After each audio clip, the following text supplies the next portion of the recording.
It's only 10 a.m. and already it's been mighty peculiar. Well, did anybody have any particularly strong reaction to last night, or feel that we were started off in a wrong direction or the right direction? Or, in other words, is there any feedback from all of that last night? So I'm beginning to have the feeling that the need to stoke the furnace of psychedelic information is a task that is being generalized into the culture, and that which is a relief for me, because it frees me to discuss my own private megalomaniacal concerns, which are this mathematical effort to model history that will probably be mentioned off and on all day and then dealt with in detail this evening. Strangely enough, the novelty wave, or my theory about how history is structured, normally leads me into a situation of whipping the horse ever faster toward apocalypse and millennium. But very recently we've entered into a phase where it's more like you should get out your lawn chairs and learn to play solitaire or something, because at least by the expectations of the time wave, the next couple of years are going to be incredibly repetitious, mundane, pattern-bound, and ho-hum compared to what we've just been through. We really have been through, though from our close perspective it's hard to tell it, probably one of the most profound decades, or 5 or 6 years of the 20th century. I mean, the whole slow, catastrophic collapse of Marxism and what it's meant for Islam and capitalism, that all is now in the past, but very dramatic. Yeah, I like talking about my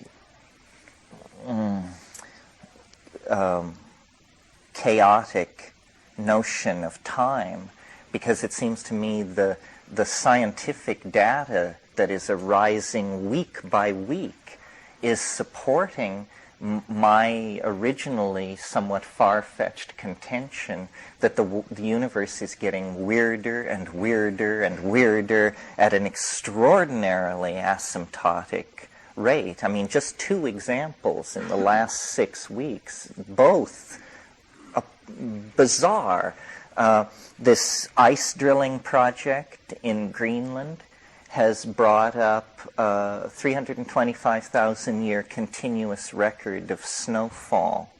And because of the decay of isotopic oxygen, there's some mumbo-jumbo by which you can determine the temperature of the air at the time the snow fell. So what they're getting is a continuous temperature record over 375,000 years. And they can hardly believe what it's telling them. It's telling them that the climate, the weather has been nuts for tens of millennia. That there are 5-year periods where the world temperature fell 20 degrees and remained there for 70 years and then bounced back. A picture of completely chaotic climatological fluctuation has emerged just in the last 2 months. I mean, they're holding congresses and flying people in and drilling a second core to try to understand this, because it's always been thought that the planet's climates were fairly stable, except that the human factor was capable of perturbing it. Now it looks like these glaciations are merely macro-physical reflections of micro-reflections in the climate that are extremely dramatic. So that's one piece of data that's arrived in the last 6 weeks, arguing that the universe is a strange and chaotic place on an accelerated trajectory toward novelty. The other is much more peculiar. And in fact, it's at a level in the scientific literature where panic has not quite broken out. But are you all aware of this very large object which has entered orbit around the planet Jupiter and which has broken up into between 17 and 25 objects? This is not coming to you from the Fortean Times and the Star. This is astronomy, sky and telescope. It's apparently a cometary body, but it's very large, and it has broken up and gone into Jovian orbit. But the orbit is decaying rapidly, and the whole situation is explicit enough that they can say with reasonable certainty that next July 22nd, these objects are going to encounter the Jovian surface with a greater release of kinetic energy than the extinction which wiped out the dinosaurs 65 million years ago. The impact, as presently calculated, will occur on the side of the planet turned away from the Earth. But within 6 hours, that side will swing into view of terrestrial telescopes. The amount of energy released in the impact, it will be possible to calculate it by studying the reflected flash off the Jovian satellites. So, what we're talking about here is, in the words of Astronomy magazine, a once-in-100-million-year event. But that's the clue that something weird is going on. Once-in-100-million-year events don't happen in the lifetime of a single human being. I mean, what are the odds of that? And we also had Marilyn Monroe, the Kennedy assassination, the landing on the moon. I mean, how many once-in-100-million-year events can you cram into a single lifetime? Well, I don't know what this thing going on out at Jupiter is about, but it's bizarre. It's bizarre that in science now, things like chaos theory and nonlinear dynamical systems and these kinds of things, these intellectual tools arrive just as the assumed stability of reality established by Newtonian gentlemen in powdered wigs working through their brass instruments, that all flies apart. And there's just, the heaving oceans of the spaghetti of ambiguity as string theory and non-localization stretches you from here to Zenebel Ganubi and back again. The feedback between the perceiver and the object perceived is tightening. I don't know if this is a psychedelic theme. It's the theme of my psychedelic explorations. I think of the shamanic model as inherited from classical Aboriginal shamanism worldwide, which is a model of levels, that the universe is somehow made of distinct levels, energetic, geographic, however, but that there is an access, an elevator that allows you to move from level to level. And this is usually some extraordinary technique of physical stress production, or in the hipper societies, a pharmacological intervention of some sort. And the information is deployed differently on each level. They're like defined perspectives on the stuff of being, the raw perceptual input of experience. And I really think that, and I don't understand, you can't quite wrap language around it, but it has something to do with the fact that we're physical creatures at all. that the mind at its deepest organizational level reflects the geometric principles of the organization of space and time. So the mind as present in us at this moment has been folded and sculpted and shaped into a tool for threat detection in three-dimensional space, because the body is a fragile thing, borne along upon the vicissitudes of matter. But when you take a psychedelic, or when you perturb ordinary brain chemistry by any means, illness, high fever, lightning strike, hunger, prolonged drumming, grief, all of these ways, then there is a transition of level, or what Merciliade in this wonderful phrase called the rupture of plane, the rupture of the mundane plane. Isn't that a great, you'd almost swore you'd have to smoke DMT to get together a phrase like the rupture of the mundane plane. Well, but then the organization of the information on these different planes has hitherto been largely thought to be somewhat expressionistic or haphazard, a la the Jungian maps of the unconscious or something like that. I think that there is actually more to be gained by making a strict mathematical model and saying that the shaman is a person who penetrates to a literal informational hyperspace of some sort, and to take it literally in terms of a geometric explanation. Because think about it for a minute. Shamans are primarily, in their Aboriginal setting, they function in three roles. They predict weather. Weather prediction is very important in shamanic cultures. They tell where game has gone. In other words, they monitor the food source of the group and direct the hunting and gathering activities according to the availability of the food. And then thirdly, they cure disease. And this is very important, and they are incredibly adept at choosing patients who will recover. This would be a cynical way of putting it. They are very adept at choosing patients who make miraculous recoveries.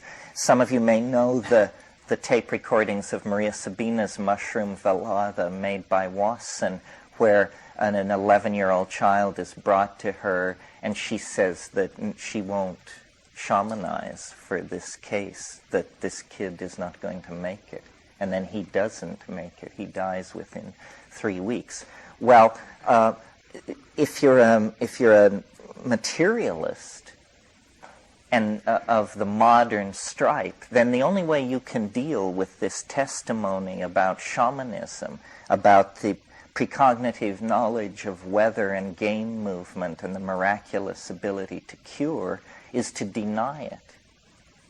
To deny it and say this is some kind of sleight of hand, or they are very closely observant of nature, and they, in other words, some only this argument that denigrates the thing.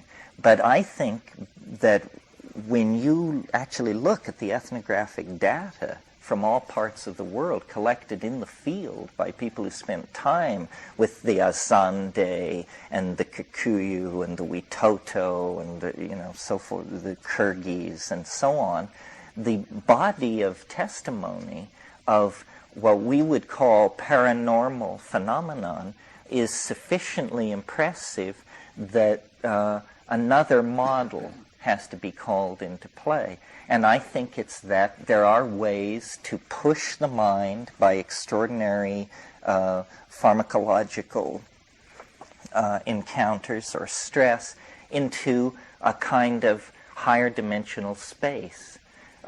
this would be sort of like the idea that the indeterminacy that adheres to matter at the quantum mechanical level, the fact that it displays itself as particle or wave, depending on the questions being asked, that fundamental indeterminacy apparently has to be amplified through every level of nature, including the human level, so that when you get to ourselves, the mystery of ourselves is the particulate, finite, and dissolving body, and the intuition of the unseen, wave-like, infinite spirit, the indwelling entelechy that creates the cohesion of the nexus of actual occasions that is the coordinated prehension of an organic system, right?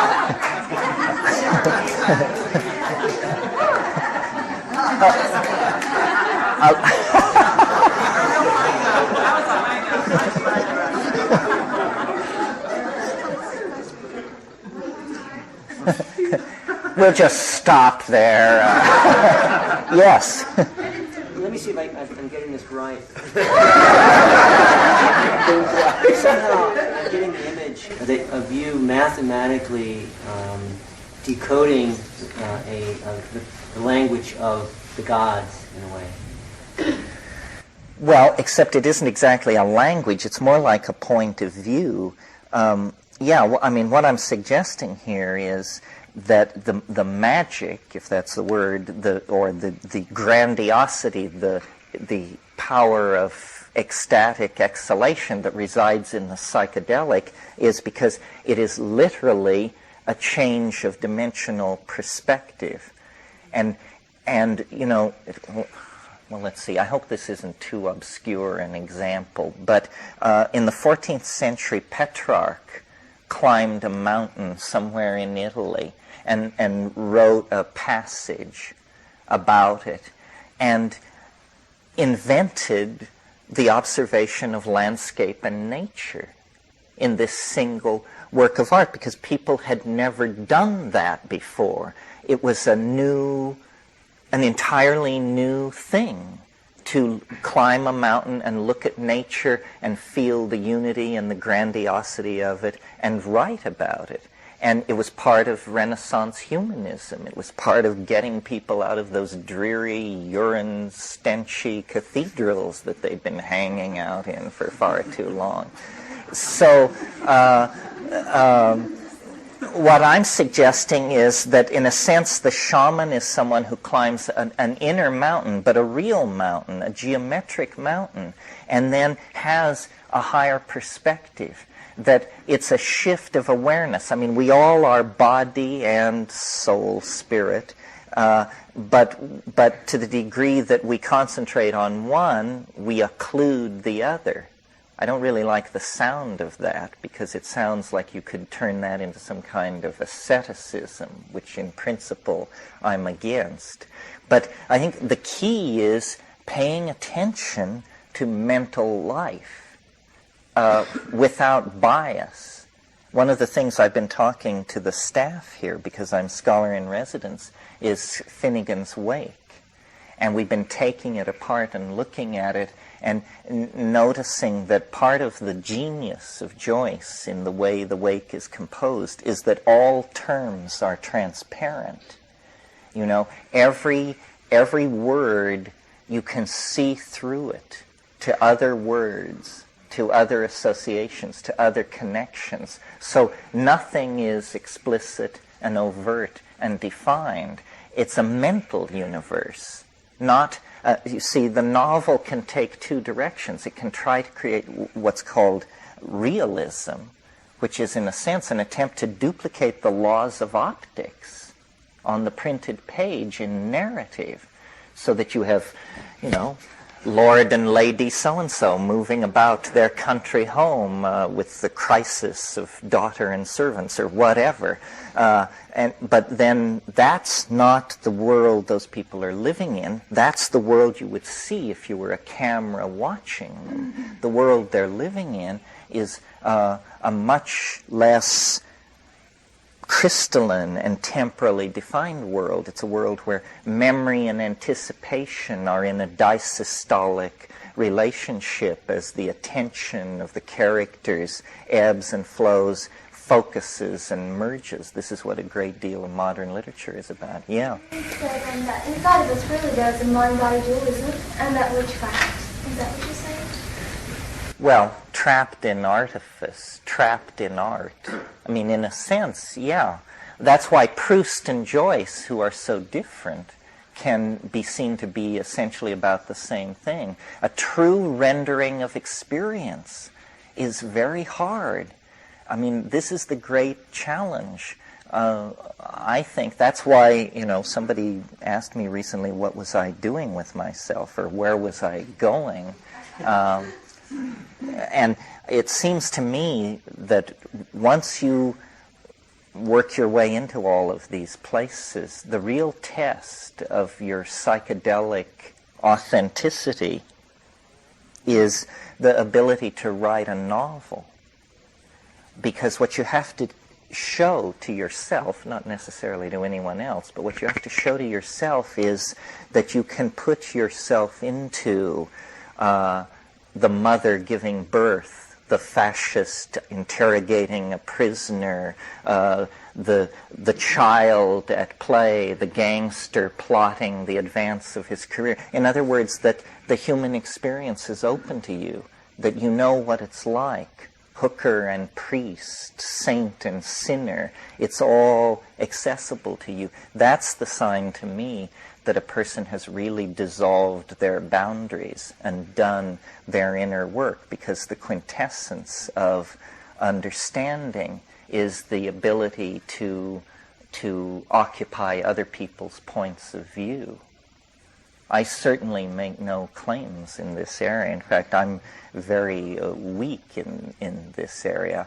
I learned a long time ago by watching how I play chess that my emotional immaturity is right on the surface, because the way I play chess is I make brilliant plans and then I attempt to carry them out as though there was me and nobody else there.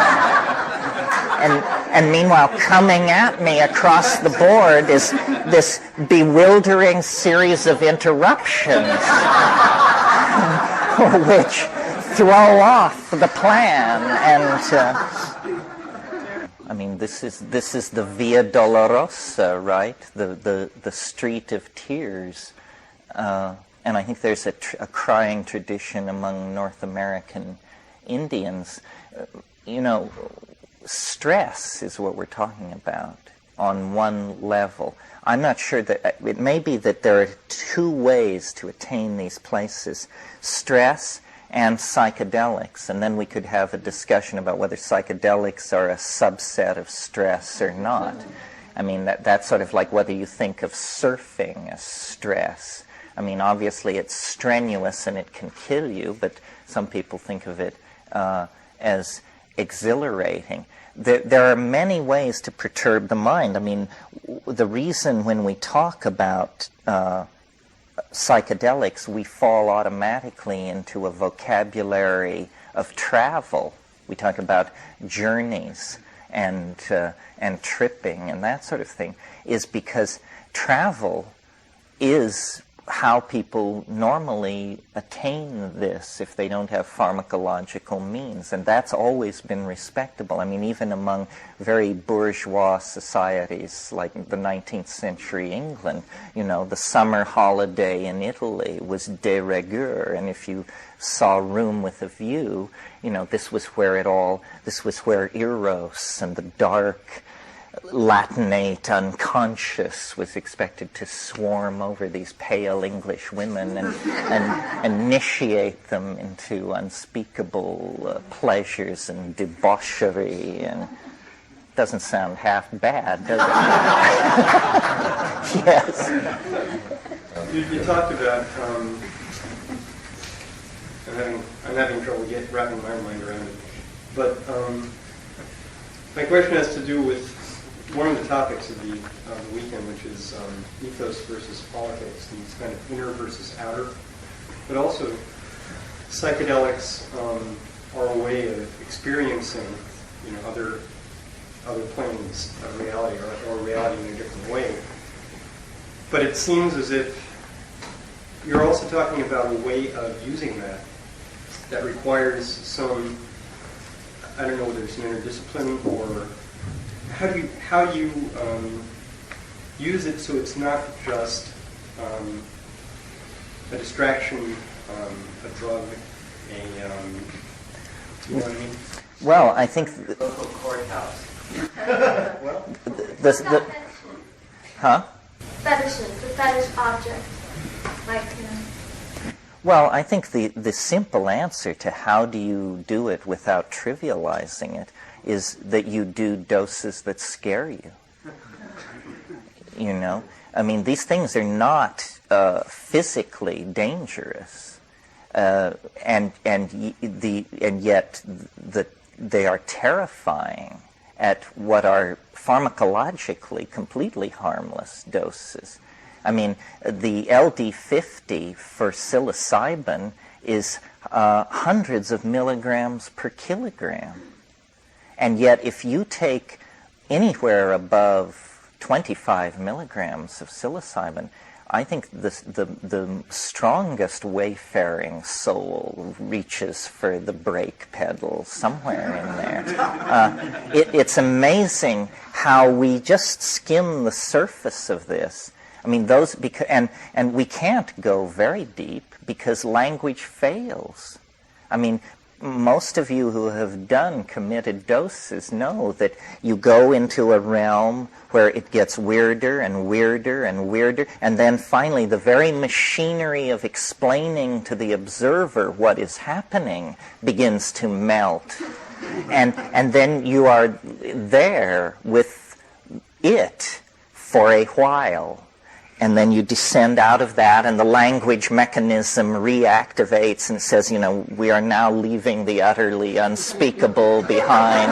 And so it's an extraordinary thing. I mean, the motivation of my career, I guess, is I just can't believe how this much strangeness could lay that close to the surface and the enterprise of human history be conducted for 10,000 years with people running around trying to do weird things, writing polyphonic music and, the Rudolphine Court and Hieronymus Bosch and all this stuff. And right under the surface, just a Niagara of peculiarity and strangeness that makes no sense to me when I put on the hat of the biologist. Why should an advanced animal of some sort have this curious relationship to an invisible river of imagery running collectively through the brains of all and each? What is that about? And the beauty of it, as in Blake's word, the futurity of it, the fact that in the glistening of the flowing waters of the unconscious, you glimpse not only the square-topped towers of Ilium and the ruins of Carthage and Petra and all that, but you also see the intimations of some kind of magnificent future that, is it in the imagination? Is it directly ahead in the time stream? Is it lost in dream? The whole circumstance of being alive and being a self-reflecting, thinking human being is just too peculiar for words. Yeah. Would you say that as far as the terror of this goes and what makes people hit the off button, push the brakes to the floorboard, is that in something you were saying last night about lost continents, remember? Mm-hmm. It seems like this psychedelic experience isn't new in the sense of a cultural endeavor. Let's call that the discovery of the unconscious. And that, Freud, attributed that to the Romantic poets. So would you say that one could see the whole modern and postmodern era of this progressive discovery of this lost continent, the unconscious, and perhaps it is, as Native Americans would put it, the period of purification, in the sense that psychoanalysis, the analysis of the unconscious, brings to light hidden aspects of truth of people's lives or their collective lives that no one wanted to face, but these things have been layered in the unconscious. So it's a process of bringing things to light, or as Carl Jung said, this enlightenment does not consist of visualizing figures of light, but making the dark unconscious. Could you say that? Well, I'm not sure I understand the question. If you're saying how derivative I mean, I basically agree with the premise. I would just push the thing further back into time. I think where this all, I mean, it's fun to try and find various breakpoints. I mean, was it Tim Leary? Was it Alfred Jarry? Was it Lautréamont? Was it the French symbolists? Or I've been thinking about this a lot recently. I think that what's popularly called the age of the marvelous indicates the real descent of the Western mind toward the psychedelic confrontation. When we look at the time wave tonight, maybe we'll get around to talking about this, but around, basically with the invention of printing in 1440, I now see books as obviously a psychedelic drug of enormous power. The early books were manufactured with chains on them so that they could be bolted to tables so that addicts would not tear them loose and take them home. And the invention of printing and the seizure of Constantinople by the Ottoman Turk set off an age of scientific advancement, exploration, so forth and so on, that led to the discovery of the New World only 500 years ago.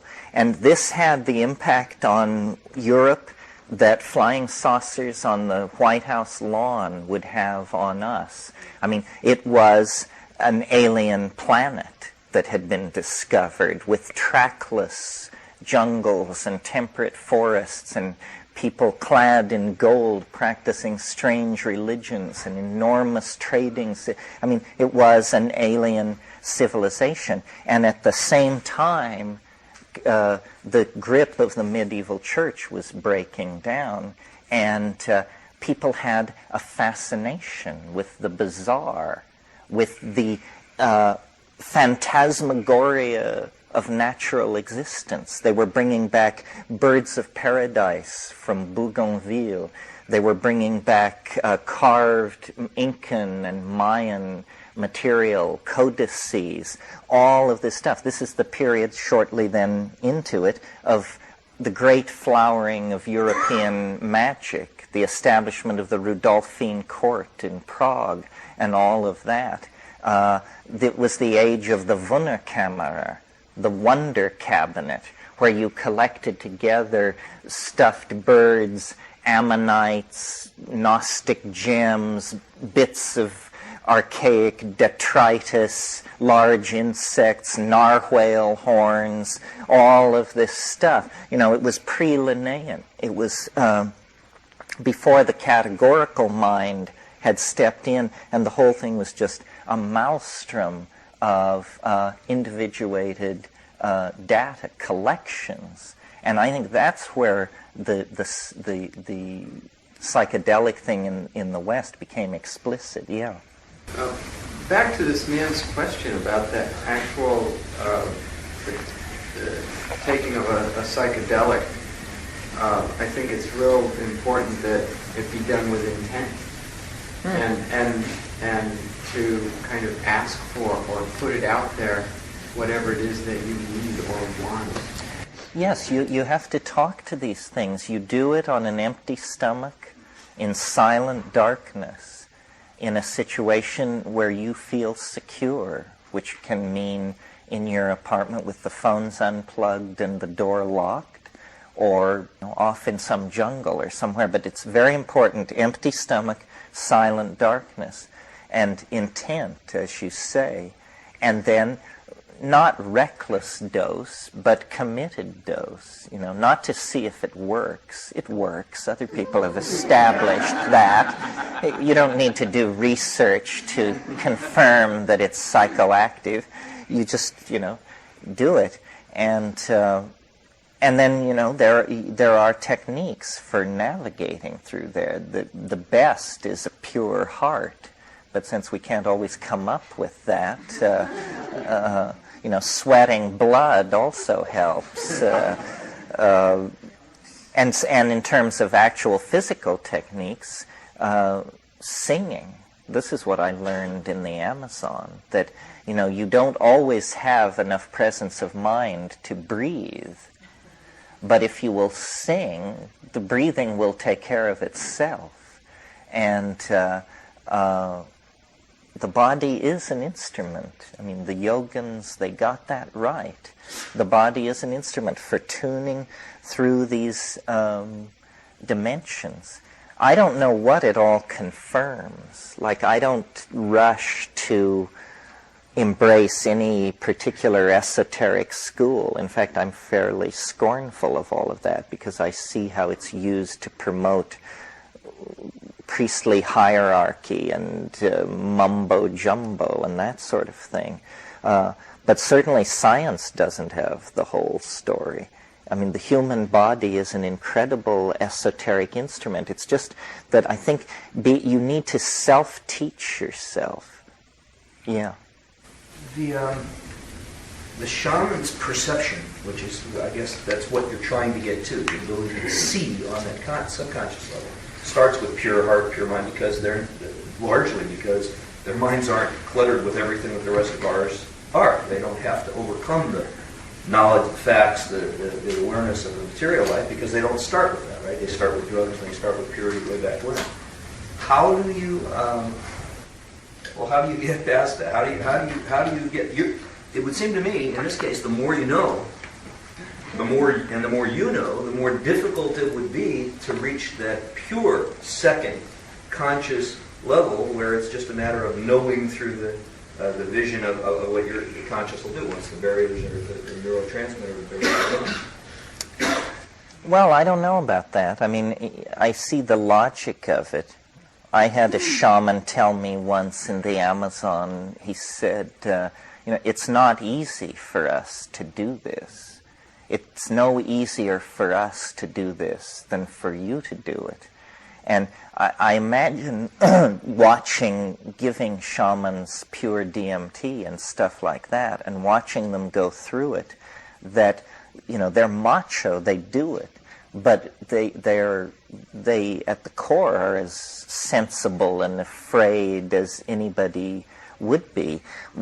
Everybody comes down to a local language structure and a local set of cultural myths. And the shaman's job is to be outside, behind, and under that. He's sort of an archetypal plumber. And he knows where the shit goes. He knows how to repair the system that everybody else is invisible to everybody else. I think it's very challenging to do this stuff in any cultural context. One thing you find that you may not expect when you go to the Amazon is not all shamans have the great zest for going as deep as possible. There are a lot of shamans whose attitude is you get in, you do the work, and you get out fast, and you take only as much as you need to. It's a question. I mean, which is more important to the content of your psychedelic experience? The books you've read in your life or your genetic heritage? Right, that kind of thing. Teasing this apart, the only way we'll ever know, and this is why I tend to encourage and hang out with the technical crowd on one level, virtual reality is a technology that might allow you to show somebody the inside of your head. And if I could, spend 6 months building a virtual reality which was my DMT trip, then escort someone into it and show it, and then they would say, that's exactly what happens to me. Or they would say, that was the damnedest thing. I mean, nowhere does that come tangential to anything familiar to me.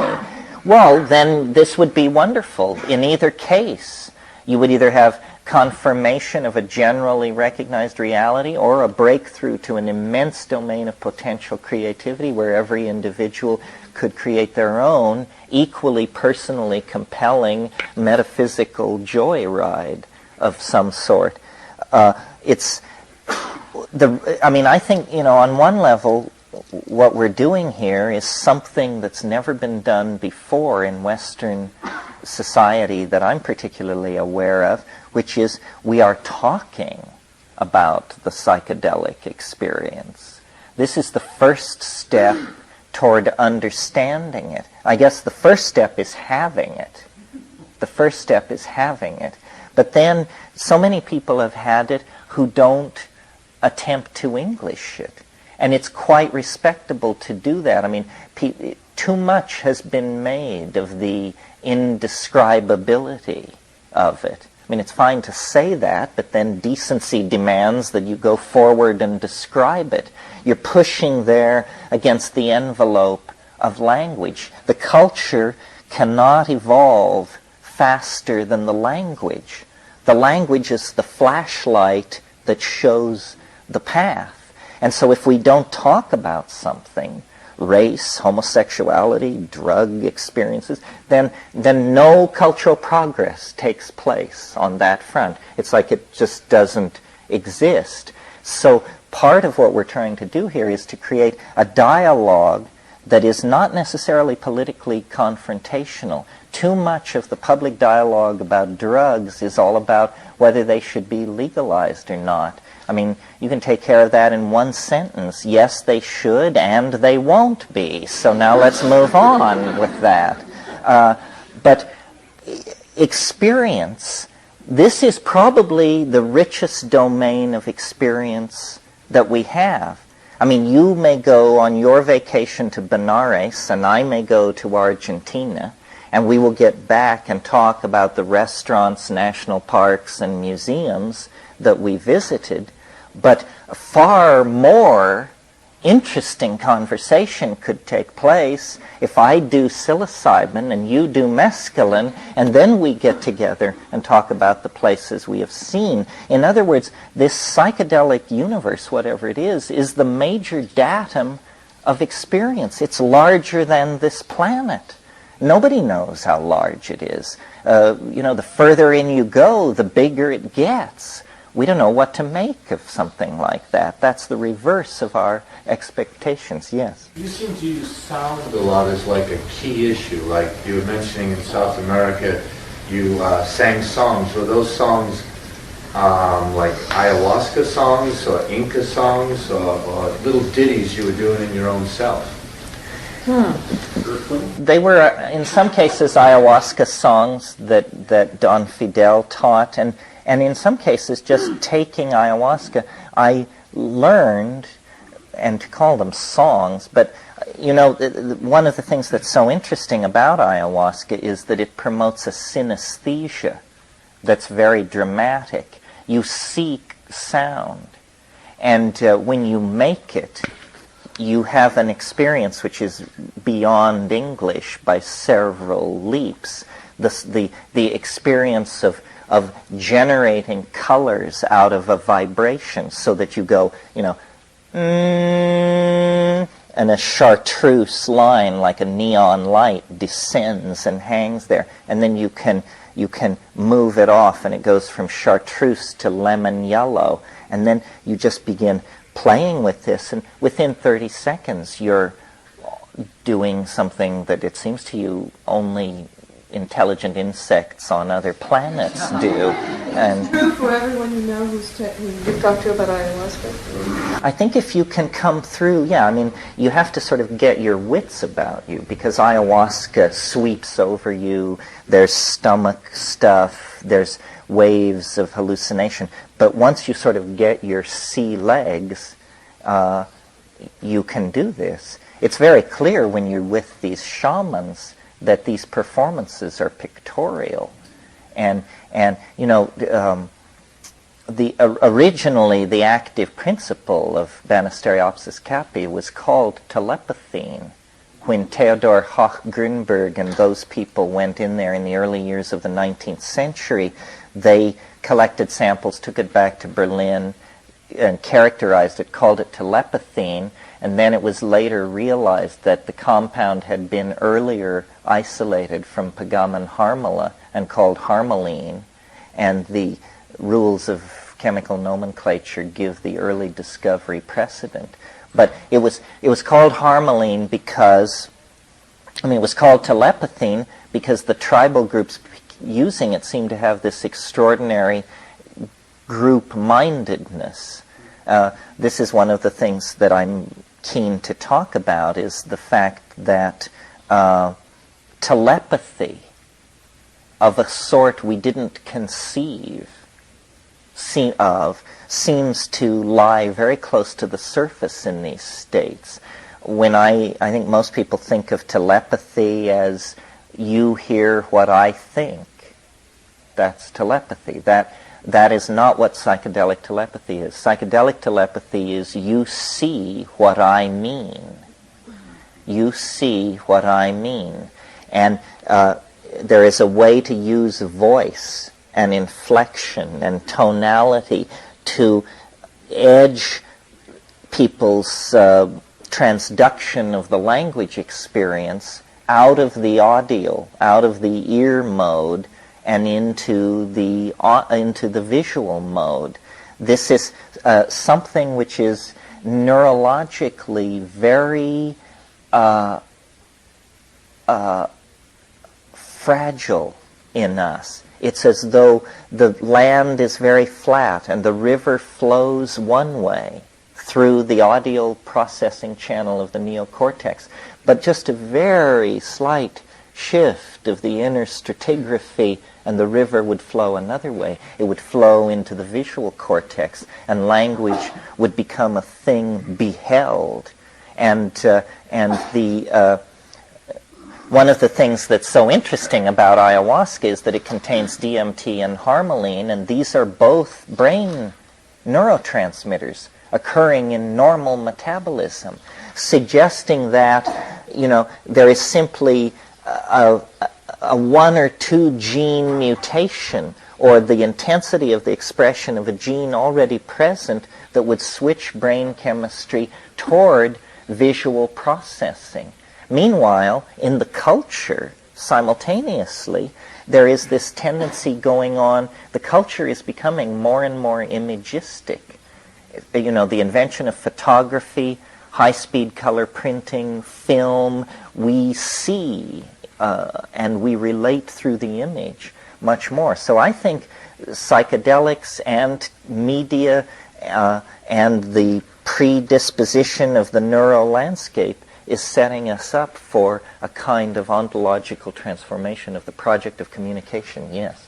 You know, as you're saying this, I'm observing the way that I'm listening to you, and I'm seeing what you mean. Mm-hmm.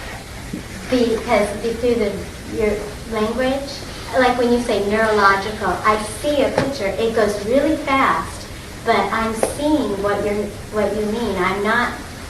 That's how I'm comprehending you. Yes, well, you're embarrassing me by turning the the magnifying glass upon the current project of communication, but that's the name of the game. And maybe it evolves as we evolve, that seeing what you mean. Yes, I mean, one reason some people have criticized me because I use big words, but I've always had the feeling that if you use big words right, your listener understands perfectly what you mean. And I don't know how that works exactly, or it may just be an illusion of mine, but it's a very satisfying one.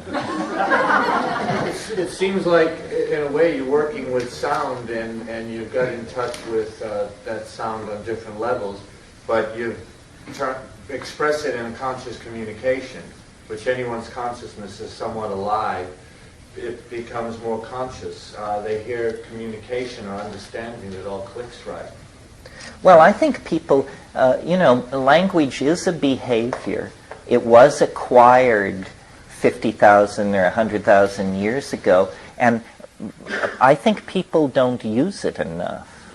90% of spoken communication is trivial.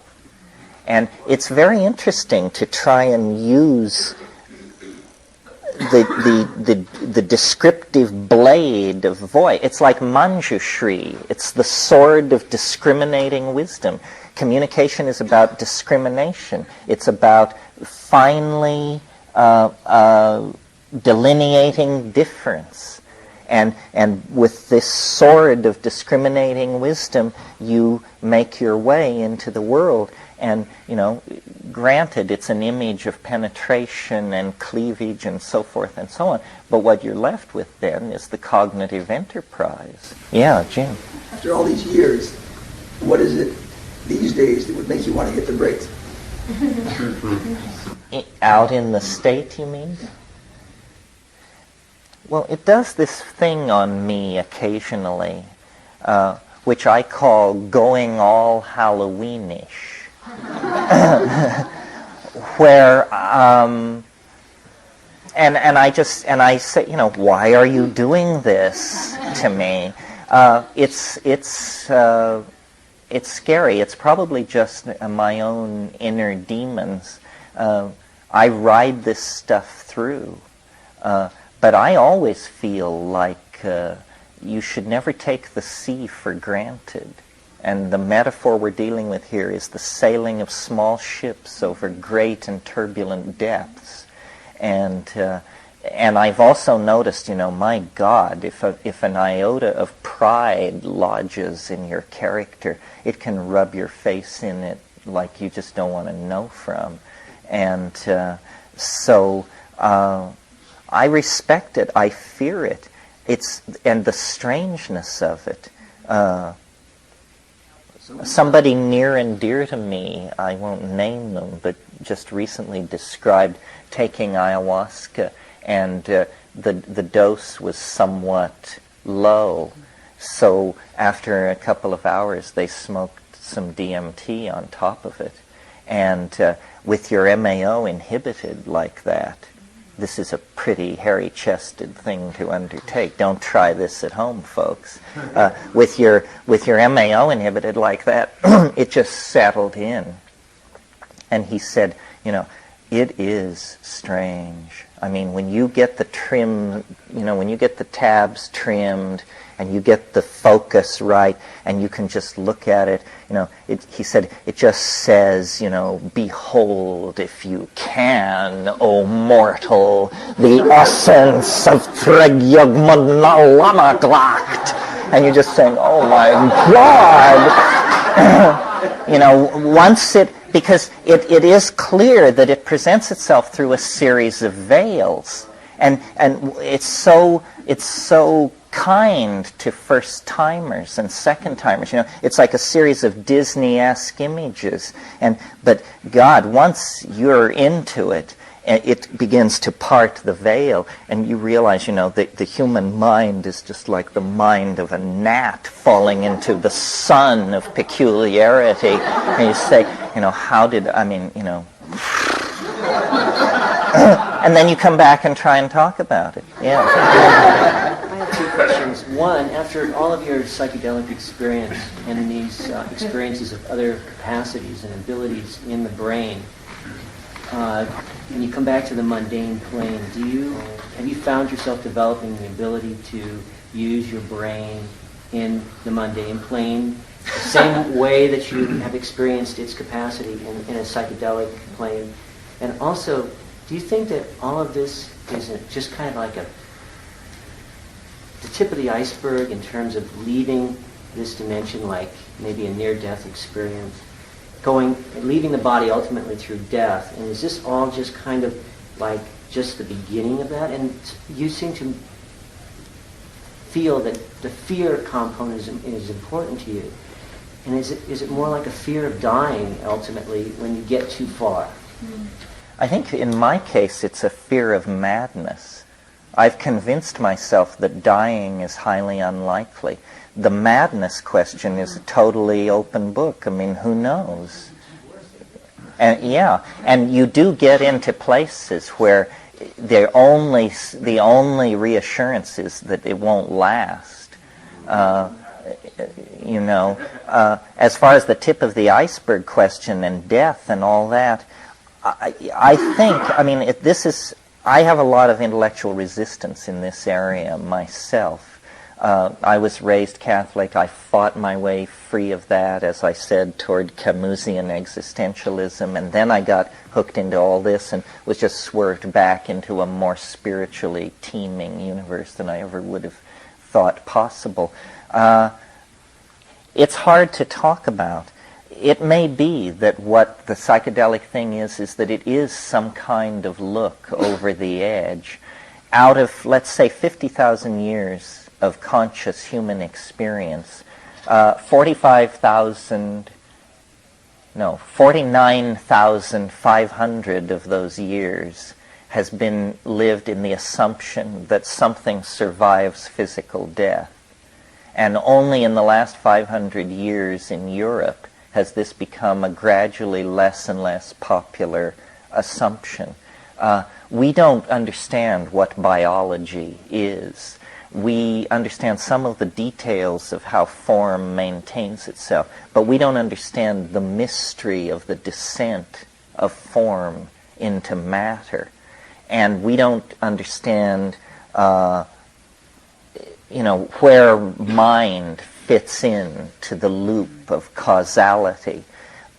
So the testimony of DMT, for me, is that there is a nearby dimension teeming with intelligence that from one perspective, one of the more conservative perspectives, seems like an ecology of souls. It seems as though that what the shamans always said they were doing was in fact precisely what they were doing. They always said, we do it by ancestor magic. We go to the realm of the ancestors.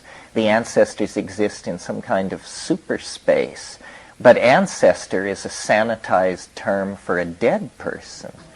And what we're talking about here, apparently, is that beyond the train of mortal care, there is this super space where you apparently everything is made out of mind. And so, in James Joyce's wonderful phrase, if you want to be phoenixed, come and be parked. Upnient, prospector, you sprout all your worth and you woof your wings. Is that perfectly clear? Well, if you want to be phoenixed, come and be parked, means if you want to be transformed and reborn as an angel, you have to die. And upnient, prospector means rock hunter, as in searching for the philosopher's stone. You're a prospector. You sprout all your worth and you woof your wings, meaning you make your own body out of the imagination. And I don't know what this means. One of the things that interests me is the fact that we seem to be moving toward a transformation more radical than any that has ever occurred to our species before. So radical that in the interests of intellectual fairness, One of the possibilities that has to be put on the list is that we're about to go extinct 100%. And we don't know what that means because we don't know what death is.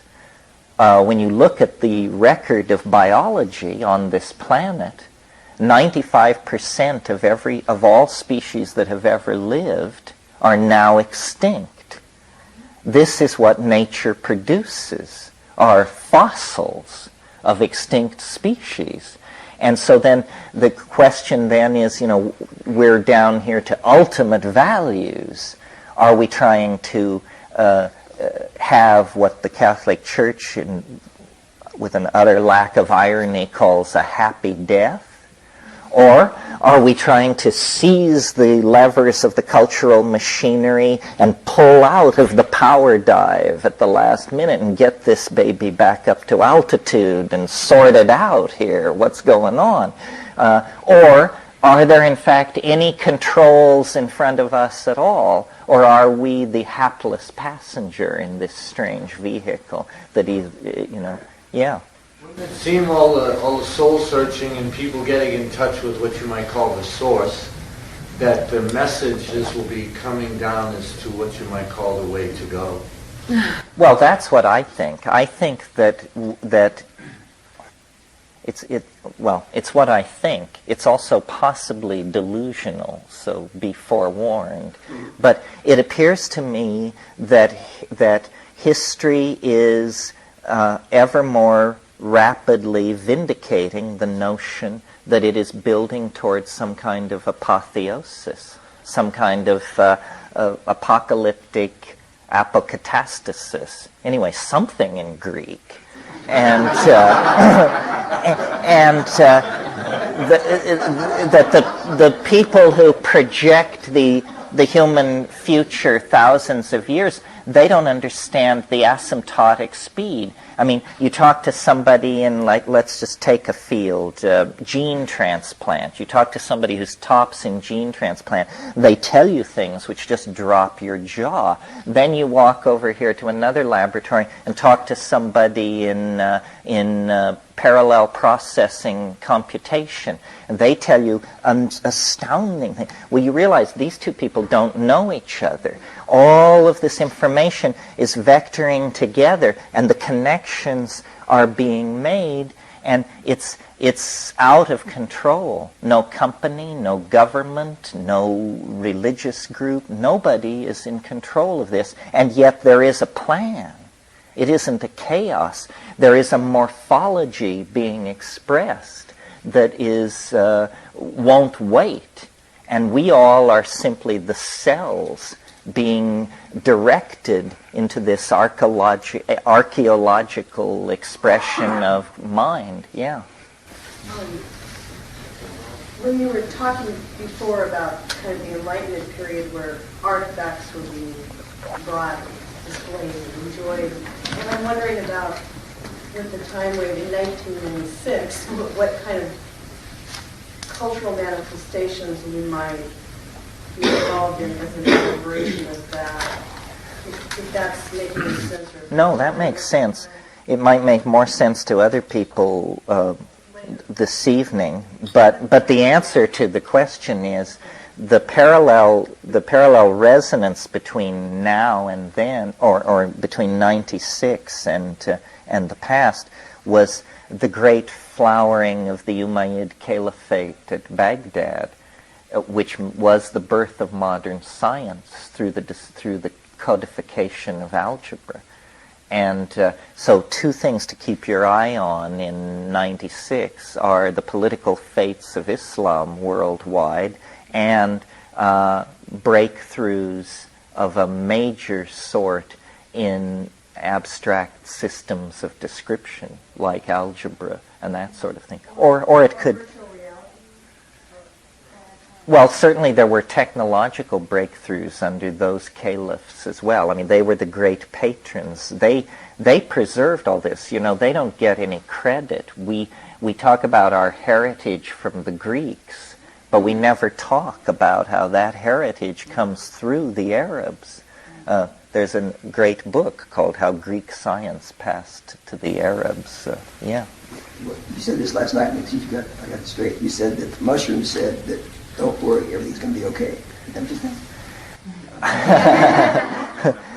I think worry is preposterous. That was Weipo Yang, a 6th century Chinese Taoist sage, said that.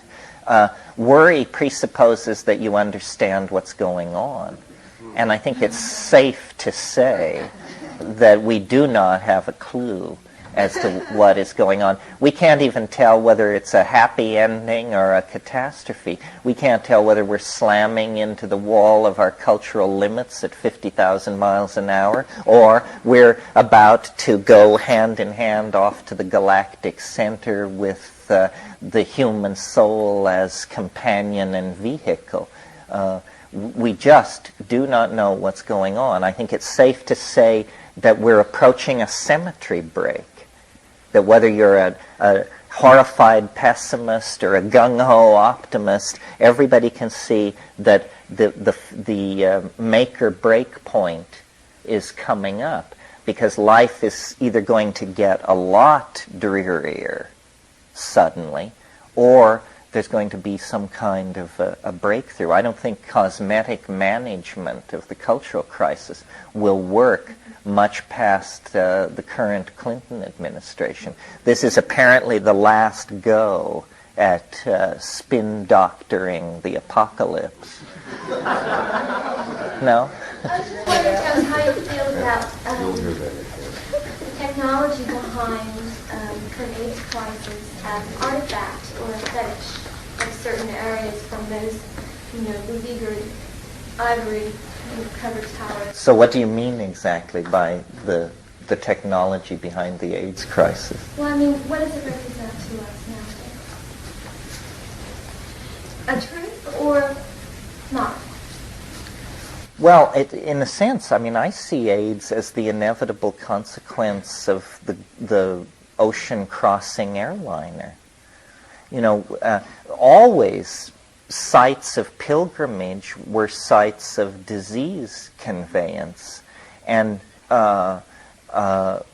any virus worth its salt would jump into this situation and exploit it. Now, as to the darker side of the AIDS thing, in terms of, was this a product of human engineering or human intent or so forth and so on, that's an interesting question, but in a way, it really doesn't matter. It's a product of human behavior, and I don't mean simply sexual or homosexual behavior. I mean such behaviors as travel, pilgrimage, the wish to mix it all up. I mean, think of the gene streaming that is taking place in the 20th century.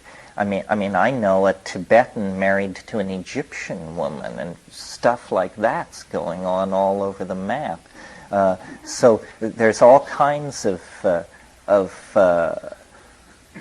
crises. When we were a nomadic community, the transmission of disease was retarded by the fact that human groups didn't really come into that much contact with each other. I mean, when you're in a place like Terminal 1 at Heathrow, and you just look around you, I mean, my God, Muslim priests, Tibetan lamas, Botswanan dignitary, and people are just swarming and swarming and swarming and using the bathrooms and coughing. And in these airliners, when they fly over the ocean, when they fly above 30,000 feet, they recycle the air in such a way that if there's one person who has a problem, 275 people are having their immune systems on red alert by the time you get to Tokyo or New York. Not to rave, but yeah. I'm not sure, but it sounds like you're talking about, I'm thinking about early Christianity, the abstract. That almost sounds hallucinatory, like a look back toward paradise or something like that. Well, in a sense, one way of analyzing Christ, if we keep pretty much to the strict orthodoxy and accept the Gospels and so forth, he presents a shamanic figure. And the unique claim of Christianity was this bizarre doctrine of the resurrection of the body. That was the part that was the jaw dropper. Christianity, working from the primary text, looks very much like some strange kind of biological, magical invocation of some sort. I mean, there is that amazing passage in one of the Gospels where the three Marys, Mary, the mother of James, Mary Magdalene, and the other one, go to the tomb. And Christ is standing outside the tomb, and one of the women starts toward him, and he says, "Touch me not, for I am not yet completely of the nature of the Father." Well, good grief. What's going on here? He is resurrected. He has overcome death. But he says, "Touch me not, I am not yet completely of the nature of the Father." My interpretation, I mean, it's maybe too much to get into at this point, but my notion of what religions are is that this dwell point at the end of history, which is acting as an attractor for the temporal process and drawing and sculpting and shaping everything as it is brought into its light, as it were, has a kind of reverse causality operating. And what Wordsworth called intimations of immortality haunt time like a ghost. And so if you're a Buddha, a Mahavira, a Christ, a Mohammed, you get essentially, again, it's a geometric theory. You are simply geometrically positioned vis-a-vis the object at the end of time, that you become a false reflector of its light. And these false reflectors always distort it in some way. It's the nature of it. It's no rap on them. It's just the nature of it that they distort it. And some distort it horribly. A Hitler, a David Koresh. And some distort it, maybe we like to think less, a Buddha, a Mahavira. But the point is they all distort it. Marshall McLuhan said, our mistake is that we're driving the vehicle of culture into the future using only the rear view mirror. And that's sort of what we do. But then each one of us, you see, we are like Christ and Buddha and Mahavira. We also have a perspective on the transcendental object at the end of time, on the divine. And we work it out in our life, in our psychedelic experiences, our sexual epiphanies, our whatever it is that moves us. And I think really, well, it's just what Blake said. Psychedelics are window washing equipment for cleansing the glass of perception that allows you to then perceive the world as infinite.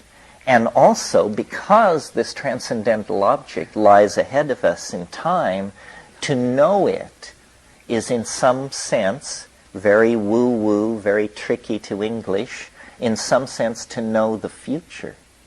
And that this is, I think, where the existential power or the quality of mimashness, of realness, comes into the shaman's personality.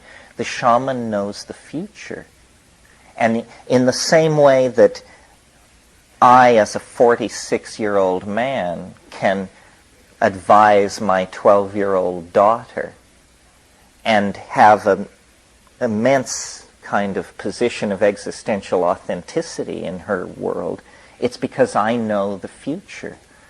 I know that the first love will not be the last love, and I know that heartbreak lies along the way and all this. I'm wise from her perspective. Well, a shaman is a wise person, and they are wise because they know the future, not of the individual only, but also of the culture. And that's why, when the TV cameras arrive in the Ecuadorian village and they boot the medicine man out of his thing, say, well, Jose, what do you think of the fact that the forest is being cleared? The usual reply is,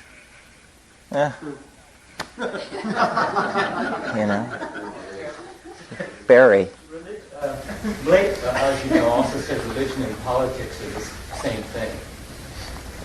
And Right. This is a political seminar. I've been waiting to ask you this one. I was wondering if you would entertain a question on what religions are and viruses. I want to talk about the dark side of Christianity, if I could, and get you to talk about it, if I could frame it this way. On psychedelics, with books, Christianity, or I think a better word is Christianism, as a spiritual ideology, looks like a warfare, a protracted warfare, if you will, against the earth, against the body, against our very humanness. And I think we accept that there are these invisible things called viruses that attack your organic body. But would you be willing to entertain the possibility that there can be a spiritual virus that attacks the planetary body, in fact attacks Gaia? And the reason I ask that is because you remember Porphyry, long ago when Christianity was on the rise, and Neoplatonic philosopher said that he thought Christianity was a disease of the soul. And I think Freud and Jung have pretty much proved the same thing. Well, long before the viral metaphor, somewhat before the viral metaphor became au courant, Jung talked about what he called psychic epidemics. He, in I think 1934, wrote an essay on the return of Wotan as an archetype of the German soul, and very presciently picked up on what National Socialism was all about. Well, I talk about monotheism now, when I say Christianism. Well, now that's an interesting... Patriarchy and monotheism and Christianism as the apotheosis, I get to use that word too.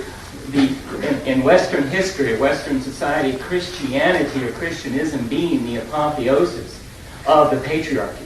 Well, I'm on one level not keen about monotheism. I think it gives a distorted map for the psyche to emulate. But I also see Christianity as a pretty radical betrayal of the monotheistic agenda. Monotheism, whatever its social consequences, makes sense. It's a drive toward philosophical economy. And so you get down to the idea, well, not many gods, but one God, and it works like this. Christianity is a Gnostic cult of physical redemptionism, grafted on to this Jewish theology by Alexandrian controversialists who had a very curious notion of what they wanted to do. I see Islam as a reclaiming of the pure intent of Judaism to conduct a philosophical discussion of the consequences of monotheism, and that all becomes really murky with the mystery of the Trinity and the nature of the Father and the Son.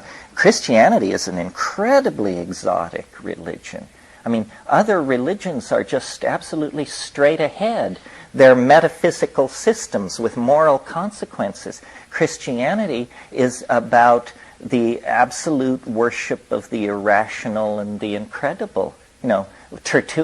Origen, who was one of the great patristic writers, great Christian fathers, they said, your religion is absurd. It's preposterous. And he said, credo te absurdum. I believe it because it is absurd. That's the foundation of the Western mind. All this mumbo-jumbo about reason and evidence, I mean, when you strip it away, it's ultimately a faith in the absolutely, incontrovertibly incredible, the resurrection, And all three, see, the permission for this belief, it's true, comes out of the earlier stratum of Judaism, where an earlier unlikely promise is made, the promise that God would enter history.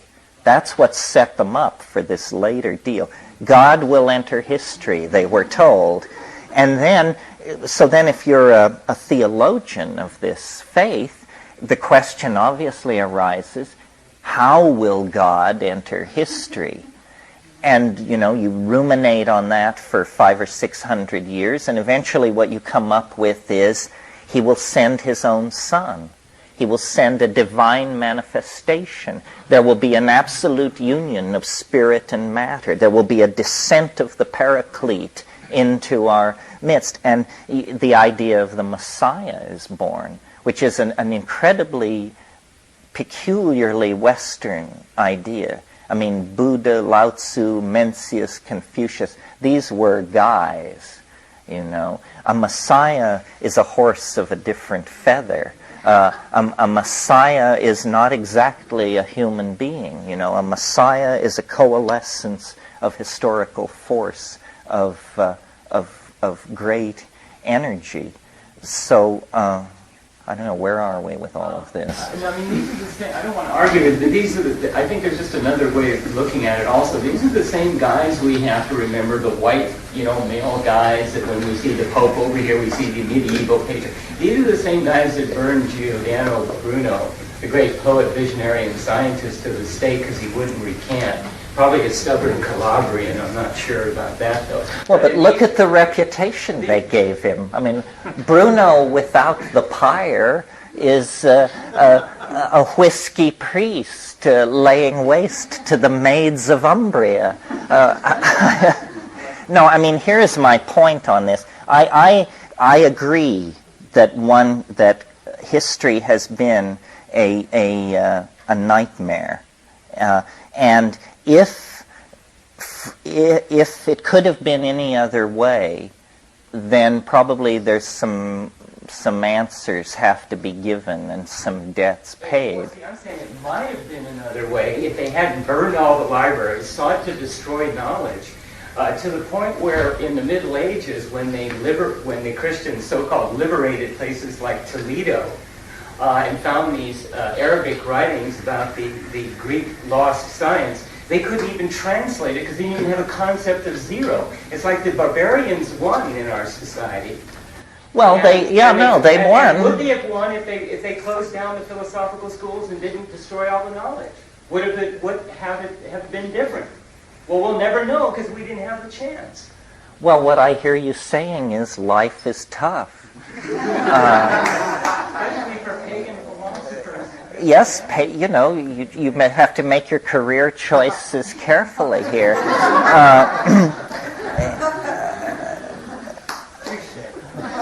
Yeah.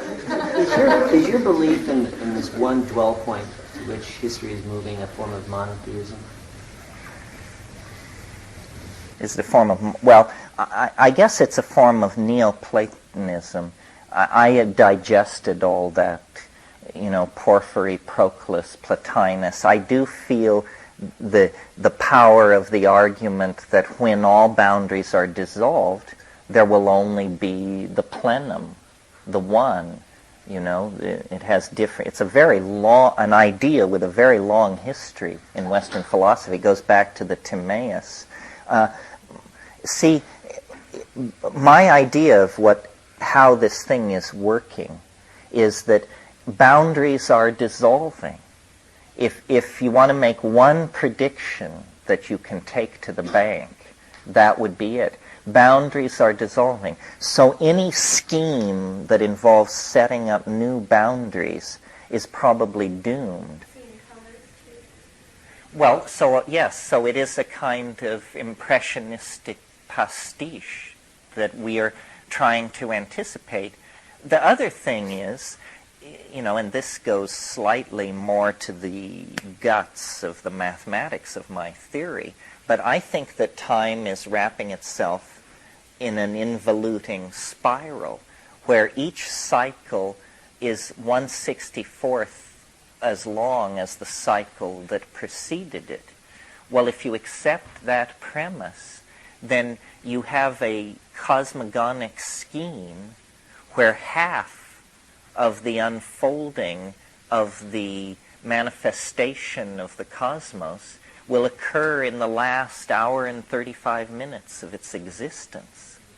So attempting to anticipate what it will be like as we go down the maelstrom toward the lapis at the end of history, it can only be conceived psychedelically and wordlessly. I mean, I really think history is a psychedelic experience. And, this old saw about how ontogeny recapitulates phylogeny. If you carry that through to completion, then all organic process ends in the big question mark of death. And we individually recapitulate that journey. We each will end in death. One of the things that always amuses me is that people are so resistant to the idea of the end of the world, never apparently having noticed that it's a fairly academic question when played against the fact of the certainty of their own death. Their world is going to end, so what's with all this altruistic concern about all the rest of us? We'll take care of our own apocalypse, thank you. You just need to come to terms with your own, because it's inevitable. Somebody, yeah. What do you think will happen to Islam, when the East hits the West and fundamentalists? And I know it's struggling to survive and to reclaim its old territories. Well, I think that as this postmodern, post-communist thing unfolds, for several reasons, Islam is poised to make the greatest steps forward since the 10th century, for two reasons. First of all, because out there in Central Asia, Azerbaijan, Turkmenistan, Kyrgyzia, an enormous chunk of real estate is poised and rightfully toward moving toward fundamentalist Islam. If those states become Islamic states, Islam will effectively double the amount of land that it controls on this planet. The other thing is, as time accelerates, as the weirdness spreads, the global networking, the simulacra, the teledildonics, the virtual reality, as all this stuff becomes more and more prevalent, a lot of people are going to freak out and reach for the button marked return to traditional values. And on a global scale, this is Islam. Christianity is a horror to capitalism. Christianity is not traditional values. Islam is not kidding. And I can imagine millions and millions of people alive today who can't imagine that they would ever entertain conversion to Islam, who will, before the end of their lives, make it part of what they're about, because there is no other traditional system available. I mean, it's either that or what I call consumer object fetishism, which means, the Mercedes, the house in Saint-Tropez, the Rolex watch, all of that. That's it. The weekend seminar. Diamonds on the soles of her shoes, yeah. But how about Orthodox Judaism? Or Hasidism and all that stuff like that? I don't think Judaism is not a converting religion. You say you want to become a Jew, they send some guy 3 times to convince you it's a bad idea. You're not going to... Yes. In between, you can have the Islam and you have Christianity, but in the society, it doesn't seem there's much words of what you call the word of truth coming out of the music or out of the society. There's bits and pieces and fragments, but there's no basic word of it's what you might call hope or truth. You mean out of popular culture? Right, there's nothing really. Maybe this, to some degree, is coming out, but there's not a lot coming out. You get fragments in music Well, fragments and go I mean, through this it. is why why I associate myself with rave culture and house and ambient music and all that, because that, you all know what this is, right? Well, see, that's part of the problem. No, for years and years, youth has just been wandering in the desert of nihilism and industrial noise bands and that sort of thing. So now out of England, there is a new kind of music, which has different kinds of names. I mean, it's called house, it's called ambient, it's called rave, it's called trance dance, tribal, rap. It comes out of hip-hop. It doesn't come out of rock and roll. In fact, it's quite consciously not rock and roll. And it's very optimistic. The people who are 18 to 28 are the most with it generation in a while. And they are not buying into the consumer object fetishism, and they don't seem to be converting to Islam in large numbers either. And so I think that you'll be amazed, and that popular culture will take a very positive turn in the next few years. There's immense energy under the surface. Most of these bands produce CDs in pressings of 2,000 or 3,000 copies, but it's a very vital and alive thing. In that way, it would seem they might come out with a wave of conscious lyrics that are true, and like somehow in the 60s, you had Pink Floyd pop up, the Beatles, all the groups were coming out, but there was a basic movement, and everyone at that time could relate to those words. Well, I think we're just slightly premature. If the 90s or the 60s turned upside down, then we probably have to wait till 96, and that the energy is gathering. I mean, I'll show you on the time wave tonight, not that that's gospel, but it does appear that there is a kind of gathering charge under the atmosphere of, you know, this southern white boy eschaton that's attempting to be created. But when that's all over and the hard lesson is learned that, you know, Christ himself couldn't right the American government as presently constituted, then I think we'll get down to a more serious dialogue. It probably involves electing a fascist president, but what's new about that? Yeah. A mirror the media likes to hold up to popular cultural mass movements, and what kind of distortion happens when people start looking in that mirror. How do you plan to avoid, I guess, what you could call the Timothy Leary syndrome, wherein you allow something good and just in a few people in the know to become trivialized, banal, and totally commercialized?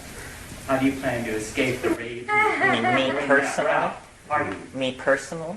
How do you, yeah, I mean, if you connected with the rave movement, how do Oh, you well, I plan to will avert pursue that? what I call the Salinger-Pynchon strategy.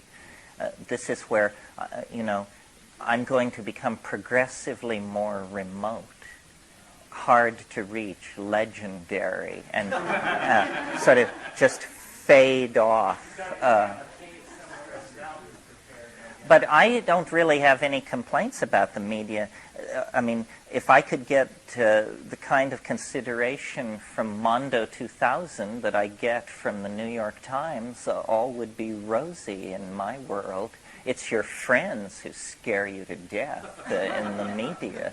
I think it was Colin Wilson who said when he published The Outsider that there was two ways that the society could totally destroy one's creativity. One was by totally ignoring you, and the other one was by recognizing you. Yes, that's right. You become a cliche. The 18 to 28 group. Mm-hmm. My concern is how, what's going to happen to them? You know, and that's where politics come into it. Well, what's going to happen to all of us? We're all in the same...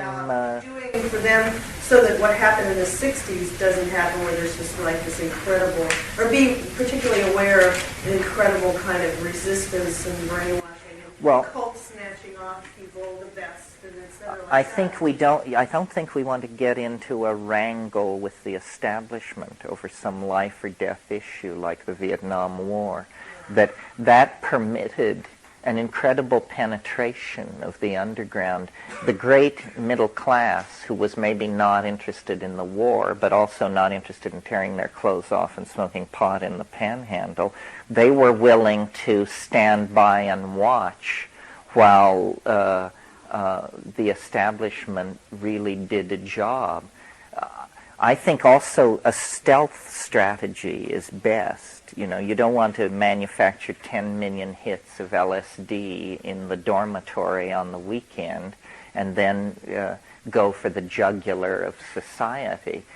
Obviously, this alarms ordinary people, and they get... remember when Ken Kesey used to tour the country with the bus further? Well, they had a big banner which was on the front of it which said, "We have come for your daughters." Now, this is great for a laugh, but it doesn't reassure the folks out there in Baboon Wazoo when you roll into town. Well, and a lot of survivors of the 60s are now in position to help. A fifth column within. All the years of guilt you've built up over how you betrayed the revolution could be redeemed in a single moment down the road a few years because you can intervene at some crucial point. Stoning Bob Dole, dosing Dole. No, I think the Republicans, their only hope of survival is to nominate Perot, which they probably will do. Yeah. I wish I believed in your writing off of fundamental Christianity, but I kind of see it as such a strong irrational force that I'm really worried about it, and I'm wondering why you think it's... Well, again, when we look at the time wave tonight, you'll see that we're in a period it has a very strong resonance with the Dark Ages. You've probably noticed anyway. So I think that fundamentalist Christianity is rising in its power, but that power doesn't extend much beyond the turn of the century.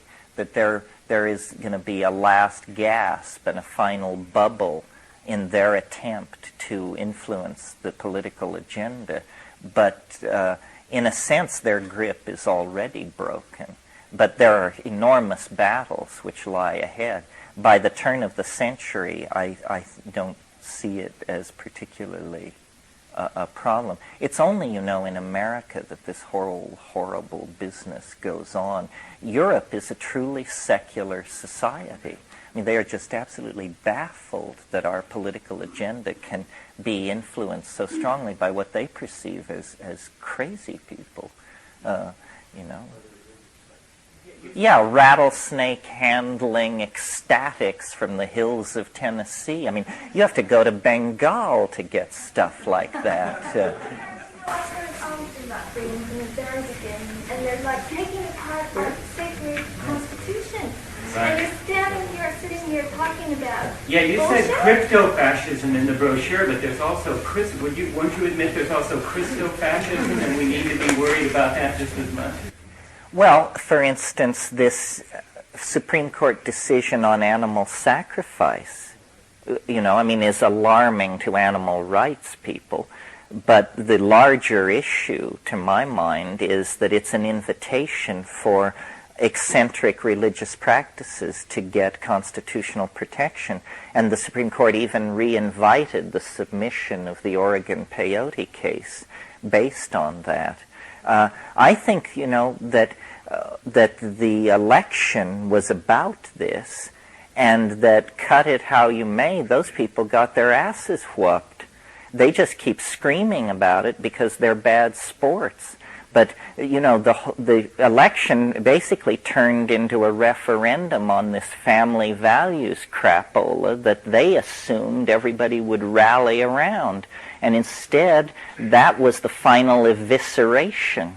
So I think they are very poor sports, but they are not controlling the political agenda of this country. Of course, give the Democratic Party enough rope, and I'm sure they can sufficiently fumble the ball to probably get Hermann Goering elected. I'm just wondering if you're in as much disbelief as I am that in the anti-papist country of Thomas Jefferson, the Pope could come here and draw a crowd that looks like the Beatle visit of the 1960s. And, in the stadium full of all these people crying and tearing at him. This is supposed to be a secular society. Why does this guy get this kind of reaction from the American populace?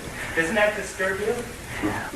Well, what disturbed me about the papal visit is I could see that some very, very sly public relations people are going for the same demographic I'm interested in.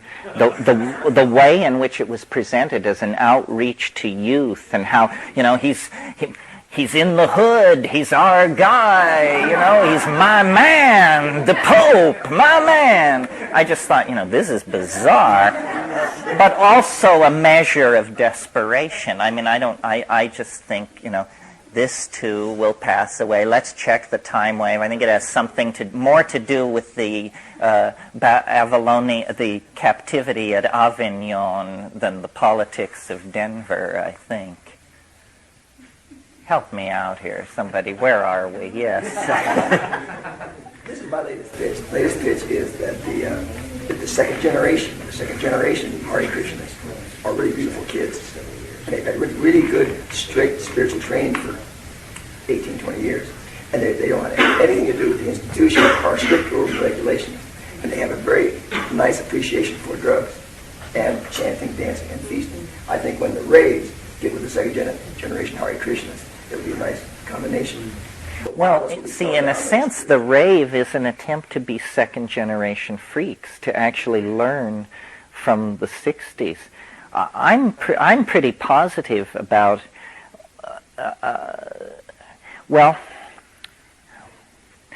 it's just going to be a smorgasbord. The evidence is going to come in faster and faster, supporting all positions.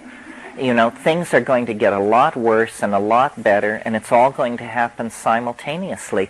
I really believe that since from 1945 to 2012, we are reliving in a compressed form about 4,300 years of human history. Very literally, this is not a metaphor. And if you take that seriously, then we have reached 765 AD. That's as far as we've come from 1945. And ahead of us lies the establishment of Gothic Europe, the Black Plague, Newton's laws, the Italian Renaissance, the Machine Age, the European Enlightenment, the discovery of atomic power, DNA. I mean, all that lies beyond the turn of the century. So when people are frustrated by the fact that we can't see what the transcendental object at the end of time is going to look like, I can't say, here's what it'll be like on the great day when it comes, it's because it lies literally below the horizon of rational apprehension. But that doesn't mean that when you look east, the sky isn't streaked with the blush of rosy dawn. It is. It has been for centuries. We're moving toward this thing. It has to do with the idea of human freedom. It has to do with the idea of the dignity, the inherent dignity of human beings. It has to do with the idea of everybody should have 4 square meals and a roof over their head. I mean, it stretches from the sublime to the mundane. It's an idea of how it should be, and sometimes it resides in the secular domain through the schemes of Marxism or even of National Socialism, and sometimes it resides in the domain of religion as some kind of great cleansing or the descent of the glory or the coming of the Maitreya. But human history is the outer shell of the phenomenon. That's one way of thinking of it.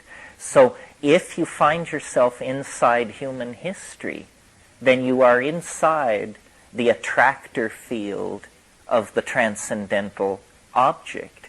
And then you just have to find where you are in the historical galaxy.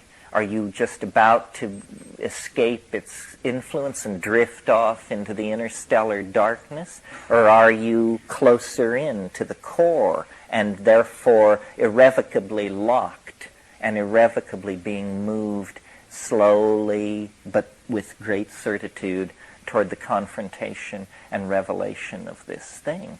And of course it happens to us individually with death. There's no escaping it. But then we choose, in the same way that we're a little dodgy about facing our own death, we're even more dodgy about thinking about the fate of the species. Science has tried to tell us that human history is purposeless. Well, this is a very odd contention, because if it is purposeless, it's the only purposeless and disordered process that's ever been observed. And there it is, right smack in the middle as the sum total of the activity of the most conscious entities known to exist in the cosmos. A strange place for purposelessness to crop up with such a vengeance, yeah. You talk about how the psilocybin mushroom is responsible for that big cranial leap from the proto-hominid to the Homo sapiens. So do you think it's possible that again, the psilocybin mushroom can play a role for the next evolutionary leap of some form? It may not be physical, but... Yeah, well, that's a good question. I don't think I've talked too much about this because it has a sort of funny vibration to it, but sort of following Isaac Asimov's style of writing Foundation and Empire, Second Foundation. If you haven't read these books, these are huge science fiction histories of the future. It seems to me you could make a case that there is something called the Stropheriad. It's great that this Latin word works out this way. And the first Stropheriad was established on Earth 500,000 years ago and lasted until 12,000 years ago. And then it ended. Then there was the historical era, the Imperial Era, the era of ego, kingship, phonetic alphabets, exteriorized technologies, standing armies, urbanism, architecture, hierarchical structure, forced social role-playing, so forth and so on. And then, beginning in 1953, that would be the year zero of the second Stropheriad, that when the Abraham and Sarah of the New Order, Gordon and Valentina Wasson, discover the mushrooms in the mountains of Mexico. And then, of course, in the 70s, the brothers McKenna propagate the method for cultivation, which turns it from a rare tropical endemic into a denizen of every attic and cellar from Nome to Calcutta. And the symbiosis between human beings and the fungi is reestablished. And it's a symbiosis that leads directly back to a connection into the Gaian mind of the planet. It would be great. I mean, it's a little grandiose for me to claim it, but it would be wonderful if technology would miniaturize itself, if sexuality would generalize itself, if nomadism, electronically sustained through universal issuance of power books and fax modems, were to come into vogue, and an entirely new social, isn't that what it says on the dollar bill? A new social order for the ages, would be born, and we could all become an eye floating above our own pyramidal database of uniquely sculpted, virtually real, personal bric-a-brac. I think that the mushroom has an immense role to play in the human drama. What do you mean symbiosis? What do we give the mushroom? We give it hands. It has no power to manipulate the environment. It touches the environment as lightly as a... You think it's an intelligent thing that needs expression through human mind and body? Well, that's one idea that I have entertained, that it's some kind of thing that blew in here a long, long time ago. And it, as I was saying earlier this morning, we will come to live in the imagination. If you look at the mushroom, it looks like an organism that engineered itself that way and said, let's de-emphasize our bodies, let's reproduce by spores, let's be primary decomposers, let's get out of the food chain, let's spread ourselves as lightly as cobwebs through the ecosystems we inhabit. But see who eats us first? And see who eats us first. But it seems to have like a database of intelligence that is transplanetary.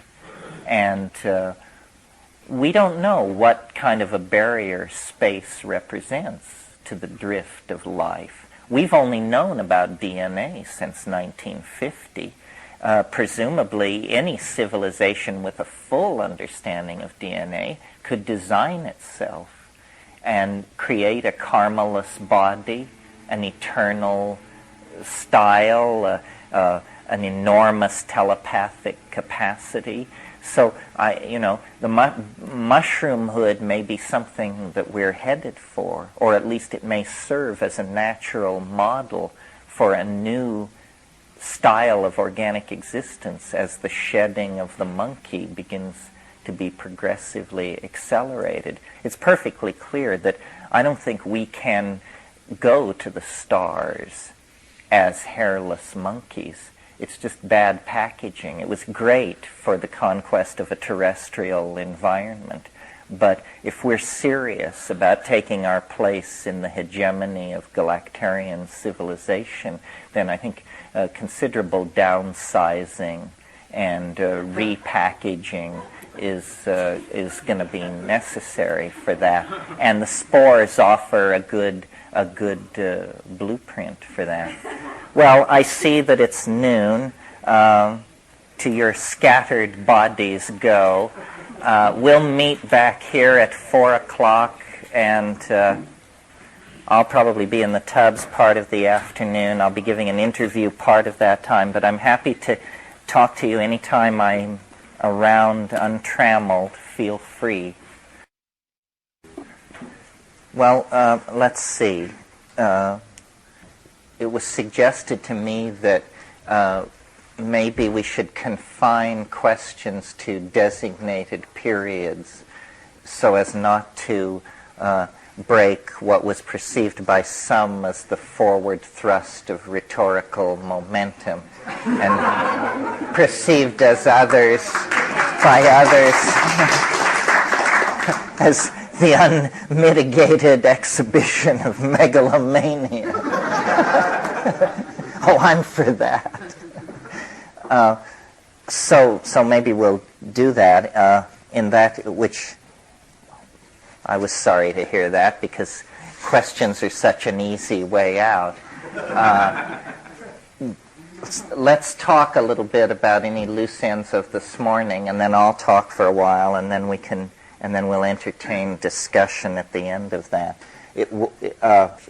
Is anybody disappointed? Are we not getting to your favorite subject, or somehow slighting some side of it that you're afraid isn't going to get its full treatment, or any comment on what went on this morning? Anybody? Yes. I was just talking to some people in the bookstore, and I was aware that my experiences are not. I thought everybody had pretty much the same experiences. That with me and mushrooms, I have profound teachings and teachings of things that I wasn't consciously aware of, you know, and like giving really good advice and sometimes instructions and as well as just kind of awarenesses. And so I don't know if this would be boring because I know you've done this a lot, but I would like to sort of hear a little bit of scrapping stories. So you like stories? Or I mean, I agree. I just never know, you know, I'm always trying to calculate. There's such a limited number of hours. So is it okay to swap stories and never mention the Paleolithic, or what gets sacrificed for what? But I agree. I think stories are great, and I certainly don't discourage them. You know, as you were talking about before, the intelligence in these substances, the intelligence that seems to be in the substances, which I think is... So that's what interests you? Yeah. Yeah. Well, yeah, it's what interests me. What I keep going back to is how confounding it is. How confounding it is to rational expectation that a plant can, exactly as you say, I mean, it gives you specific advice. It can color coordinate your wardrobe if this is a major concern of yours. I mean, it has no snobbery in what it will deal with. It's eerily like a companion. I mean, no other, even psychedelic does that. It's in a sort of a category by itself as an intellecty. I mean, on DMT you encounter these self-transforming machine elves or the gnomes of hyperspace, but these things are drenched with the peculiar and the autre. Often in the mushroom thing, it's very approachable and friendly and manageable, at least on a certain level. I mean, it's like anybody, any personality. It has depth. I never know. I mean, is this news to people, or is this ho-hum, and we've been over all this many times before? The mushroom as mind, the mushroom as historical, something which is penetrating human history, changing what it means to be a human being. In my book, Food of the Gods, I argue that it actually shaped human organization out of primate organization, that our bizarre situation in nature, that of being half primate and half archangel, is explainable only if you assume some extraordinary catalytic agent coming into our environment around the time when we were descending from the trees and becoming omnivorous and switching over to becoming nomadic grassland animals. And, you know, the human brain size doubled in 2 million years. The most extraordinary transformation of the major organ of a higher animal in the entire paleontological record. This is an extraordinary, would in any circumstances be an extraordinary challenge to the theory of evolution. The fact that the theory of evolution was generated by this very organ under discussion makes its inability to explain it particularly embarrassing, if you follow my logic. So there was some extraordinary catalytic action that, in terms of the geological record, was like a bolt of lightning. A species, a primate, an arboreal creature transformed into a grassland forager, suddenly, you know, stands upright, begins to perform symbolic activities. Our peculiar relationship to our sexuality and to dominance hierarchies, I believe, has to do with the fact that as primates, we are genetically scripted to have male dominance hierarchies. But for a very long time, the presence of psilocybin in the human diet pharmacologically interrupted that maladaptive behavior and created an orgiastic social style that was very strong glue for group consciousness, because men could not trace lines of male paternity under those circumstances. And so a very old primate behavior was, for a couple of million years perhaps, overwhelmed by a dietary factor. Then, fairly recently, with the drying of the African continent, the mushroom religion and the society that had gathered around it and the social and sexual style that had gathered around it collapsed. And these ancient people around 10,000 BC migrated in yet another wave of migration out of Africa into the Middle East and established the early human stratigraphy that we see in the Nile Valley and at Jericho and other places. And that's the fall into history, because in the absence of the mushroom, the old primate program reemerges. And it's right at that moment, as we break with the African grasslands and as we become sowers of cereal grains across Asia Minor, it's right at that moment that a whole series of maladaptive institutions spring into being simultaneously. Male kingship, standing armies, urban concentrations, canonized law, suppression of a goddess religion in favor of a religion of male warrior figures, the age of Gilgamesh, all of the agriculture, all of that comes at once. And I think it represents a break with the Gaian mind, previously maintained through this quasi-symbiotic, shamanic, psychedelic mushroom connection, a break with that, and a profound alienation then from the natural world that issues into history. I mean, Gilgamesh, for crying out loud, the earliest piece of literature out of that area that we have is a story about a guy who gets a hold on the loyalty of the shaman and co-opts his loyalty and gets him to help him cut down the world tree. They go off into the wilderness, Enkidu, the shaman figure, and Gilgamesh, the wily king figure, and they cut down the world tree. This is the earliest piece of literature out of that area.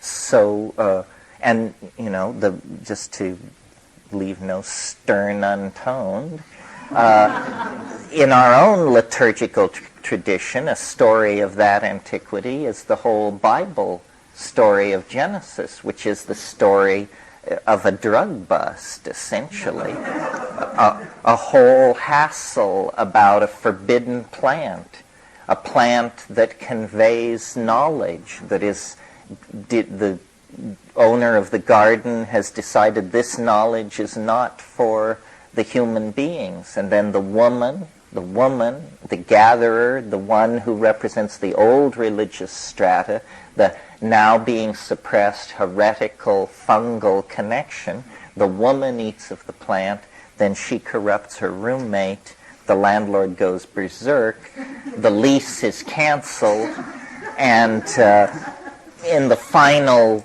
fade on that story, what we get is, and God set an angel at the eastern gate of Eden with a flaming sword that they might not find their way back. Well, that's simply an image of the desiccating African sun driving these people out of the cradle, the Saharan cradle of this mother goddess, psilocybin-based, nomadic, cattle-centered religion, which was a kind of style that had arisen there and flourished for 100,000 years, and then the fall into history is real. We are like the children of a kind of a dysfunctional relationship. There really is a trauma of some sort in our past. History really is a kind of pathological bereavement because, we were dropped on our heads 12,000 years ago, and we've been like trying to sort it out ever since. It explains to my mind our fascination with drugs.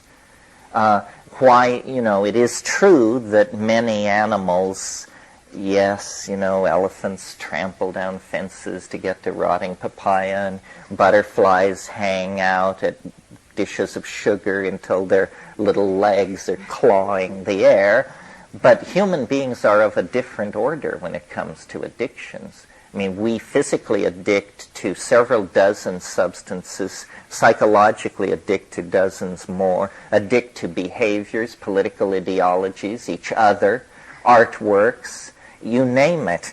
I mean, people go bananas in some cases if deprived of any of these things, and show all the symptoms of heroin withdrawal, insomnia, palpitating heart, irritability, irrational decision-making, delusion, so forth and so on.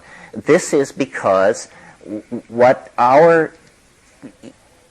extraordinary confluence of events necessary to call us into being as a thinking species was this kind of quasi-symbiotic relationship that evolved between us, cattle, and fungi, where the fungi became, or is, for some mysterious reason still to be discovered, a pipeline into a mind, an entelechy, which we can only image as feminine and can only associate somehow to the environment, to the ecosystem. This is the Gaian mind. This is what the goddess really is. I mean, the goddess is a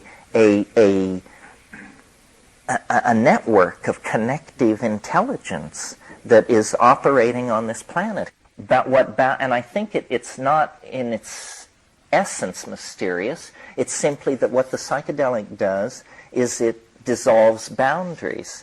And one of the boundaries that it dissolves is the boundary between community, which is a behavioral boundary maintained by the convention of language, and therefore not as set in concrete as you might wish to be congealed. Between that boundary and nature, there comes, a dissolution. And then there is, lo and behold, not the barren howling atoms of Democritean materialism, but instead nature, pulsating, minded, alive, caring, threaded into the human enterprise, willing to advise you on your fashion choices and investments. And it's an astonishing thing. And we were the great celebrants of that in this Paleolithic world. We were its chief acolytes, if you will, because our glory was the neocortex, the language processing capacity that we brought into the game because we had been primates in the canopy of trees, with a pack signaling repertoire at the level of dogs or something like that. And then under the stimulation of the glossolalias brought on by ecstatic doses of psilocybin, in this context of orgiastic boundary-dissolving sexuality, this mystery was connected with. And it is exactly the same mystery that you hit at 5 grams in silent darkness. And it's still mysterious. Thomas Aquinas, Heidegger, they don't really shed much light on this. We haven't, in 25,000 years, learned anything that makes this trivial or dismissible. It still raises the hair on the back of your neck. It still feels like the true indwelling of a metaphysical essence. It turns out that all the careful deconstruction of living nature by materialism was in vain. I mean, nature is alive and minded. I don't know what this means. I myself, as I sit here, not loaded particularly, cannot grasp the implication of a minded nature. It means that we're living in a world much closer to the spirit of early Greek mythology than the spirit of our own materialist philosophies. And I suppose that's why there's an argument for being au courant in your philosophical biases, because from places in our cultural canon like quantum physics and chaos mathematics, places which are very like early Greek philosophy. I mean, Heraclitus speaks for chaos, and I suppose Parmenides or Thales speaks for some of these other points of view. Quantum physics, the discrete nature of the world. These things, if you can assimilate them, are very close to what is perceived with psychedelics, but very, very far from the models that are being inherited from the past. And at the very center, you put your finger on it to bring it back around to that, at the most confounding center of this mystery is the presence, the voice, the companion, the ally. I mean, it's crazy. It literally is impossible within the context of the cultural expectation, and yet it's real. I mean, this was what got me on to all this years and years ago, because somehow I had friends early on who said, these plants talk to you. And I just thought, my God, they're losing their marbles. And I would take LSD and smoke cannabis and do these things, but it never, and have all kinds of strange experiences, but I never got what this thing was about how the plants talk to you until I got to psilocybin. And then it's just like, but you have to invoke it, you have to speak to it. It doesn't speak until spoken to. They're shy. They're like fairies. Hell, they may be fairies, who knows? You have to coax it out, and then it will just come forward. It's the damnedest thing. I mean, as I sit here, a man of 46, earning a living by telling people how you coax fairies out from under invisible bushes, I wonder myself at what the cultural crisis has come to. Nevertheless, it's true. It's as true as anything, and it's more confounding than most things. I mean, I don't know what it means. I've been through the possible explanations, Jung, autonomous psychic entities escaped from the controlling influence of the superego, yes. But when you're talking to a gnome, saying that to them is absurd as suggesting to a Javanese person that they're an autonomous portion of the psyche that has escaped from the control of the ego. It doesn't wash. I think that somehow unlike shamans, we haven't taken these worlds seriously enough, because we have a materialist basis.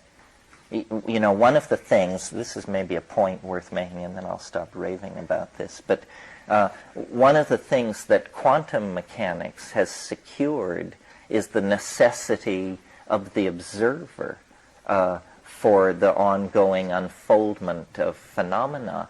And to me, that means that hallucinations have undergone an ontological shift of status. Hallucinations are now part of reality. They are primary data for theory making, in the same way that the movement of the stars is, or the changing of the tides. Quantum mechanics secures the mind as the necessary agent in all process. And so hallucinations are no longer off the table or out of evidence in terms of trying to understand what's going on with reality. Yeah, that brings up the question I've heard posed before, and sometimes it's on people's minds and they don't want to say it, and that is, why should people believe this Irish raving tall tale of human evolution? I mean, after all, I have to admit, I am awed by your intellectual prowess. I mean, I figure, and everybody knows the guy talking about stories, a guy that can convince his girlfriend to bring his lover on the trip down the Putumayo could talk a whole generation into anything. Well, your powers of persuasion are fantastic. thank you. I appreciate that. Are you saying, what is your question? I mean, I agree. I think the best idea will win. In a sense, you're right. The person who can tell the best story, that story will win. But best story is a complex concept. It also means, best formal mathematical underpinning. You get high points for that. Most people come up rather short in that department. I come out of the Berkeley tradition of all-night conversations. I think often in arguments you don't make progress till the 9th hour. And I'm willing to debate all this stuff. As far as my theory of evolution is concerned, first of all, you might suppose there is a large and established body of theory that has to be exploded. What the straight people say about how we doubled our brain size and got culture and mathematics. It turns out, no, they haven't got a clue. There is no big theory which has to be blown up. The best shot the straight people can give it is they say that we were puny and small in a world of the large and the lumbering, and so we learned to throw rocks with great precision and accuracy. They would essentially make the big league baseball player the pinnacle of human evolutionary development, and then say, and then once we'd done that, we had so much brain capacity left over that the plays of Shakespeare and modern mathematics were no problem. Well, this seems, I say, this is hokum, and that obviously they've done these experiments where they raise identical rats in environments which are very rich in experience and then poor in experience, and the ones raised in the rich environment when, hang on folks, sacrificed, exhibit in the brain slices a much more complex arborization than the ones that were in the learning poor environment. So I think, that one way of thinking about these psychedelics, and especially the psilocybin family coming out of these mushrooms, is that they were catalysts for the human imagination. They catalyze cognitive activity, whatever it is, counting your toes, painting on your friend, playing around in anthills, making funny noises in your off hours, arranging the roots you've collected in different categories. I mean, it just promotes cognitive activity, which you then take back into the group, yeah. Well, is there a different effect, the catalytic effect between the fresh mushroom, let's say that the proto-hominid picked the cake right off the dung patties, and the dried mushroom? I don't think particularly. I think you mean like, is the spiritual intelligence present in the dried stuff? Well, is the effect more potent? Well, the fresh ones definitely are kickaroo, just simply because the psilocybin isn't bound up in dried cellulose matrix. It dissolves much quicker. That's probably what that's about. One of the things that I think happened, I've spent a lot of time trying to understand this scenario of transition from what I call the mushroom partnership paradise to the historical bummer that came down when all that blew up. And I can imagine, as Africa grew drier, it became the mushroom would have, perhaps over millennia, slowly faded in availability. It would have, instead of being all the time everywhere, it would go to being seasonal, and then to be only in the rain shadows of mountains and stuff like that. And I'm sure a certain amount of cultural specialization would take place, i.e. you would appoint shamans to be the people who take the mushrooms in order to keep the connect open. And the other thing that would go on is there would be anxiety about preservation to try and keep a supply available for human use. Well, perversely, the most obvious method of preserving mushrooms or any other delicate foodstuff in that kind of an environment is to desiccate it in honey, put it into a crystalline honey, and the sugar will draw the water out of it. This is why you hear about the Romans eating hummingbird tongues pickled in honey. It was because the honey made the whole process possible. The problem there in our scenario where we're talking about how drugs shape culture is that honey itself has the perverse ability to become a psychoactive substance, to ferment into mead. And if you've ever been in the tropics and experienced aboriginal honeys, they have a much higher water content than what you're getting at the A&P. And they quickly do ferment. When you're offered honey, it's often a completely baffling and horrible thing that you can't really associate to what you know at home. And as an example there of how drug styles shape cultural styles, alcohol, the fermented meads and early cereal beers of the ancient Middle East, they create a completely different set of cultural values. Gone is the orgies, gone the connection to the Gaian mind. Now what you have is an increased sense of verbal facility and a lowering of sensitivity to social cueing, the kind of behavior you see in singles bars on a Friday night.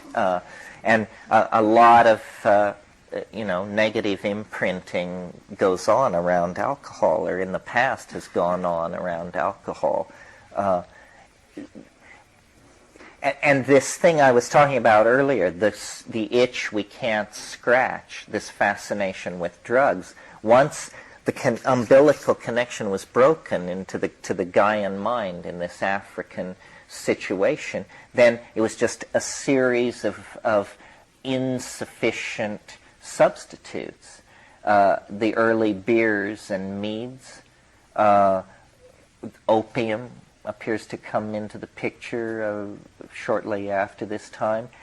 Cannabis, we have no idea how old it is. To my mind, cannabis is the closest substitute for the glue, the social glue, and provides the same kinds of social functions that the mushroom may have provided, and it may have later, across Central Asia, played a somewhat similar but subsidiary role. And then, the vast, we have explored nature frantically in search of intoxicants of all kinds. This continues to this day. The old style primate dominance hierarchy reemerged, and what it brings with it is moral cruelty, is what it brings with it, and an insensitivity to suffering, and a willingness to sacrifice others for grandiose political schemes, and a willingness to let dogma rule over common sense, and so forth and so on. And 10,000 years of letting that run rampant, and, as an engine of cultural destruction, it can't be beat. The pygmies in the rainforest are no match for it, nor is anybody else. After 10,000 years of letting that run rampant over the landscape, here we are. And strangely enough, then, in the here we are, gathered for the deathbed scene of Western civilization, and as every text is published, every archaeological site excavated, every occult system explored, every drug injected, so forth and so on, comes the news from ethnography, this minor branch of anthropology, that people are taking these drugs, these plants in the rainforest, and making extraordinary claims about its ability to transport you into other dimensions and heal and so forth. And it's like the Ouroboros snake taking its tail in its mouth, and the energy just runs around the circle. History is somehow redeemed, I think, by this return to the archaic. The question of what history was for, I'm not sure, but what caused it, I'm pretty clear on. It's a pathology, or it's a series of behaviors that are a response to the tremendous trauma and stress of the breakup of this symbiotic relationship with nature. It's like a crisis of adolescence, or a temporary psychosis or something like that. And now, strangely enough, we have gained through the peregrination of history a vast knowledge about forbidden and dark subjects, the control of matter, the control of the genetic units of life itself, the building of instrumentalities that can survive flight to the stars, so forth and so on. But to this point, this has all been in the service of some weird Faustian conqueror complex. Now all these tools have to be put at the service of a kind of ethos of planetary caregiving and ecological maintenance. It has all fallen into our responsibility. In a sense, we have come of age, child of the earth. Now here is the inheritance. And, there are a few dents in the Ferrari from some of the little episodes we took before we settled down, but it's all ours to make of what we will. And then behind that, this, what is it that Andrew Marvell says in his poem? Always at my, the grave's a lovely, quiet place, but none do there, I think, embrace. For always at my back I hear time's winged chariot hurrying near. And of course, behind this level I'm talking about is time's chariot hurrying near. The fact that rising over our world is the black sun of the incomprehensible event of our cultural transformation that has been built into our cultural mythology, since Abraham hesitated to slay his son. I mean, this is our thing, the finite apotheosis of the world. And we've now, all these as yet unintegrated, but soon to be integrated technologies, control languages, understandings are leading to the transformation of the human self-image. And really, the psychedelic experience is just inoculating yourself for the onslaught of transformation that is going to be rolling toward you through 3D. It's not going to come entirely through drugs, it's going to come through the culture. It already is. It's batshit weird out there, You don't have to have a bone through your nose to pick up on that. Did you have a question?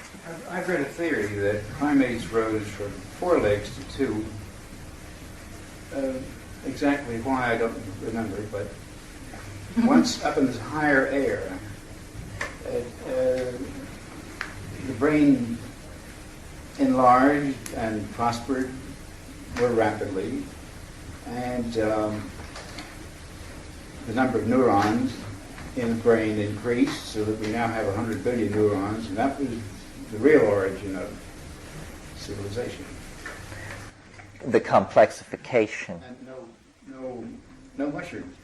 Oh, I see what you're saying. Well, it is true that if you've ever observed even squirrel monkeys, which are a fairly primitive primate, squirrel monkeys, if they want to run quickly, will rise up off their front legs. There's a lot of question about bipedalism and when it came in. Some people think it didn't come in until we leave the trees. We were a complex animal, there's no doubt about it, when we were in the arboreal canopy. But we were probably no more complex than the prosimians that exist in the world today. You see, the real challenge for evolutionary theory is not that the human brain could evolve at all. That seems reasonable and somewhat inevitable. But the speed is really shocking.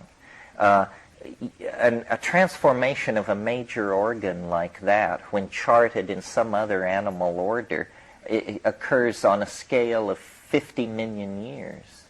In the human beings, it occurred in 1.5 million years. And if you're just going to limit yourself to the rules of ordinary evolutionary theory, then when you look at that transformation of that major organ in 1.5 million years, then you have to say there was an extraordinary selective pressure operating there that apparently operated on no other species at no other time in the history of the Earth. And I think, to generalize a bit here, that the undiscussed dimension of evolution is diet. You see, if you study evolution without great depth, what they tell you is that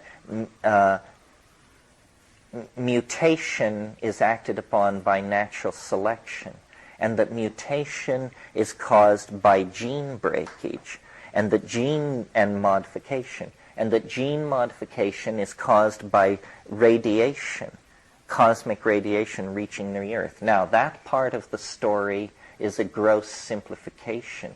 Gene breakage is actually caused by stress of all sorts. And incidental cosmic radiation reaching the surface of the Earth is only one kind of stress. Another kind of stress is chemical toxins in the environment, especially chemical toxins in the diet. And so if you have an animal, a species which comes under nutritional pressure, it has two options. It can either go extinct, or it can begin experimenting with its diet. And if it begins experimenting with its diet, there's many a slip before it gets it sorted out. Many exposures to toxic and poisonous substances or quasi-toxic substances that skew the ovulation cycle or affect expression of body hair or cause the retention of juvenile characteristics. So when an animal is undergoing dietary transformation, it's in a situation of extraordinary mutational flux. An example that I think makes this perfectly clear is sweet potatoes are a big part of human diets in many tropical parts of the world, and many primates are keen for sweet potatoes. But orthonovum and birth control drugs like that are made from those same sweet potatoes, from Dioscorea vines, which are grown on huge mechanized plantations in northern Mexico. That's where the birth control hormone comes from. Well, now, here's the scenario.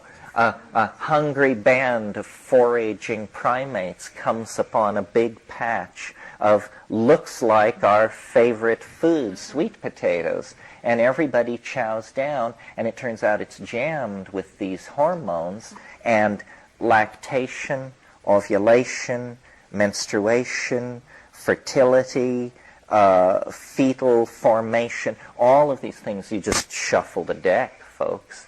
You know, you don't know what you're going to get out of that. And if the animals are sensitive enough to the situation to stop eating it, well, then it's just a localized catastrophe. But if they persist, they will be mutational or extinct within several generations.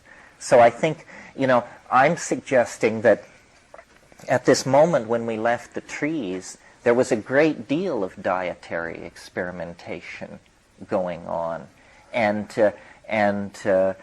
psilocybin was a factor in there. Looking at us and trying to understand our relationship to the other primates, one of the things that evolutionary primatologists have always noted is that human beings exhibit what is called neoteny. Do you all know what this is? Neoteny is the preservation of juvenile characteristics into adulthood. We all do this. If you look at our skull proportion to our bodies, it's an infantile proportion when you compare us to other primates. Human adults look like the fetuses of other primate species.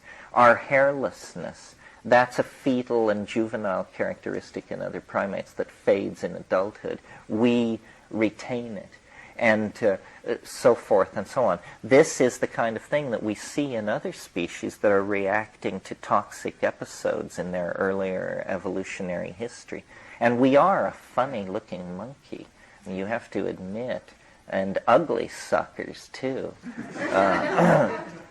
Thank God the estrus reddening of the bottom was suppressed before we got down to the business of civilization. And public masturbation seems to be under control, but otherwise, if you've ever looked at those prosimians and the proboscis monkeys of Southeast Asia, they're just like very ugly people, Anyway, enough about that. Yes. Any other predators that were likely or subject to happen upon these psilocybins and incorporate them into the same conditions as we find as primates? Well, no. Well, possibly. See, the thing is, animals tend to specialize their food supply. An animal will not explore a new food unless it's under nutritional pressure.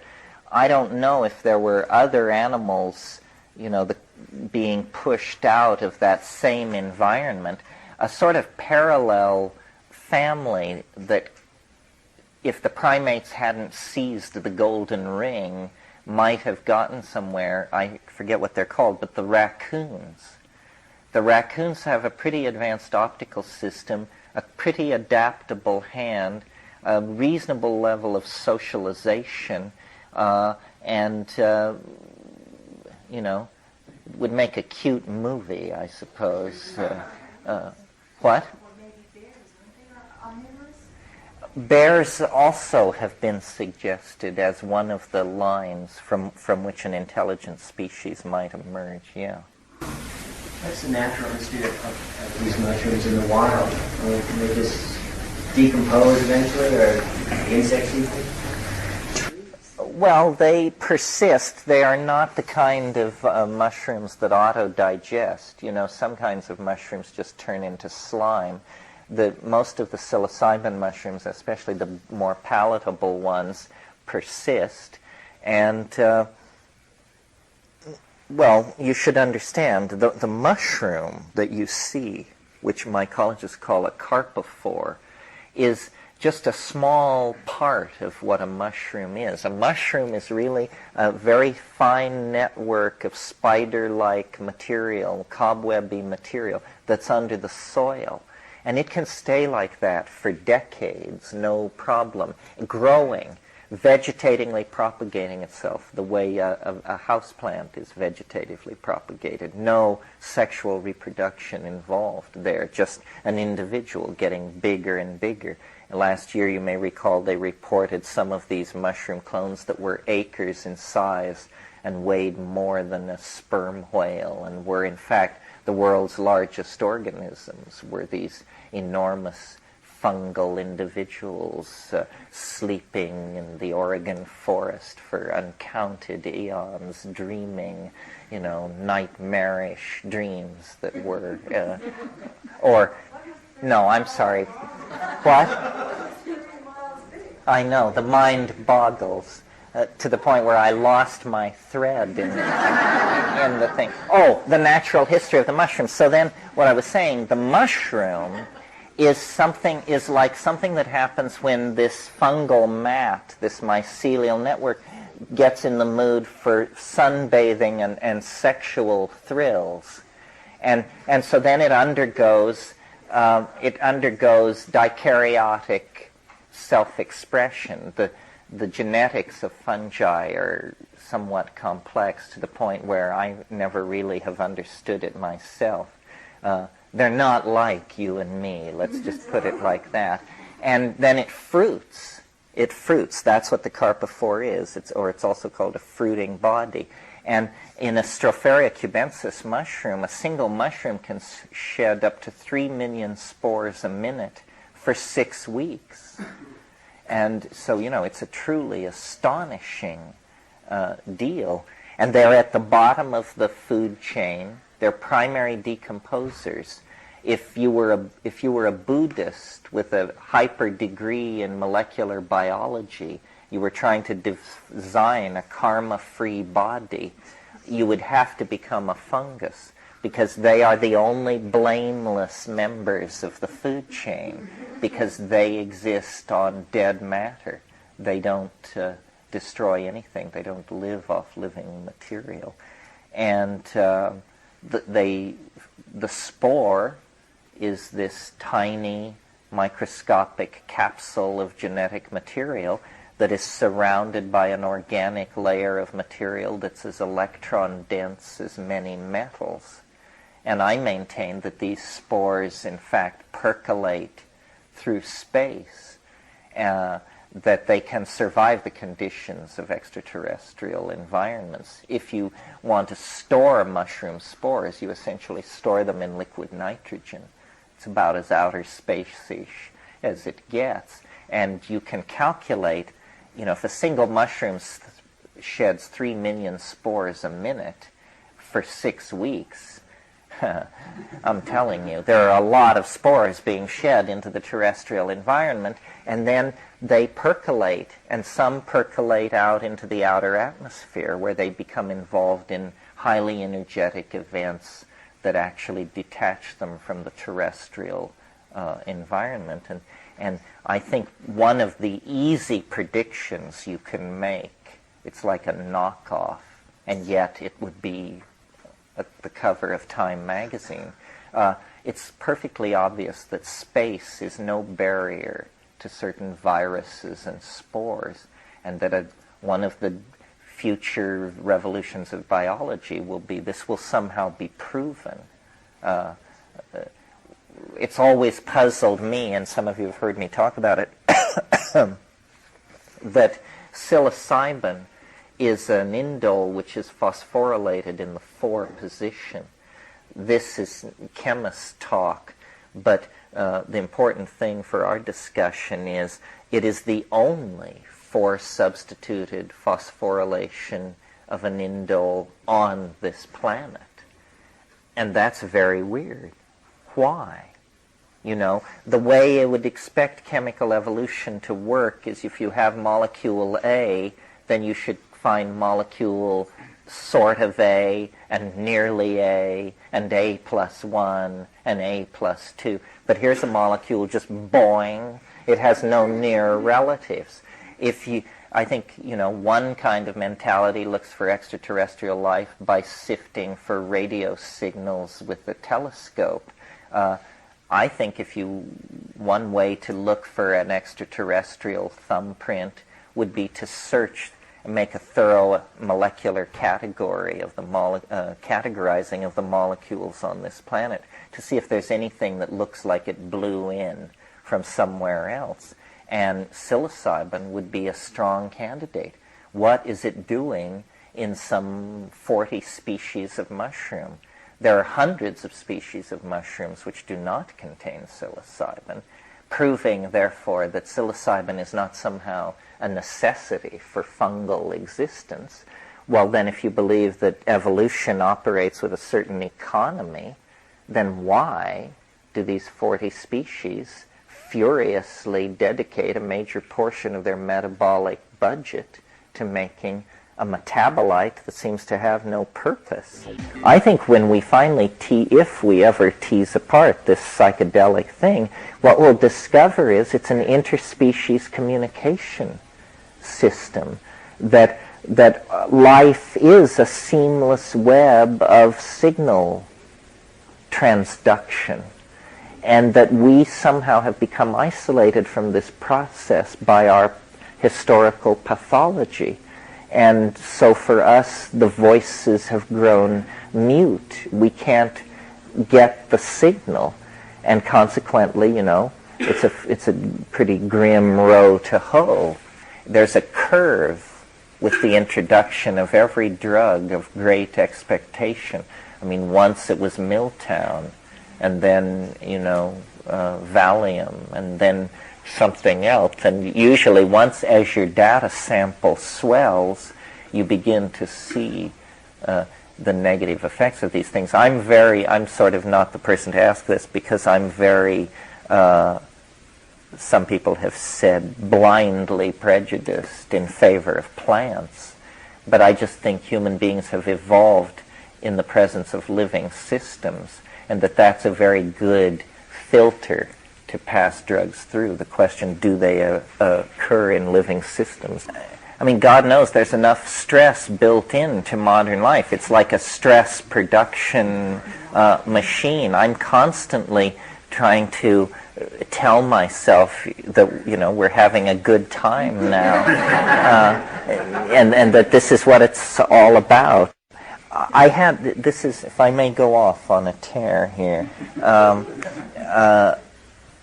I followed with interest the crop circle phenomenon in England, and recently a book has been written by an American called Around in Circles, and it basically buries the crop circle phenomenon. If your metaphysic was hanging on this, you better head for cover in a hurry. But the most interesting figure to me in the controversy was this British meteorologist, Terence McKenna, who at the beginning his position was, this is the wind. These things are vortices caused by heat convection, and they are capable of swirling the wheat into these patterns. He was, you see, a reductionist. He was saying there's nothing unusual going on here, so forth and so on. Well then, as the phenomenon got rolling, the circles became more and more elaborate. And Meaton, always being asked by the media to explain these things, came to insist that once he eventually electrified his vortices, and they became plasma vortices, a rare natural phenomenon disputed by some whether it even exists or not.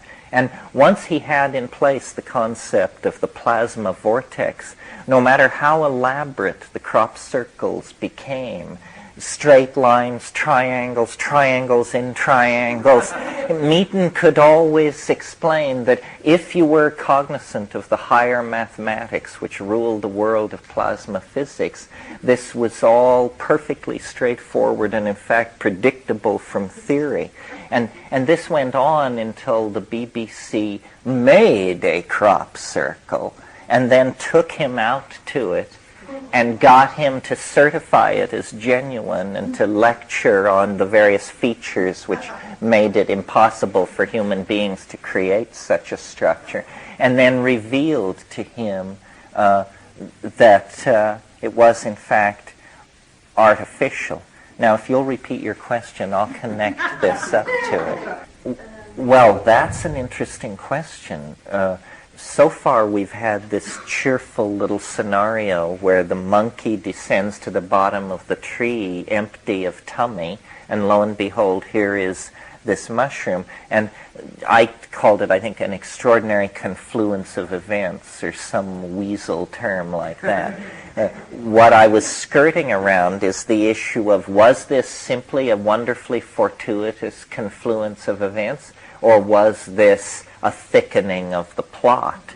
was this a bringing together of two elements that had been designed to meet each other in the councils of the Galactarians eons before, somewhere else?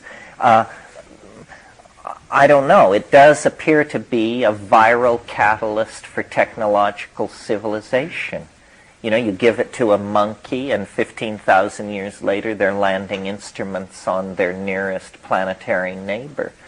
I had a professor in college who said what he thought it was all about was that someday flying saucers would visit the Earth, and they would take all the fissionable material away, and they would just then explain that human history was a project to concentrate fissionable material for their purposes. And now, thank you very much, and you people can go back to, picking fleas and beating each other's brains out as far as we're concerned.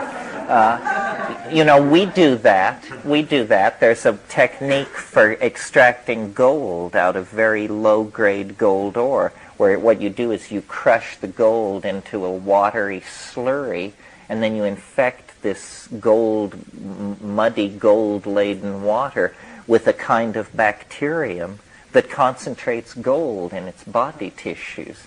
And then you stir this up and cook it up, and then you just skim off the bacteria and harvest the gold out of their body tissues.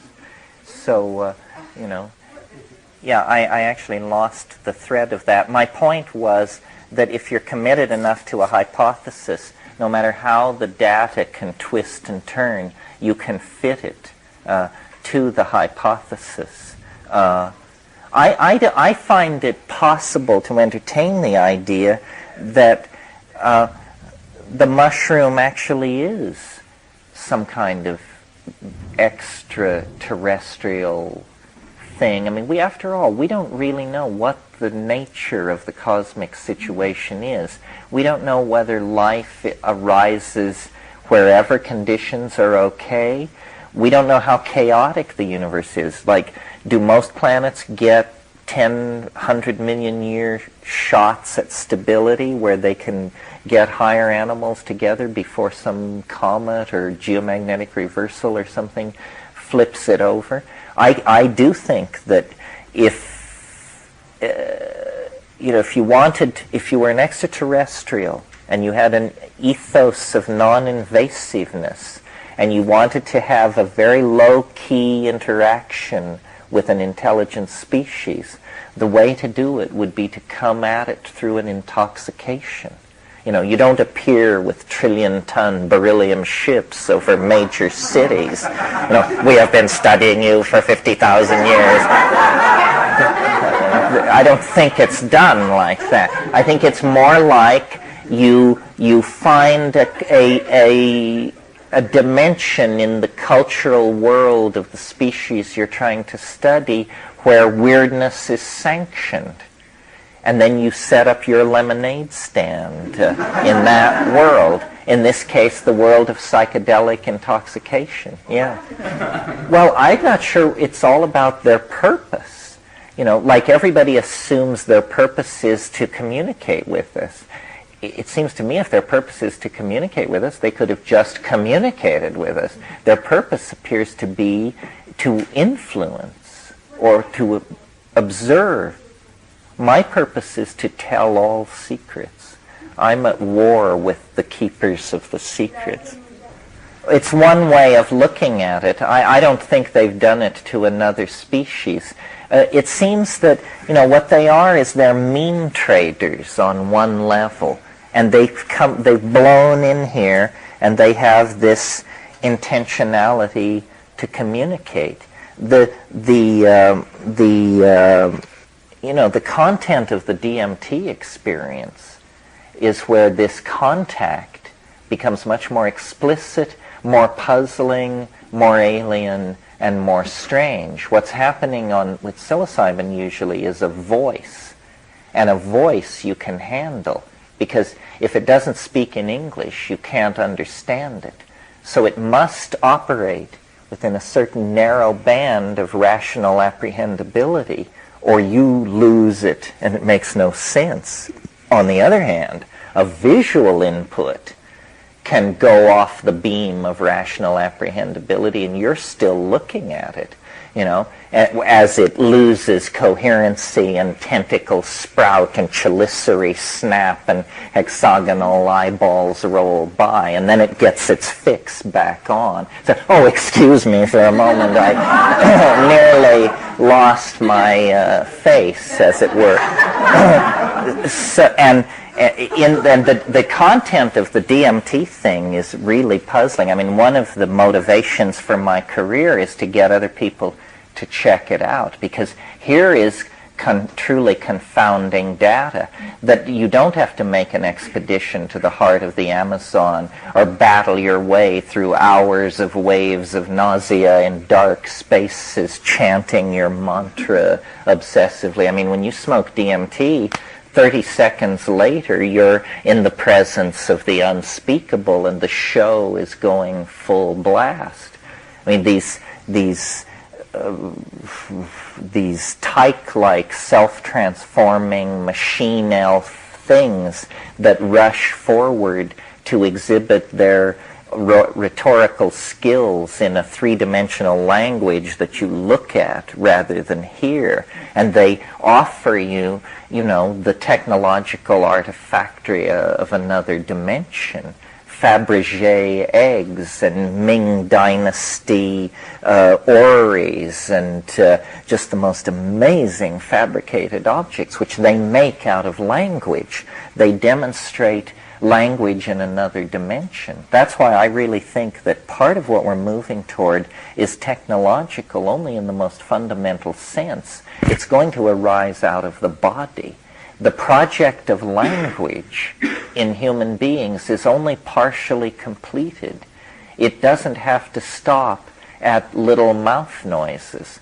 There's a way to pass over into something more grandiose, more enclosing, more boundary dissolving, more emotionally intense. What I always tell to people who are really dedicates, and it's deep advice, is, go to the Amazon. And the mere act of placing yourself in the Amazon is pretty psychedelic in and of itself. And then, as you make your way through these colorful personalities that are the Peruvian people and their medical practitioners, all kinds of adventures happen. And then eventually, if you're lucky, you actually get to the good brew, and it will sweep you, just knock your pins right out from under you, sweep you screaming into the cataracts of perturbability. Well, it may be. I mean, you have to take a number if you want to accuse me. You just don't elbow your way to the front of the line like that. I don't have any problem with the idea that dance is a primary language. Cognitive activity is the term that I prefer. Clearly, we had an animal existence of a very limited number of concerns, not to be killed, to feed our children, to get sufficient sex, and like that. And then we broke through to something else, and self-expression. And I think people danced for each other, did glossolalia for each other, body painted, made faces, did all of these things, and for a long, long time before meaning was invented.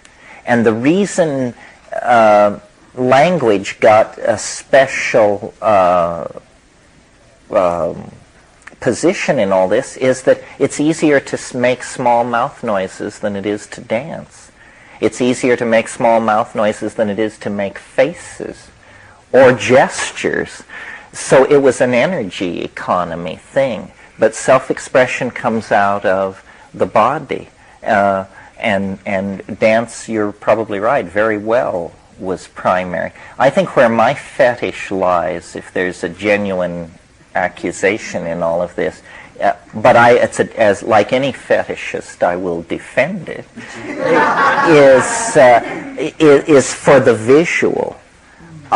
People say, why do you always insist that you have to have hallucinations? Why are you so bent about the visual connection? Well, the answer is a voice in the head or a funny bunch of thoughts. Like for me, that's what LSD was. It was for very odd kinds of thinking. But all of these things could be generated out of my own psyche. But I am pretty familiar with the inventory of my psyche as far as its image bank is concerned.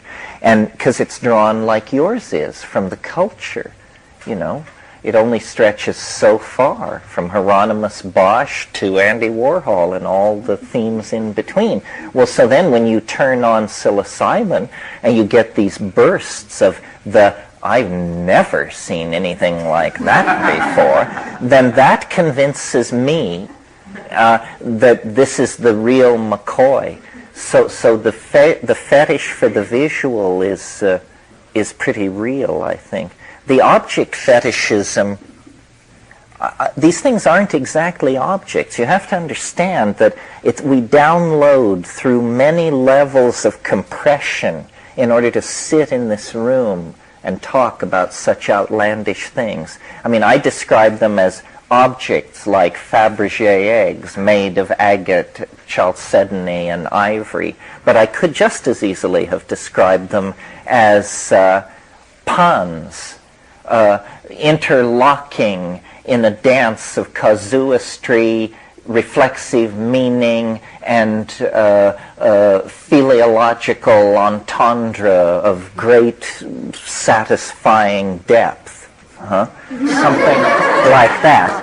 You see, because they're both and. These things exist in another dimension. And if I don't do the best job. If I could make it weirder for you, I would.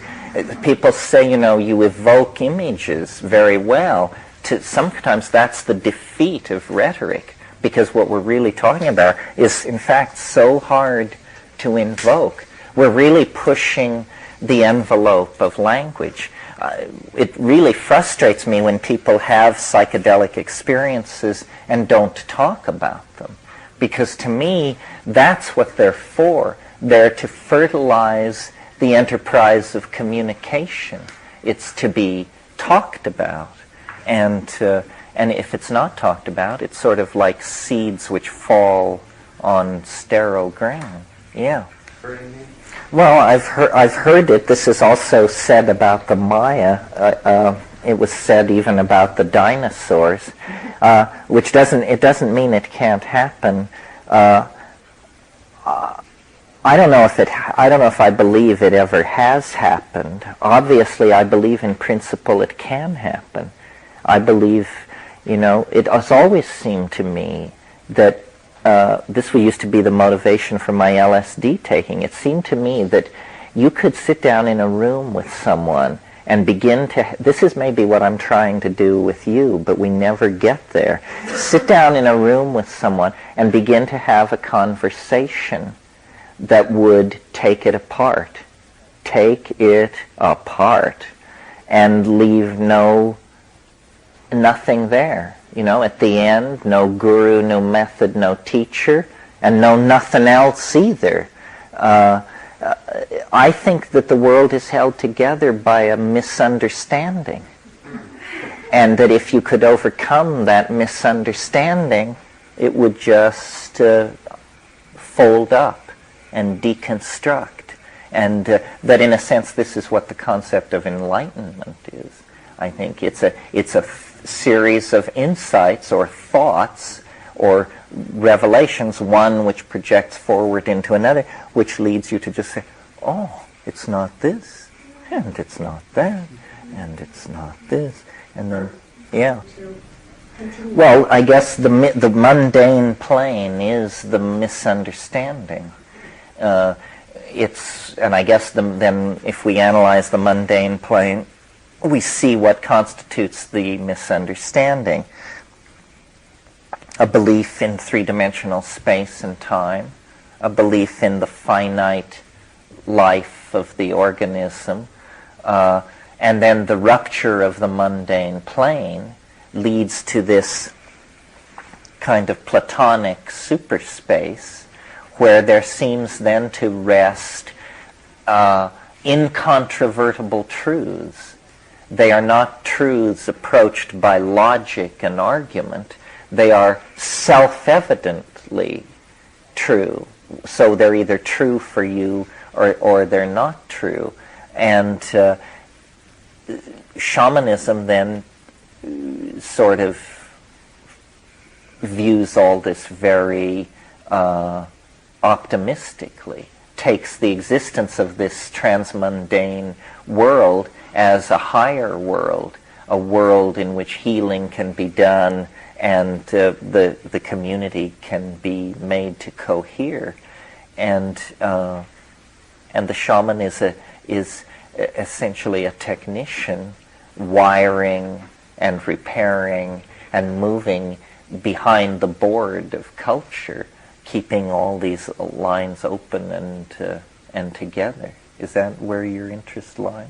Well, yes, I see. So apparently, it seems to me that it looks like mind is something that, if we were to make an analogy, it's somewhat like sulfur, in that sulfur has this weird quality of having two melting points. You have solid yellow sulfur and you heat it and it melts. But then you keep heating it and it turns back into a solid. And you continue heating it and it melts again. This is a curious property of sulfur, but not magical. The human mind seems to me to be like that. It's something that in the mundane plane, it has collapsed down into a tool for threat detection and social account keeping, basically. But when you go alone or with your nearest and dearest to wilderness or places where you feel secure, and you perturb the chemical foundations of consciousness, then this is the equivalent of heating the sulfur. And lo and behold, a new geometry is cast out of the fluid mercury of the psychedelicized mind. And I think I said this morning, I really favor a geometric model. I think that the shaman's power comes from the fact that the shamans really are seeing things from a higher dimensional perspective, that's not a metaphor or an analogy, that's the voice of mathematics speaking. And because as I analyze, the history of biology and higher animals and culture and so forth, what I see as a continuous theme from the very beginning is the conquest of dimensionality. Life conquers dimensions. Life begins as a fixed slime in one place with no eyes, no ears, no nothing, and it evolves tactile awareness. Then it slowly becomes, through the sequestering of pigment-sensitive cells onto its surface, it acquires the notion of a gradient of light and darkness, and then through the formation of lenses, it's able to stabilize an impression of the exterior world. It evolves progressively with more advanced forms of locomotion. Eventually it evolves memory and complex cognitive interior maps for anticipating the future. This is a description of a strategy for the conquest of dimensionality. And I think really the shamans are the people among us who represent the next evolutionary level. They're people who have learned to do what we can't do, to come and go from hyperspace, whatever it is, an informational superspace that exists inside the psychology of the individual and the group that we can't even see because we're materialists, fixated on the topological surfaces of the three-dimensional manifold, which is only one level in the onion of reality. These shamans have moved over to another level, but I think they are the paradigm for a new authentication of the human experience. And it's all about experience. This is what we clearly have wandered too far from. We are too in our heads. The consequences of a phonetic alphabet, monotheism, modern science, Greek aesthetics, yada, yada, yada, is just to move us too far from experience. And so then this compensating thing is coming back in, and the shaman is the paradigmatic figure. And when you analyze what shamanism is, the psychedelic experience is revealed to be the sine qua non of this lifestyle. I fiddled with screenplays. My objection to most visions of extraterrestrials is people don't understand. Extraterrestrials are not mundane.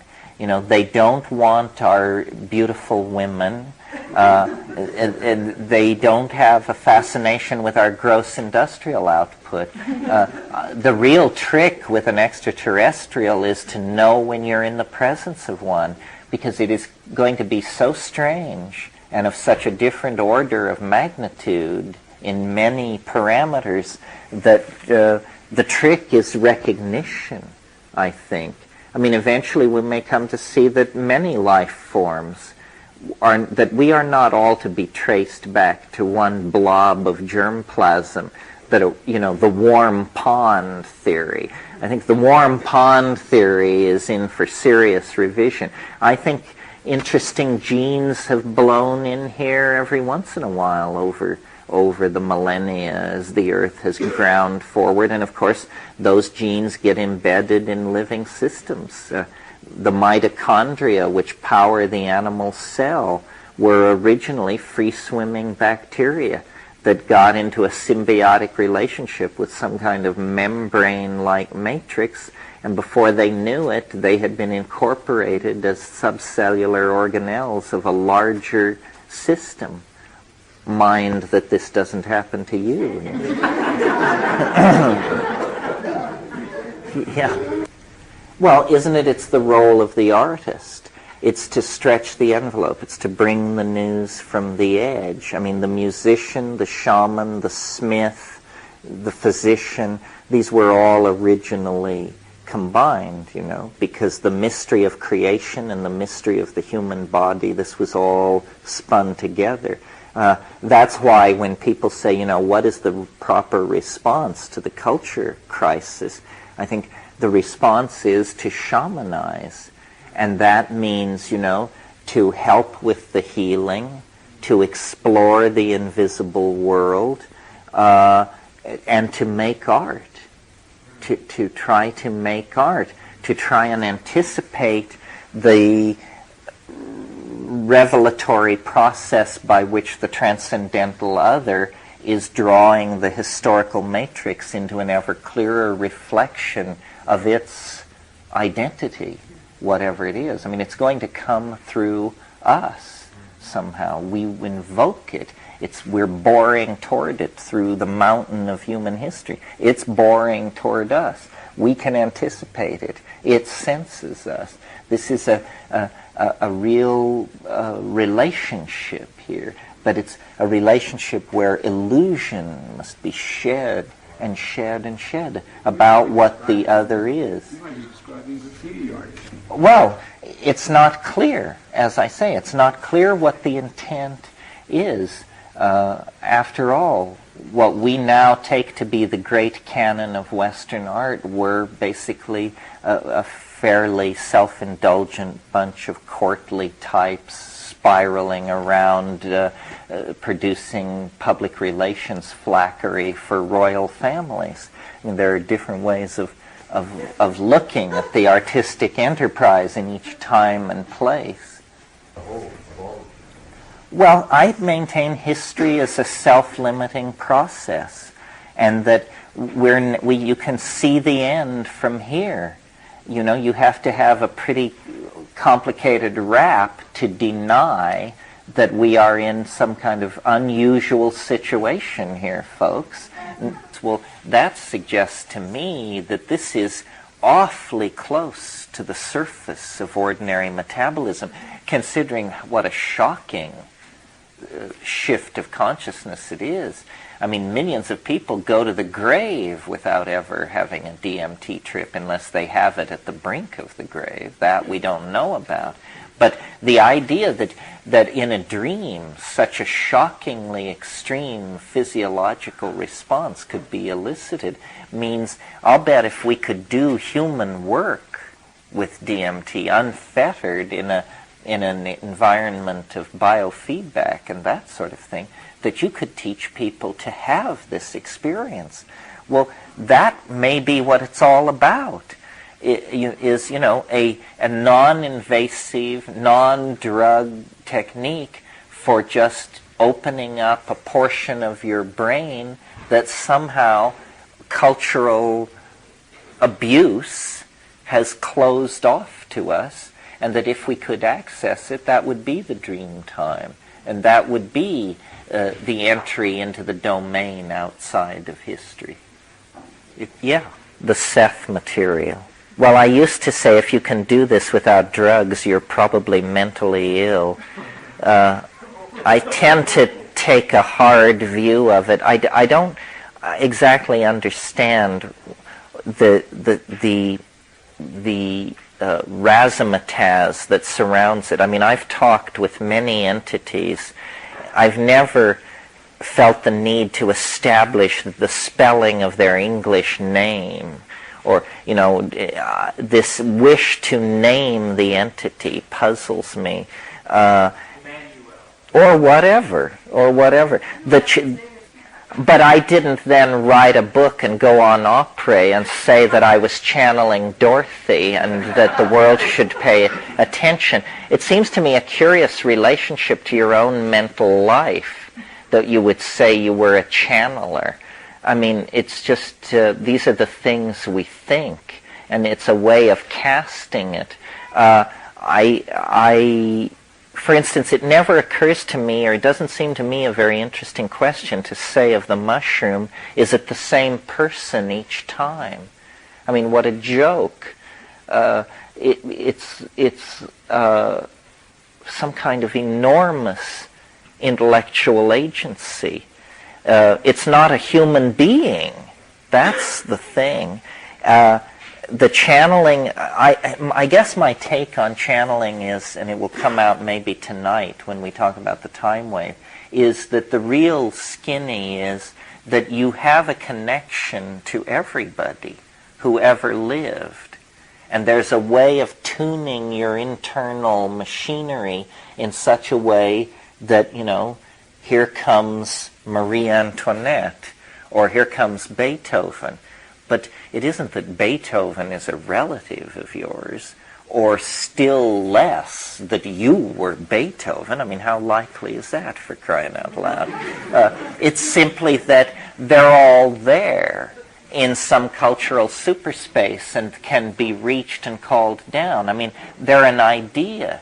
Beethoven is an idea. His grumpiness, the hands behind the back, the da-da-da-da, we know Beethoven. And so he lives in some kind of superspace.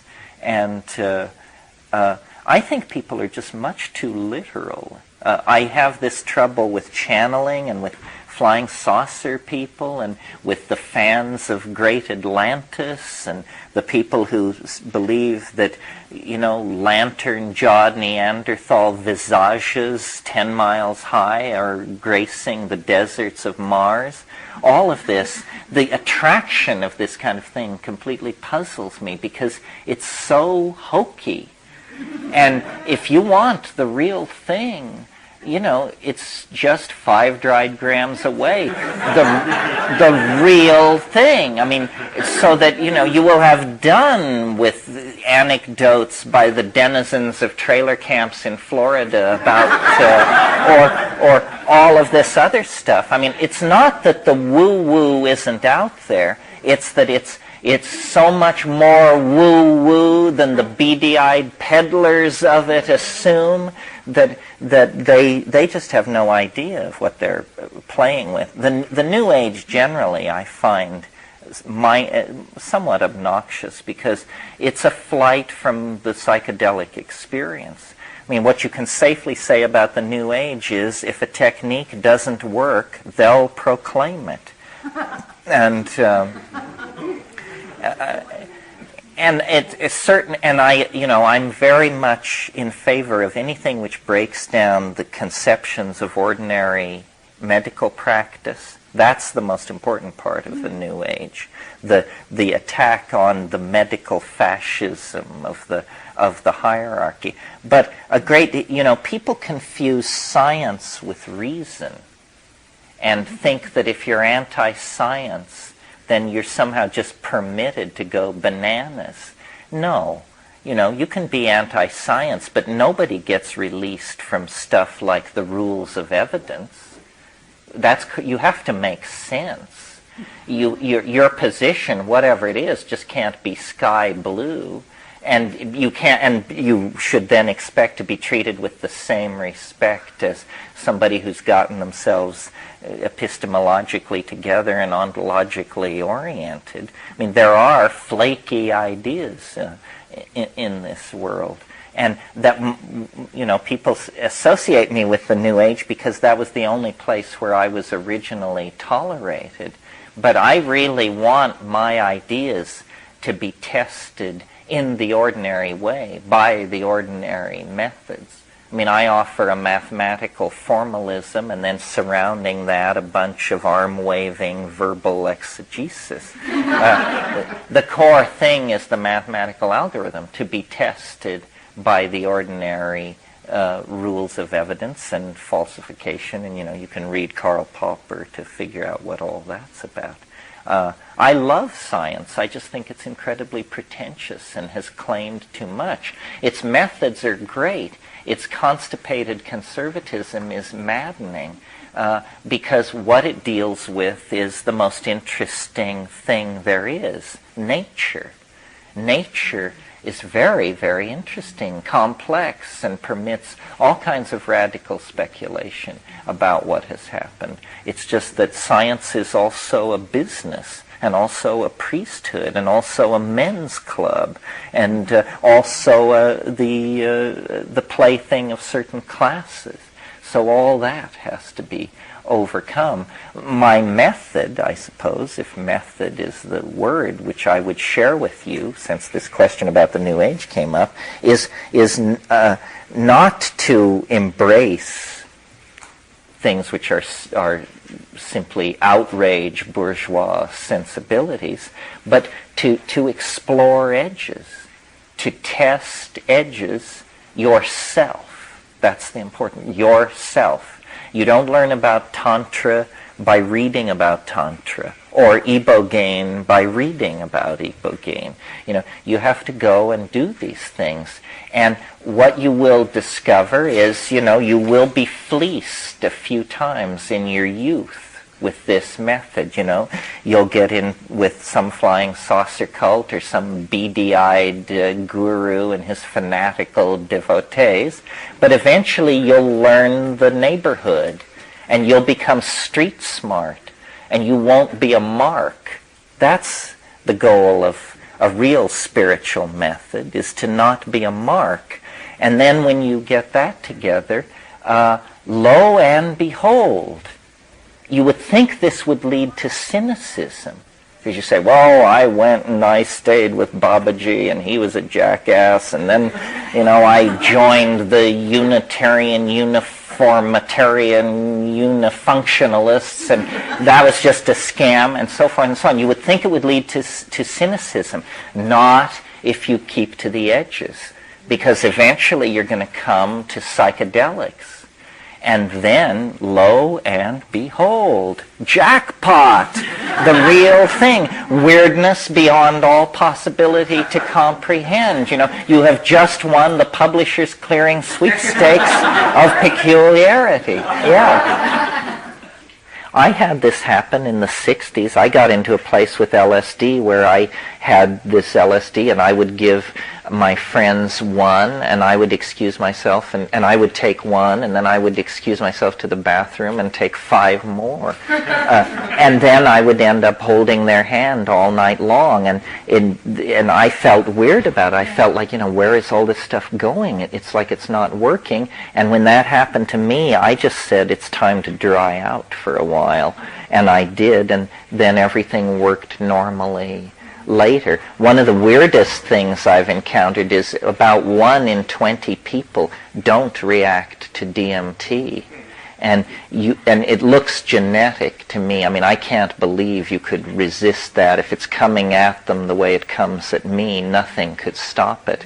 And yet they will do it and take, enormous inhalations and then say, is this it? Or, I don't know, it's kind of strange, but it doesn't seem, and you're just like, oh my God, what is this? So, and one thing to bear in mind in all of this is that we talk a lot about the mental effects of drugs, but these drugs are tiny objects. They are molecules, and they won't work unless they find their way to your synaptic cleft and find waiting for them there what are called drug receptors. Think of them as little outlet holes into which the drug can plug itself. And how many of these little receptors you have is part of your genetic inheritance. And so some people have a lot, and some people have a little, and some people have some for some, and some have some for others. And you have to learn what works for you and what the right tool is. Yeah. Yes, toad is 5-methoxy-DMT. It's an exudate of Bufo alvarius, a large southwestern toad. So it is DMT. No, it is not DMT. It's 5-methoxy-DMT, and it doesn't cause the same thing that DMT causes. It causes an intense, void-like emotion that is very dissolving, but it is not accompanied by the kind of visual activity that DMT. The visual activity on DMT is astonishing. I mean, it conveys you into a world more complex than the world we're living in, a world of brilliant colors and faceted surfaces. Yes, but on ayahuasca, unless it's really horrendously strong, you will never reach the kinds of places you reach on a DMT flash. Smoking it. No, there is nothing like that this side of the yawning grave, I hope. I mean, I don't know. Is everybody cognizant of what that's like, about how fast the world can be rearranged and how totally replaced it can be by something that you not only hadn't imagined until 30 seconds before that, you couldn't imagine. And now here it is. And you just you gape in slack-jawed disbelief at what has happened to reality. Oh no, it doesn't induce, somebody asked, is it dangerous? The danger with DMT is death by astonishment. This is an entirely possible outcome of your involvement with it, especially if you're intelligent. I think the more intelligent you are, the more at risk you are for death by astonishment, because you just say, good grief. But I see that it's 6:04 and time to knock off. We'll do the time wave tonight. It's a kind of indulgence of me because it's the only original idea I've ever had. So you're forewarned if you have something better to do.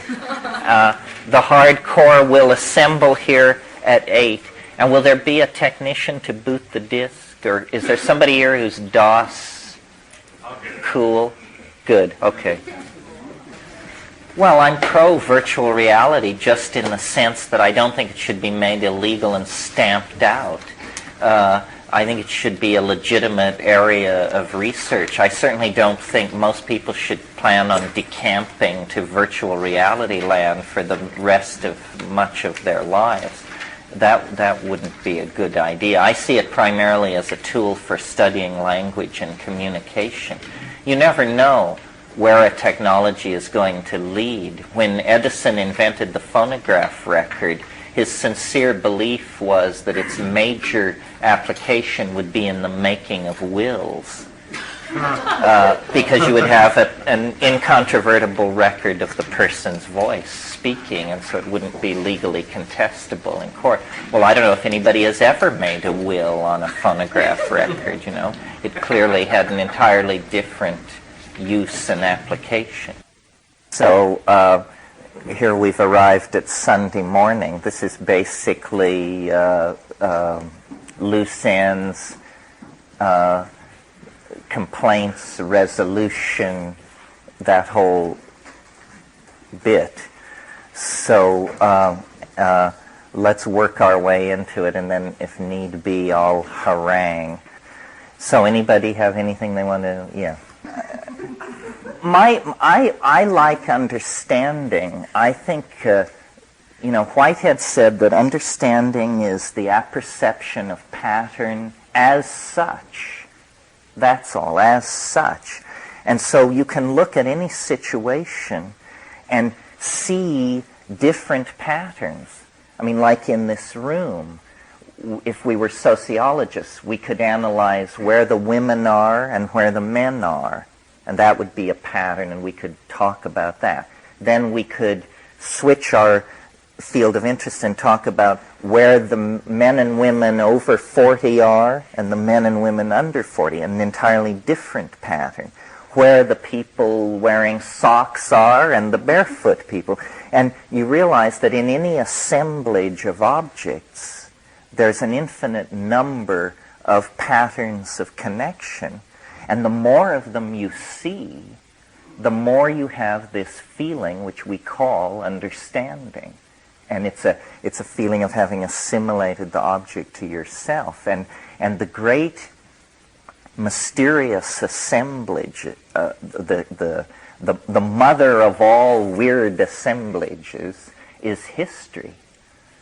You know, the peregrinations of our species through time, and the detritus of that journey. I have a friend in London who's a rare book dealer, and when I'm in London, I'm usually able to contrive a situation where he has to have some errand out. And so then I'm left alone for hours with the books inside these multiple concentric circles of security, and I can open up all the cases and pour through this stuff, and it's astonishing. I mean, the cul-de-sacs into which the human mind has wandered. You know, phlogiston theory, the Chaldean oracles, the Wunderkammer, the hollow earth thing. And then all this literature of exploration. I mean, the stratigraphy of the human experience is maps and machines and diaries and blueprints. And out of all this, if there can be a pattern, then there's a kind of an epiphany, a kind of a sense of order, of, aha, it does make sense. It isn't simply a chaos. Well, that's a Hindu notion of this same thing, essentially. This Platonic superdimension where all and everything is suspended and in place. If you ever want to have a very bizarre sub-psychedelic experience when you're in Oxford, go to the Pitt Rivers Museum. Everybody goes to the Ashmolean, and of course you should, to see the Uccellos and all that. But on the kinkier side, the Pitt Rivers Museum, Pitt Rivers was an early ethnographer in England, and into one of those Victorian cast metal and glass ceilinged buildings, he gathered hundreds of millions of objects classified by category. So, there are like 50,000 needles from all over the world in drawers, 10,000 pairs of pliers from all over the world, from all times and places, and on, and and they're in drawers which you can open, and the stuff is stacked up 20 feet high, and you realize that it's a concentration of manas. It's a concrescence. There's one section where there are over 200 drawers labeled magical amulets. And you open these drawers and look, magical amulets, southern Iraq, magical amulets, Syria, and on and on. Very bizarre. That to me is, searching for pattern through the detritus of human history, because I really think that we are caught up in a relationship with something very, very mysterious. I don't like religious vocabularies, but an epiphany is taking place. Consciousness is really important, and it is using the stuff of biology to create some kind of new order in nature. And technology, I'm convinced, has something to do with it. That machines are more than they appear to be, and the machine, as we have known it, is to modern technology, is to a possible technology what the chipped flint is to the technology that we possess today. I mean, the concept of a machine, which is downloading of a function into matter, is a concept of immense profundity. Life may be able to extend its career by orders of magnitude through this means. And life is now seen to be, I think, clearly central in the evolution and the career of the universe. Most stars gutter out of existence after 500, 600 million years. That's the average lifetime of a star. We happen to be on a planet around an extraordinarily slow-burning and smooth-burning star that has lasted a long time. But life on this planet has been here for at least 2 billion years. That's 3 times the life of the average star. Biology is persistent. Biology is a major player. And biology is not entropic. A star, no matter how smooth burning and self-sustaining, is on a downward energy curve toward heat, death, and extinction. Biology, on the other hand, it pumps itself to higher and higher levels of complexity, faster and faster. And it uses the dying stars as stepping stones from one to another. The way, for instance, in the Hawaiian Islands, there's 30 million years of evolution visible, but no island out there has been above water more than 6 million years. The islands keep slipping beneath the sea and rising at the western edge of the complex, and the life keeps stepping from island to island and perpetuating itself. Hans Moravec has done calculations of the kinds of computational simulations that could be carried out if you had a computer where every atom was a switch and the computer was the size of the solar system. With a computer of that size, you could resurrect every DNA sequence that has ever existed on this planet. And he feels that you would feel a moral obligation so to do, and that the resurrection of the dead would become a social project pursued with government funding. Yeah. Well, I don't think Rupert would agree that biology is entropic. The way biology works is by being what's called an open system far from equilibrium. you see a closed system like a star or a fire will always drift toward equilibrium, which is entropic. But the miracle of biology is that by taking in matter, by being an open system and allowing matter to come into the system and then breaking down that matter and extracting energy from it, the biological organism achieves the miracle of evading equilibrium. It hovers off the main curve of equilibrium. So people who talk about the third... What? Well, this is debatable at the highest level. There's a problem there because for some weird reason, the identifiable amount of matter in the universe falls so close to the cusp of whether of either it is open or it's closed that they can't tell. And why this is probably means there's something wrong with the theory. You know, Bridgman said a coincidence is what you have left over when you apply a bad theory. But I want to go back for a moment to this question of the open system far from equilibrium. The second law of thermodynamics, which was thought to be inviolate, states that all systems run down into entropy. But in practical terms, given the facts I just stated about how life is 3 times as persistent than the average star, and that if you view life on this planet as a single unified system of genes, then we have to say that there has been a dissipative structure far from equilibrium. For 2 billion years, it's been able to maintain itself well off the entropic curve. So I think the second law of thermodynamics looks much more provisional from that light. Well, but see, it's been the third law that has been the downer.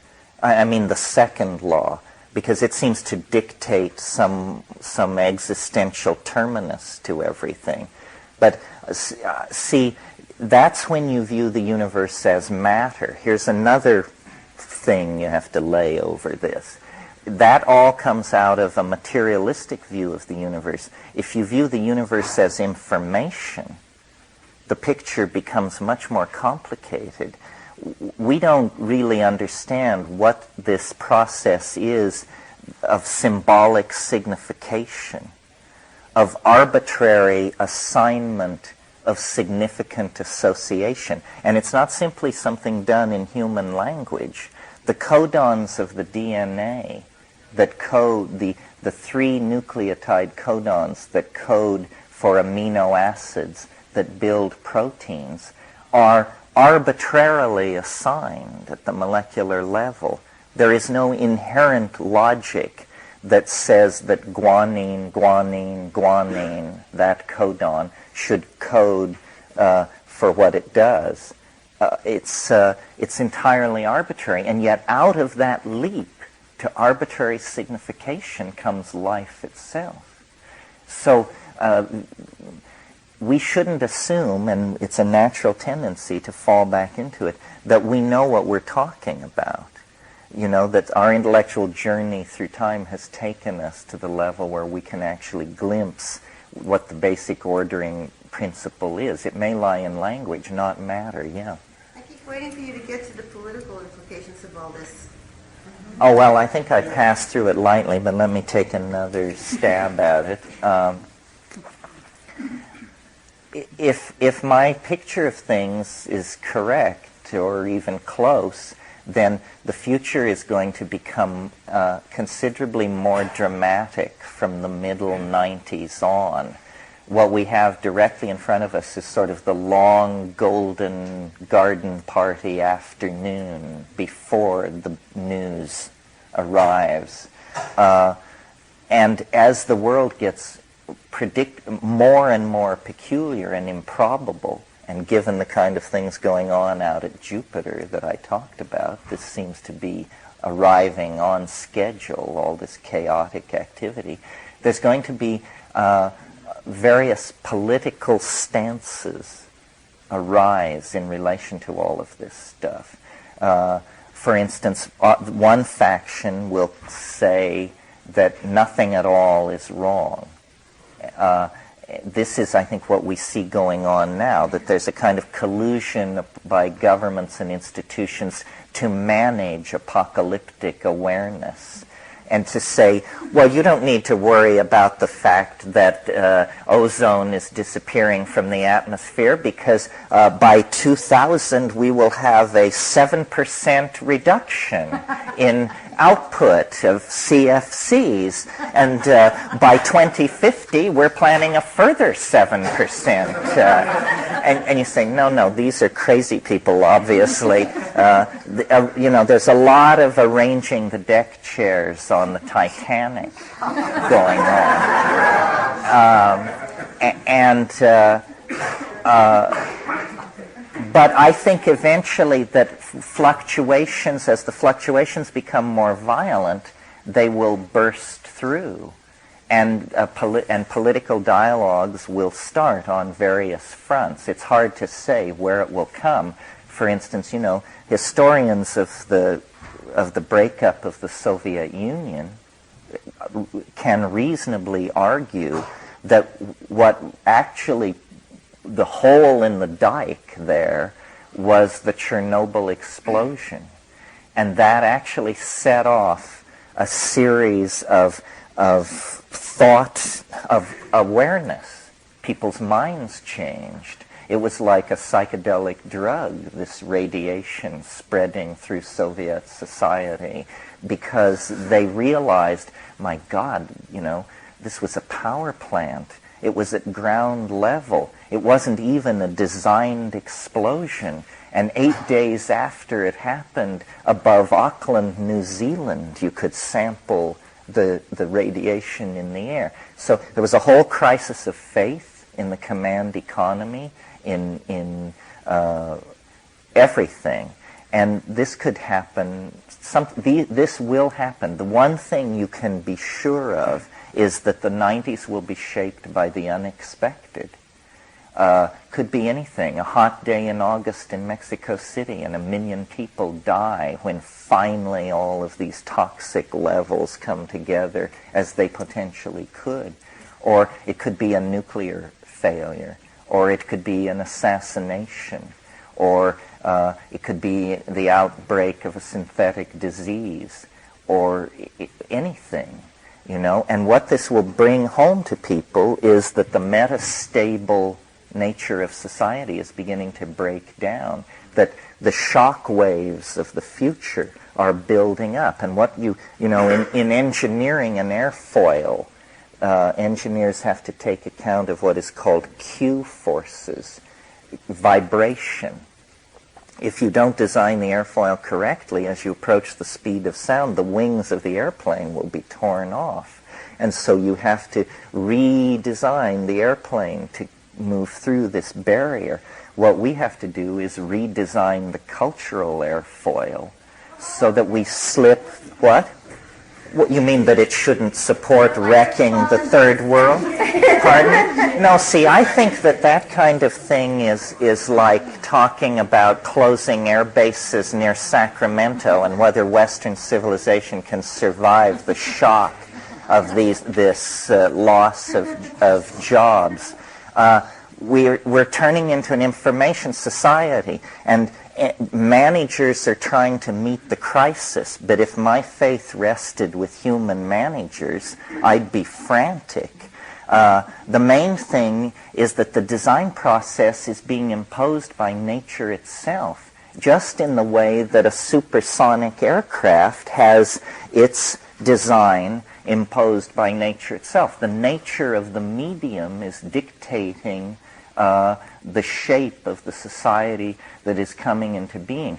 The main thing is to try to make this through with as little bloodshed and hysteria as possible. And it's a very hard call. I mean, looking at something like Bosnia, the impulse to use F-18s to correct the problem is very great.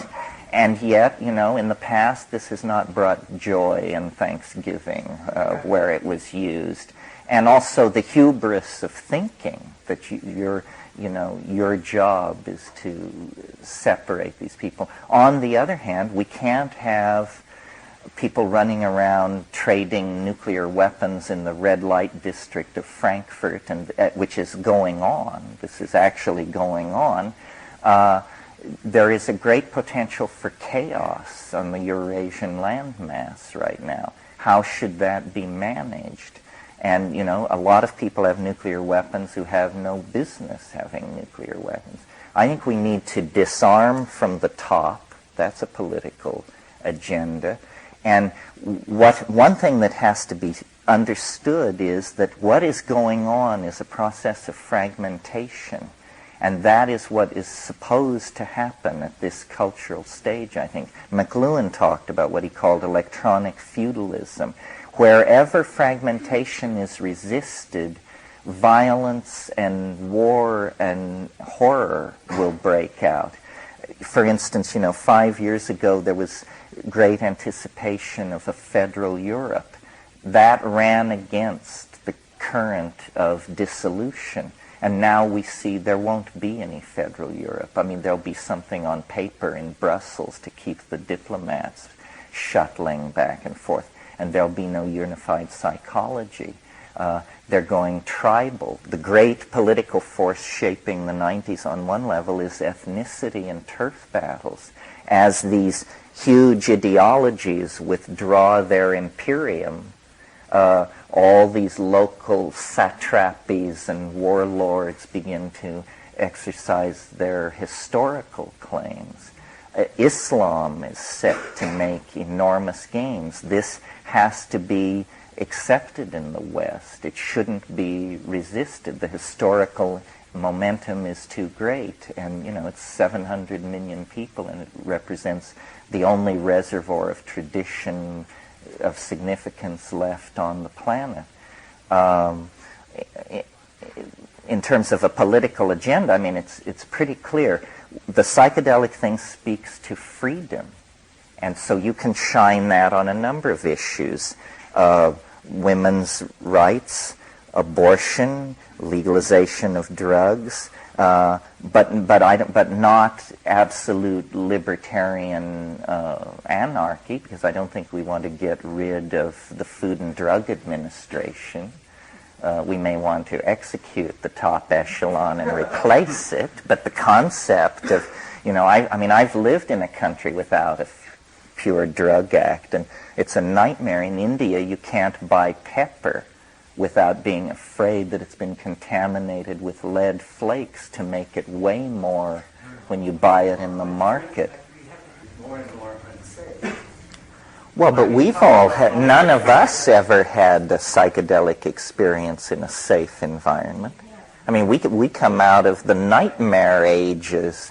I took psychedelic drugs under the aegis of Richard Milhouse Nixon. I mean, I've stared archetypal danger in the face. I took psychedelics under Indira Gandhi. That was...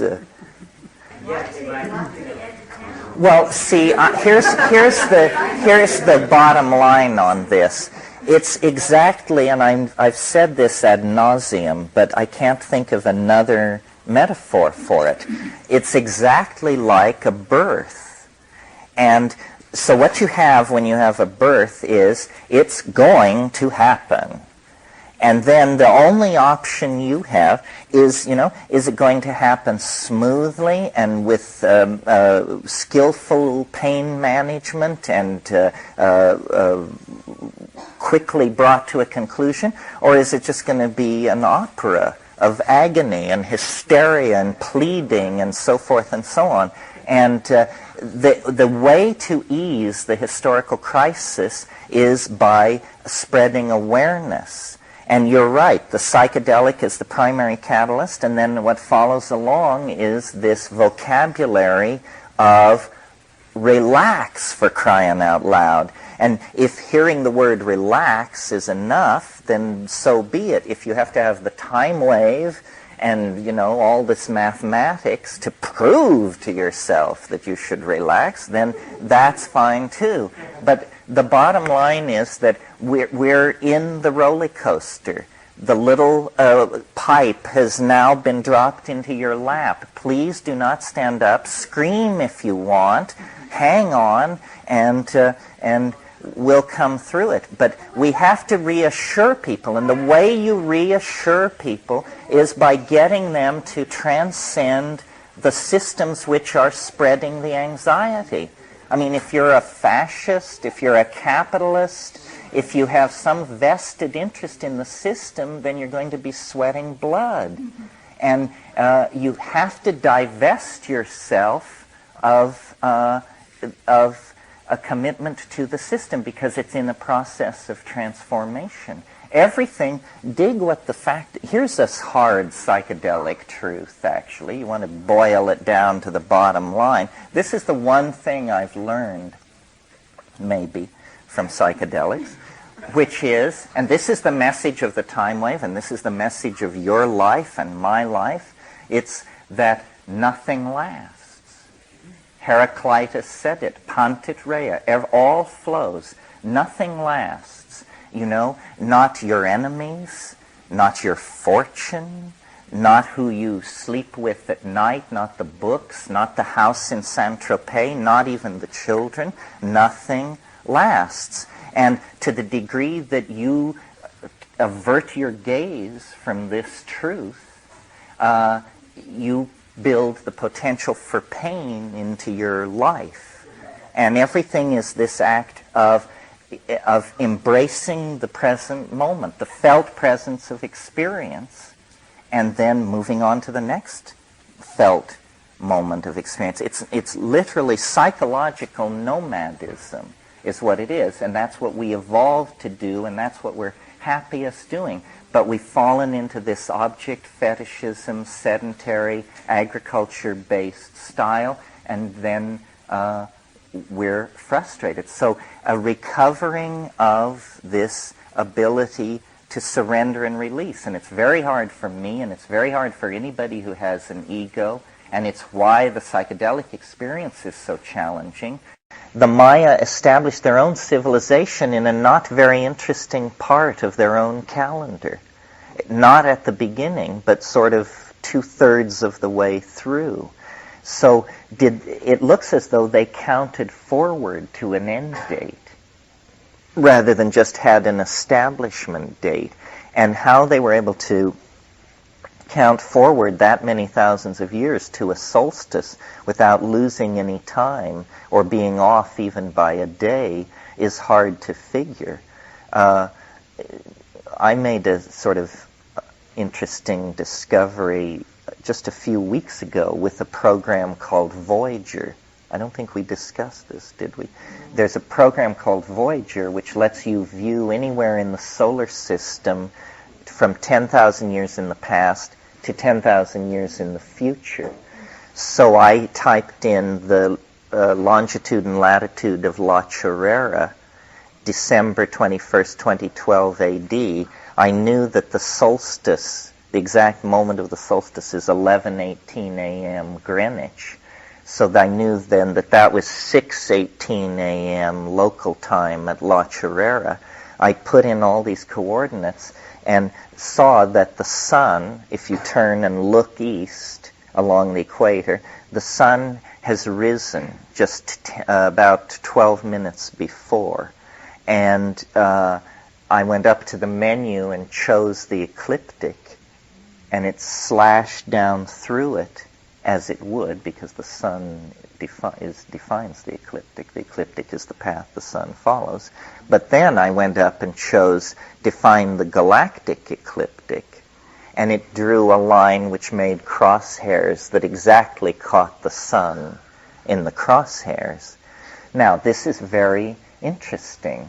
Those of you who aren't astrologers or astronomers, let me explain what's going on. This is what's called a heliacal rising. And what is happening is that the galactic center which is where the plane of the ecliptic and the plane of the galactic ecliptic cross each other at 28 degrees Sagittarius on the cusp of Capricorn. There, that point, the galactic center, is rising at the exact moment of the rising of the sun. That's called a heliacal rising. And this heliacal rising is, in this case, occurring on the winter solstice.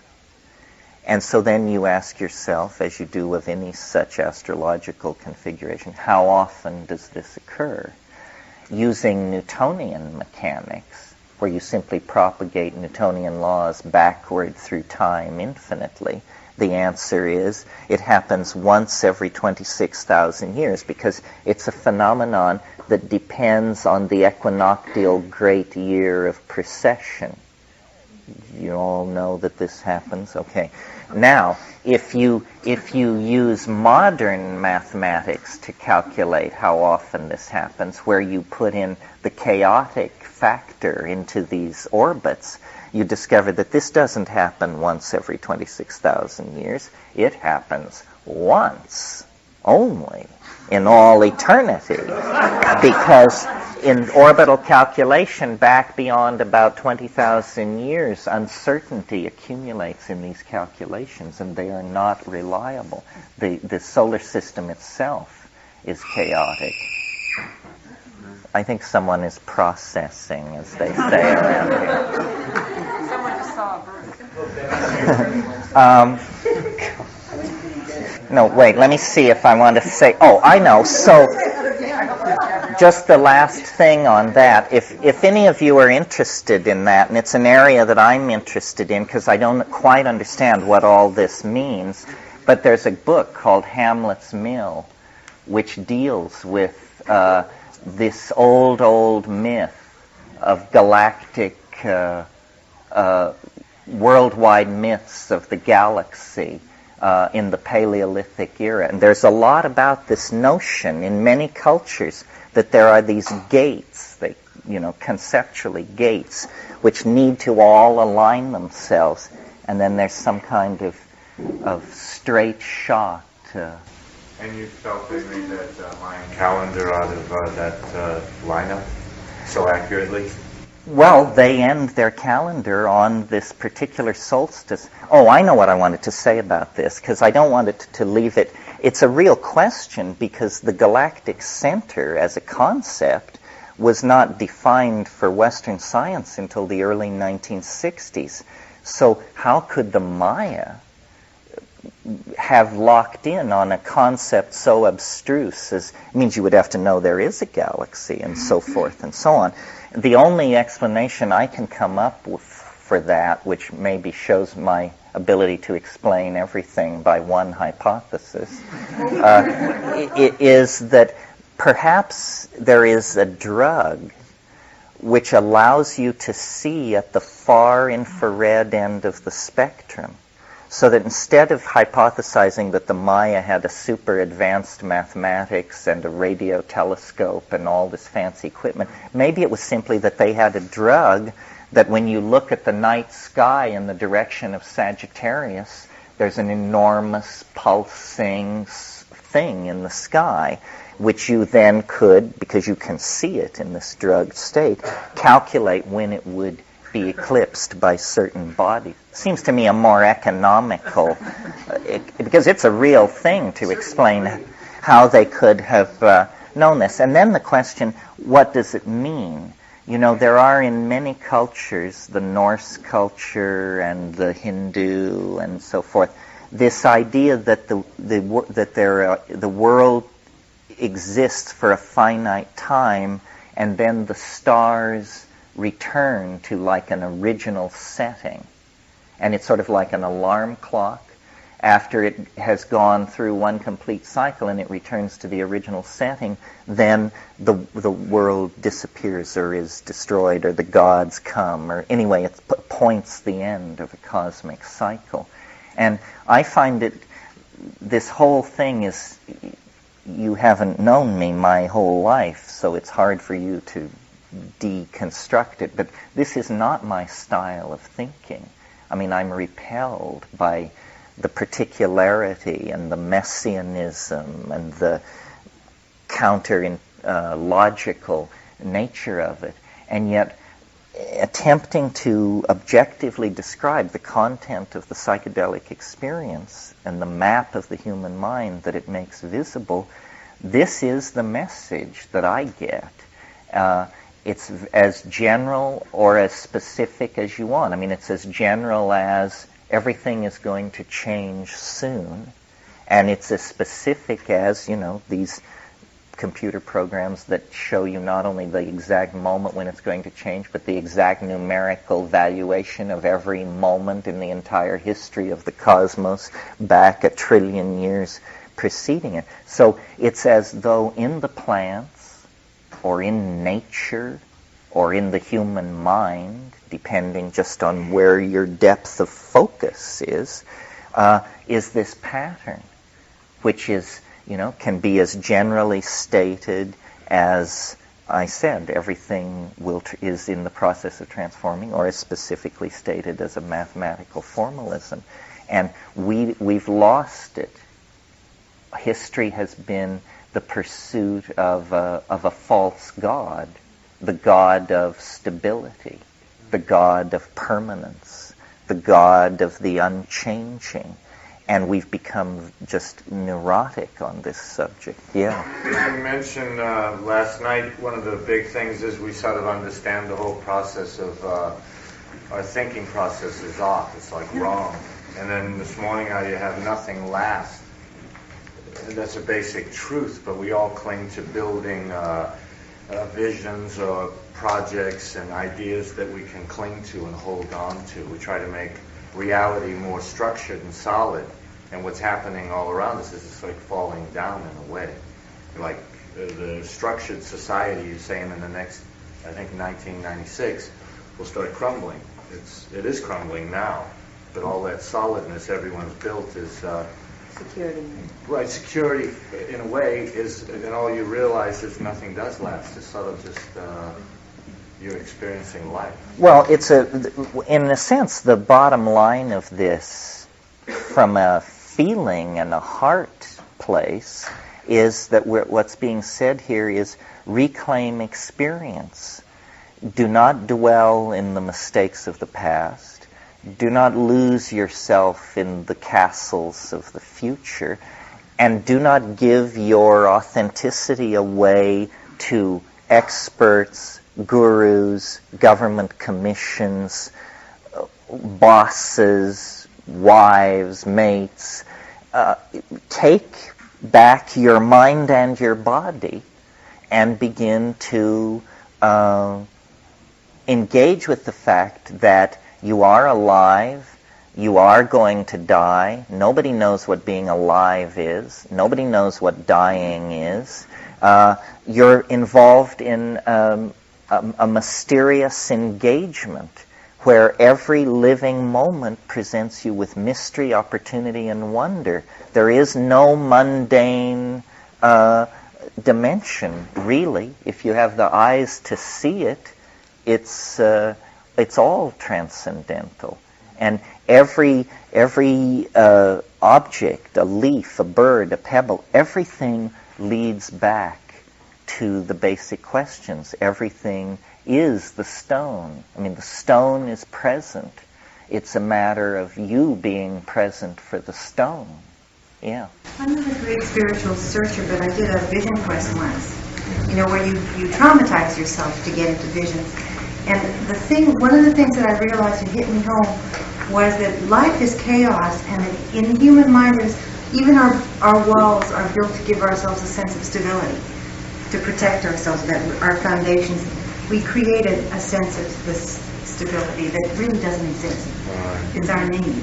Well, the quest for permanence, And by having children, this is a pretty good way to do it, because you've actually got a shot at 1 billion years with a lot of luck. But building houses on the slopes of Hawaiian volcanoes is probably not something. Yeah. I mean, it's a whole different dimension. It's not, I mean, that's how you imagine it.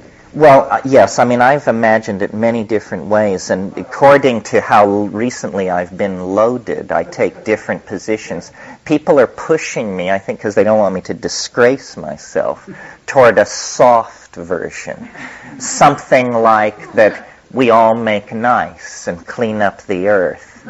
You know, no. It's something because see, I'm convinced, and I think the time wave argues for this, and like looking at the prediction of the cometary impact on Jupiter next July, how can you argue then that this wave is generated out of human biology or culture? It's not. It's not even generated out of biology if it's predicting a cometary impact on the Jovian surface. Presumably no biology is involved. We're talking about, what we're seeing is the laws of physics themselves beginning to go into some kind of crisis. It's not no blame for human beings. We are the witnesses and we were somehow called forth by this, but the laws of physics are going into crisis. This is why I urge people to look at Alfred North Whitehead, who was a very scientific and mathematically grounded thinker, and who talked about what he called sudden shifts of epochs. His philosophy made a place for sudden shifts of epochs, and what that means is, the speed of light drops by half over 24 hours, or the charge of the electron is rearranged because even though, one of the peculiar properties of a fractal universe is almost all the transitions are very smooth. But every once in a while you come around the corner and there's a transition that just sidewinds you because you're crossing over one of these nodes at the highest level of the structure. And then profound things occur, yeah. So the shamanic ethos that you talked about in the description of this weekend, is that what you mean by the commitment to direct experience? Yeah, the commitment to direct experience, and then the commitment to build a language for this, to build a culture. The suppression of psychedelics has had the unfortunate effect of making it impossible for us to build a linguistically coherent community and have a shared body of experience, because you can't just say this stuff to everybody. So to put it in very simple, understandable terms, coming out of the closet on psychedelics should be part of the political agenda. Psychedelics should not be classed with other drugs, and certainly the Schedule I category, which seems to be reserved only for very hard narcotics and all psychedelics. That's just a cockamamie categorization, and it's the whole society is phobic of the mind, terrified of the unconscious, terrified of dissolving the ego, very anxious if you dissolve your ego. It's a real issue. It's a taboo. It's very thoroughly a taboo. Yeah. Does a commitment to direct experience preclude metaphysical perspective for you? No, but the direct datum for metaphysical speculation should be one's own experience. If you've studied modern philosophy, I think you discovered that it's very clear that all you can rely on is your senses. You can't rely on what anybody tells you. You can't rely on anything that the real laboratory bench for philosophy is you looking at your mind and examining it and trying to make judgments about it, reclaiming experience. And the political consequences of reclaiming experience are that far more than we realize, we're embedded in a hierarchy of declension where information is distributed over McNeil Lehrer and Time Magazine and CNN, and we, the serfs down in the valleys, are the grateful recipients of the news. And now, for all you jerks out there, the news. And so we don't believe anything of our own experience. We wait to be told, that a White House commission or a blue ribbon group. Yeah, Barry? Well, I think of history as this prison. I mean, I would go with Stephen Dedalus, who said history is the nightmare from which I'm trying to awaken.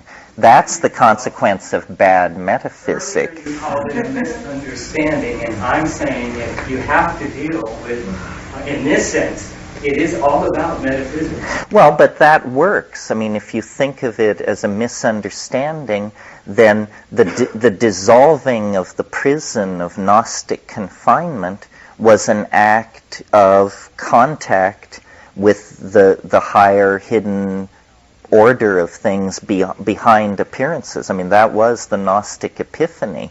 And I would say if history is the prison, then the psychedelic experience is the epiphany of dissolution that frees. And then you see eternity. You see the Platonic, time as the moving image of eternity. The mystery is revealed. That's this whole thing about how a shaman is somebody who has seen the end. That's all. And that's what confers this wisdom, is having seen the end. It's kind of ultimate experience.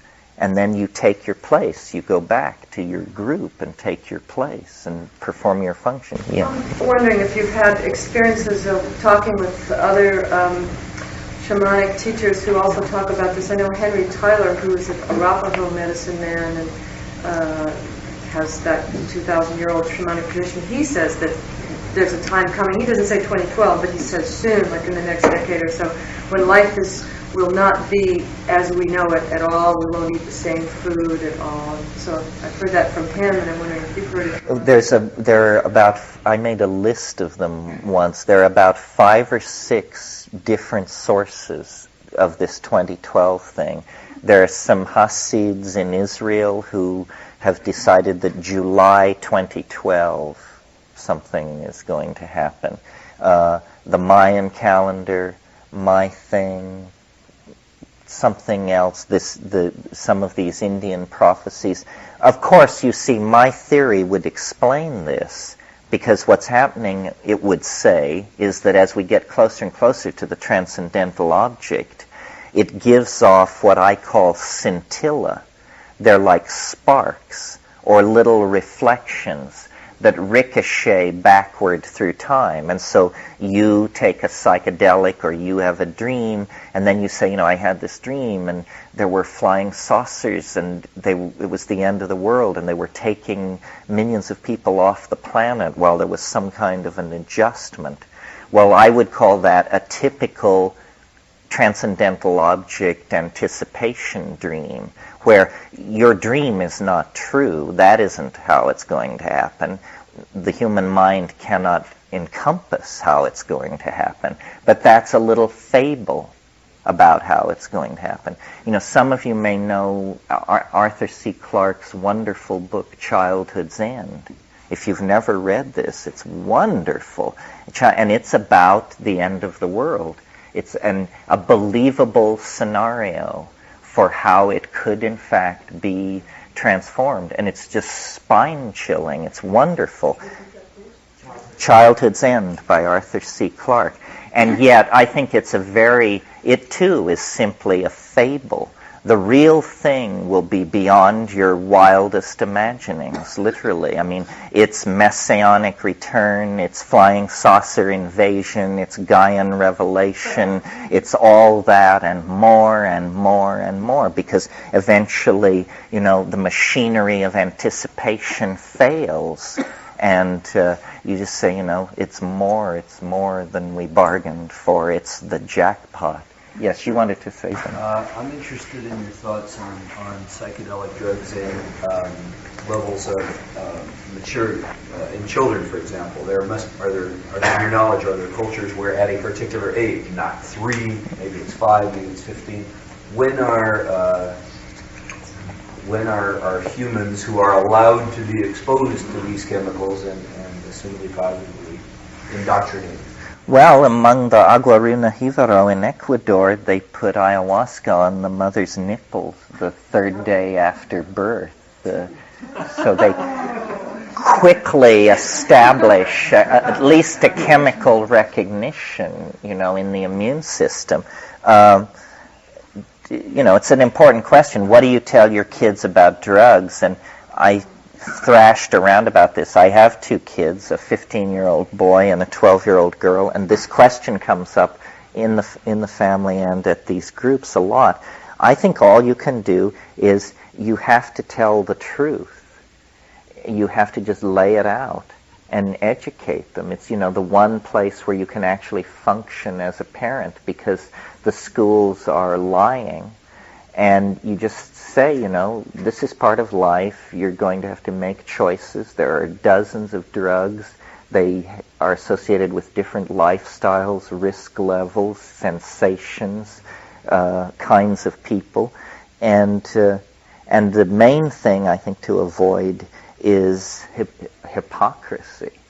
I mean, I think it's really weird people who say, oh, we can't smoke dope till the children go to bed. This is weird.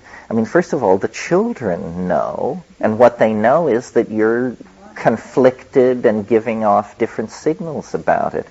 And, if there are drugs you do that you wouldn't want your children to see you doing, you shouldn't be doing those drugs. That's a perfect litmus test, When do they get to? When do they get to? Is age 12? Well, what drug are we talking about here? Talk about mushrooms. Well, the first thing to recognize is that it's not up to you. That if you wait too long, then they'll just present you with fait accompli. So if you say, I think it would really be good if you'd wait till you're 15 to do and say, you're right, okay, and then you find out that it was done. Sometime between 13 and 16, they're going to sort it out. It's right up there with sex. And the thing to do, I think, is to really say, this is a very adult business, and you can get into trouble of all different kinds, and here's the kinds of trouble you can get into. My son is surrounded by cautionary tales, and, try to warn him that the great age of hashish smuggling lies in the 14th century and shouldn't be duplicated. Pitch of your thought. Oh, I'd say we're pretty tight. We're pretty tight. We live together as sort of bachelor roommates and try to not get into conflicts over women. But we like the same kind of music, and it's done me no harm with my son to get into this rave club, staying up all night, London, New York, Frankfurt scene, because he just loves that, and it amazes me. When I was a kid, I was socially terrified, and I remember I used to never go to the canteen dances because I knew there were these enormous guys who would just stomp me. I used to lurk in the park across the street and watch them going to and from the canteen because I couldn't socially show my face. So it's a late flowering adolescence that is perfectly in synchrony with my son.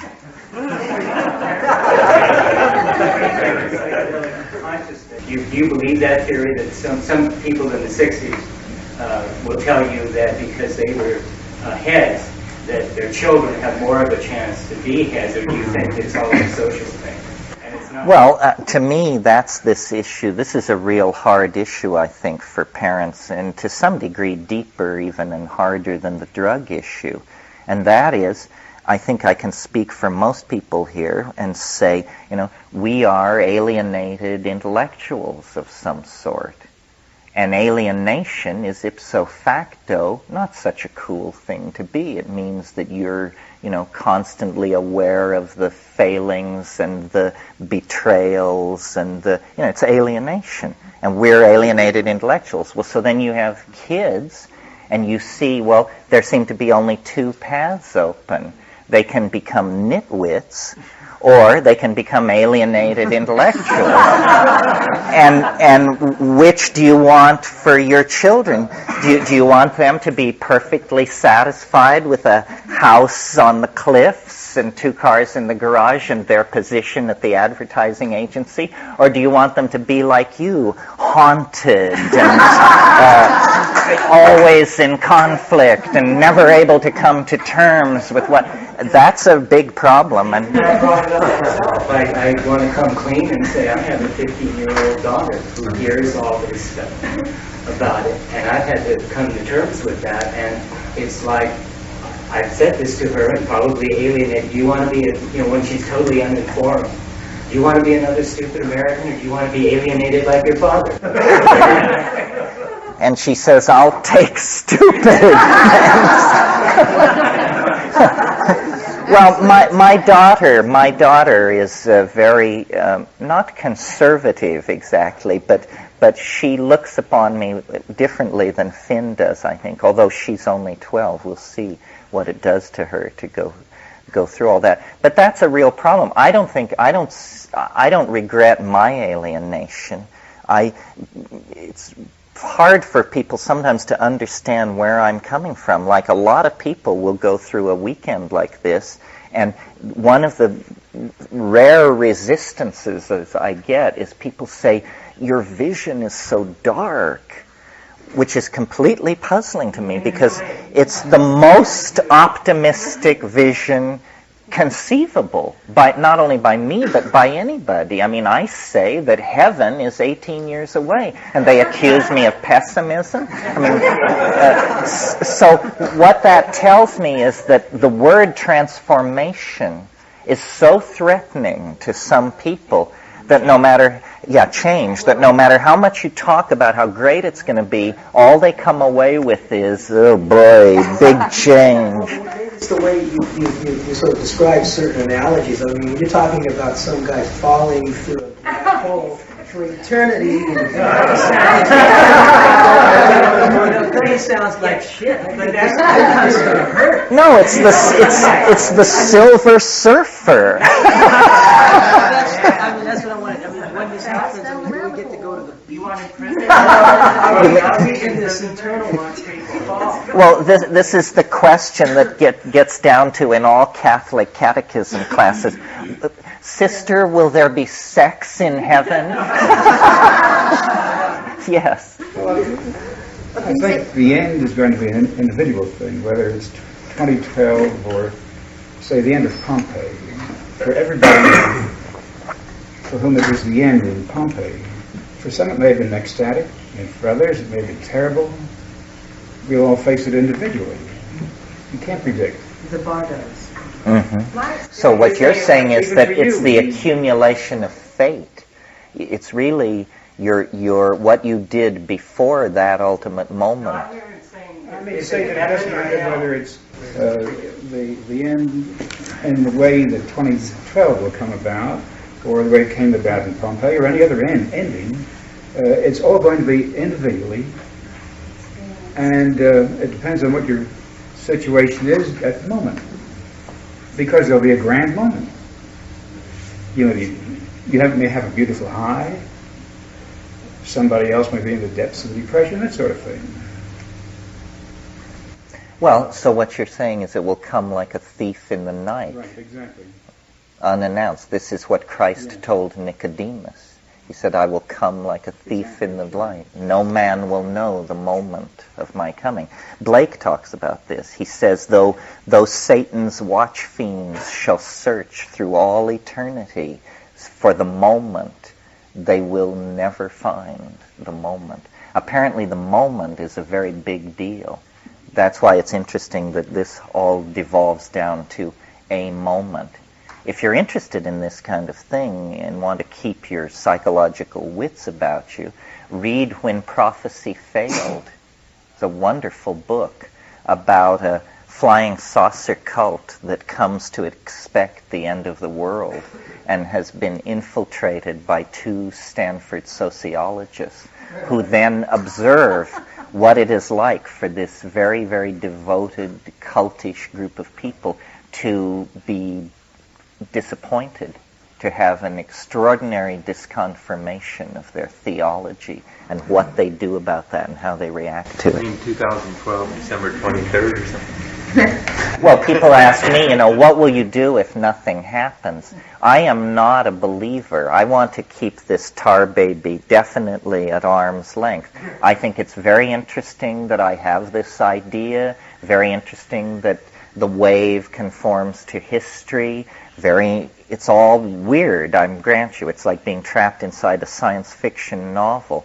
But I could go through December 21st, 2012, have absolutely nothing happen and say, well, that blows it off. Let's go have some coffee. And my 65th birthday will occur 30 days in front of the date. So I will just gracefully retire. I think that would be the decent thing to do at that moment. Just say, it's been nice. Surely you didn't take it serious. Yeah. One of the things that's been really impressed this weekend has been your kind of encyclopedic knowledge. And one of the things I'd like to ask you is, what do you read to get the news? Oh, what do I read to get the news? What do you read? How do you get all this information? Well, for instance, the best thing to read to keep abreast of science is science news. It's totally unpretentious. It's nuts to subscribe to Nature or Science. They cost $100 a year, and you cannot understand a word of it. And so you read Science News, which comes out once a week and tells you things months in front of everybody else. I subscribe to Archaeology Magazine, Astronomy Magazine, On Our Backs, just to keep in touch with the lesbian erotic literature front. Very important. Yeah, sure. Yeah. And let me see, what else? I've for 20 years been a member of the Society for the Study of Alchemy and the History of Chemistry, so I get ambics. I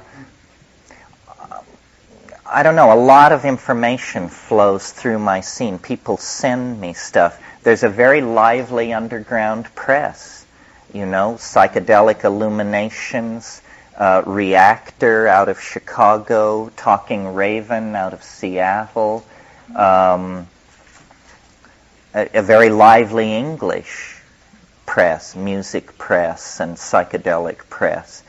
There's a very, you shouldn't read mainstream media particularly because there's a more interesting strata of information under the surface. Yeah. It's a question of practicality. How reliable or unreliable is street psychedelics? As reliable or unreliable as the street chemist who made them. That's the problem. When you're confronted with an off-color powder, all bets are off. Because the motivation for making this powder in 99 times out of 10 was to make money. And corners can be cut. That's why if you really want to liberate yourself from the illegal and toxic cycle of drug production, you should grow mushrooms. My brother and I wrote a book called Psilocybin Magic Mushroom Grower's Guide.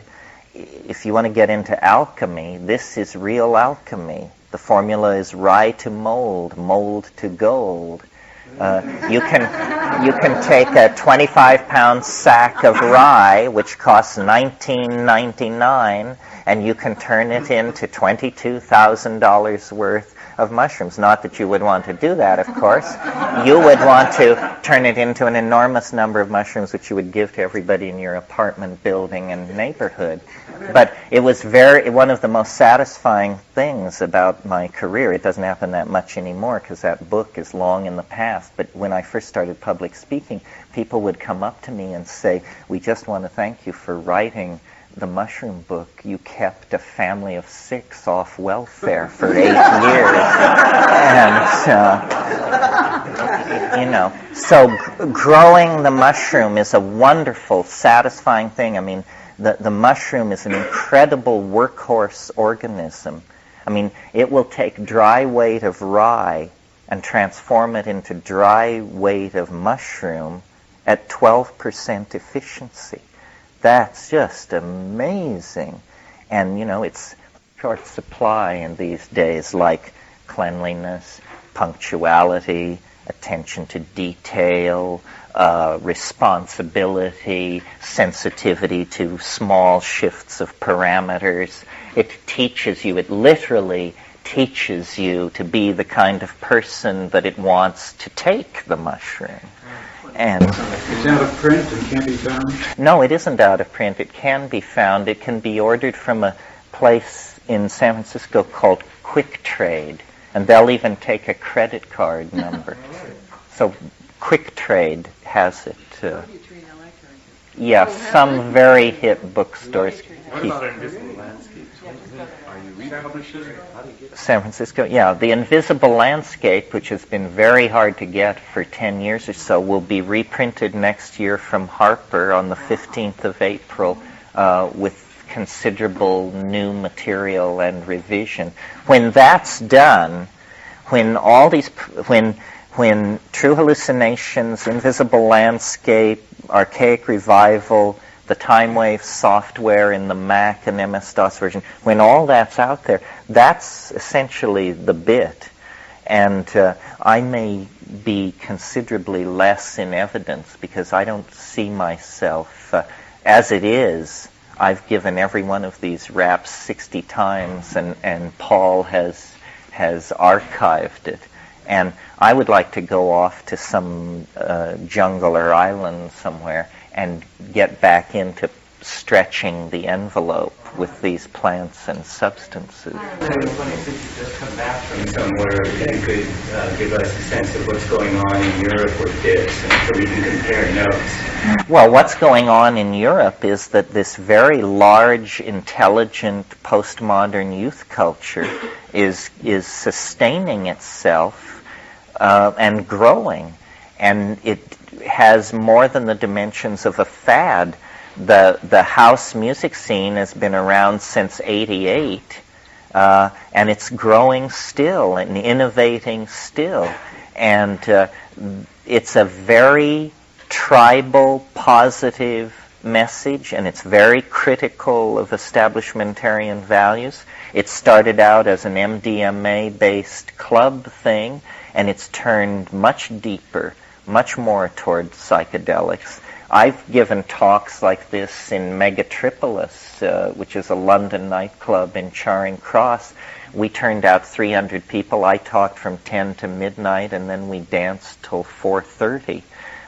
And this kind of thing, Sasha and Anne Shulgin took London by storm.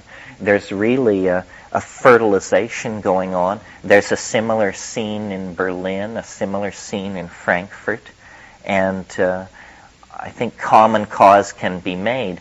The Europeans have a different attitude toward all this drug problem. They see it as a social problem to somehow be studied and solved, not that you have embraced Satanism if you smoke a joint, which seems to be the American attitude. And eventually, European attitudes will just shame us into changing our... Pardon me? No, there is not a drug hysteria there. You can, in a very good Berlin restaurant after dinner, make a spliff and pass it around, and the waiters bring you a silver ashtray as they're clearing the table. I thought that the legal punishment for illicit drugs like that were a lot more intense than they are here.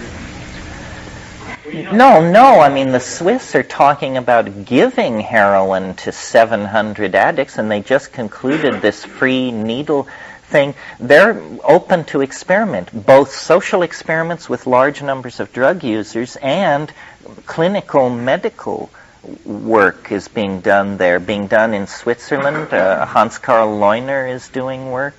Yeah. They have one they've been doing in Amsterdam where they take about 200 people.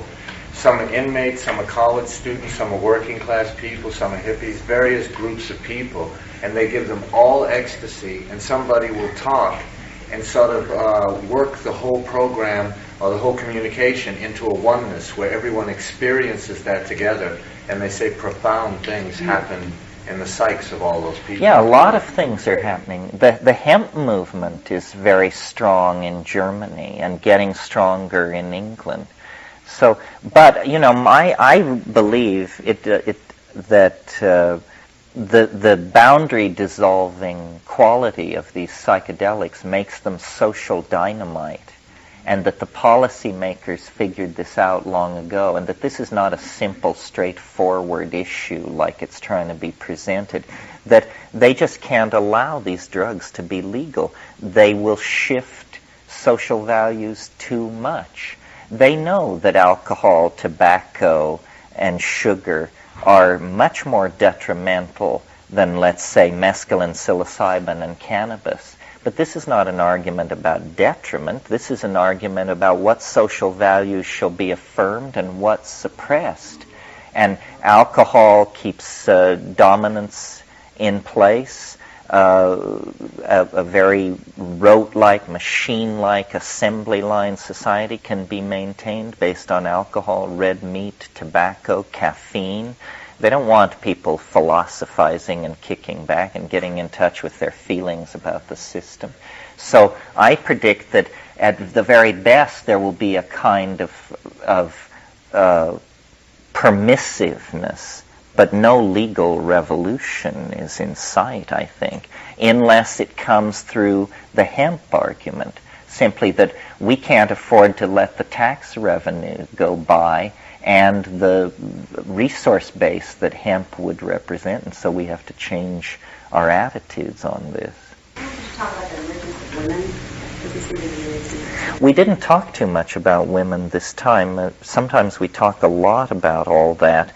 The major difference between historical society and this archaic thing that I'm so enthusiastic for, I think, was the position of women. That women were, that nature is imaged as feminine, and that in the partnership society there was role-appropriate behavior. Obviously, women represent the unconscious and the untamed and the wild side of things, and that's why the control of women is so high up on the agenda of everybody who's trying to hold the line on what's happening. The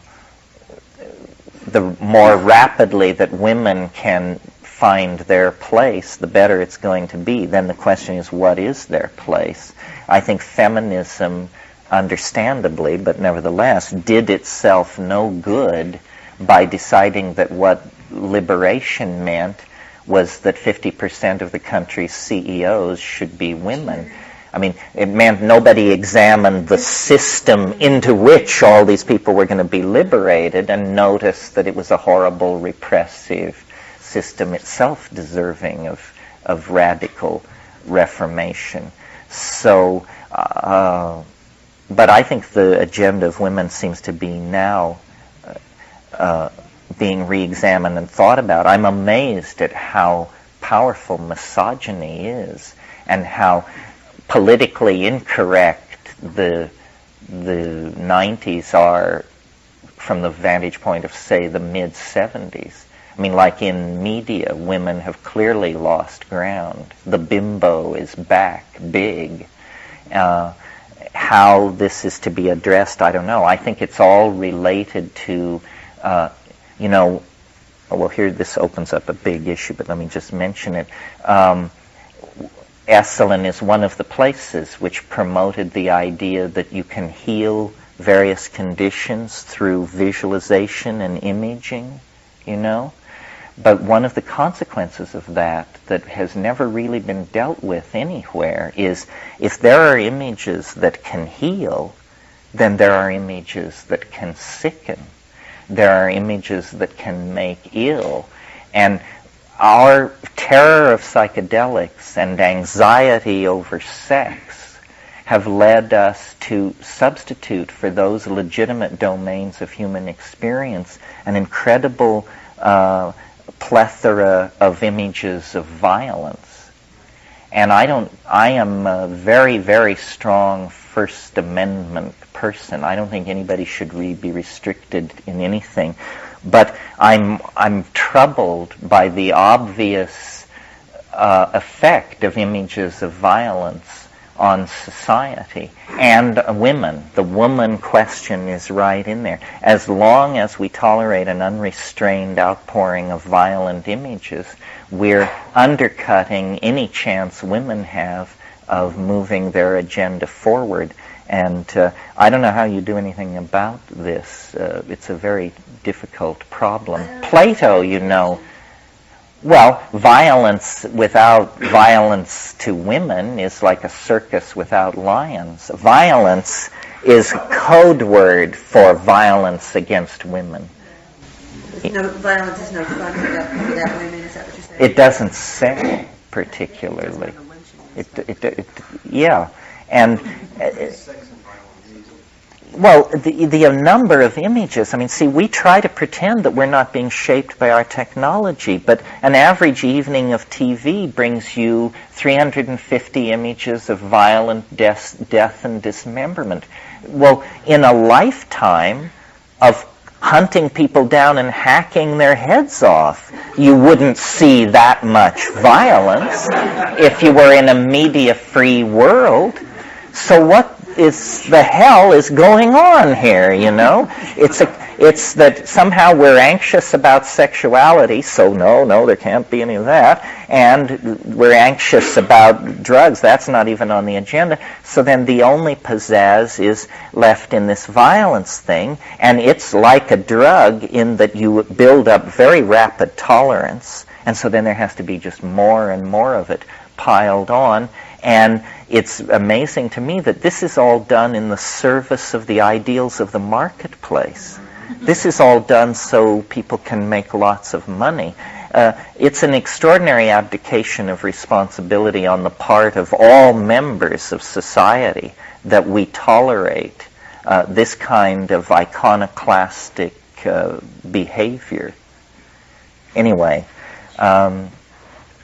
that's why I think of television as a drug, and a very insidious drug, a drug you can program, a drug you can buy time on for your message. And yet, millions of people are being warehoused in larval states of mind for years and years out there in the flats, just getting those 60 channels 9 hours a day pouring into their... No, it's not. No, there are so many levels of programming.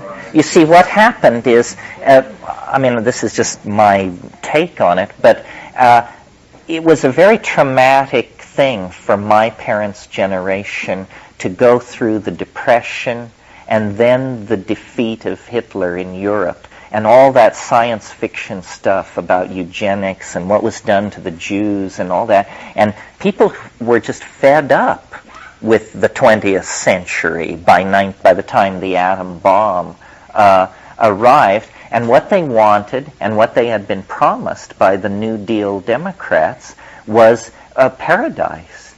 Well, the only way you could deliver paradise in that political context was it had to be an ersatz paradise, a paradise of stucco and TV dinners and tube furniture. And that's what they got. they got an ersatz paradise. And then out of that come the discontent of their children, who see that howdy-doody and a water sprinkler on the front lawn doesn't feel like paradise, you know?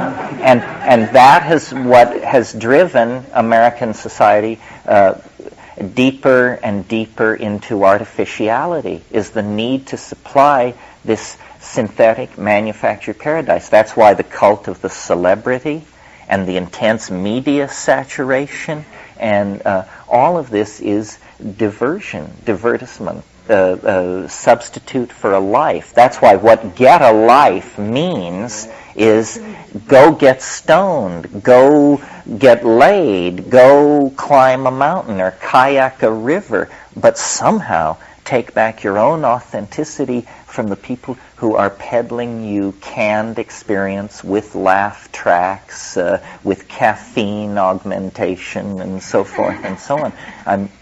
The real message of psychedelics, I think, is to reclaim experience and to trust yourself.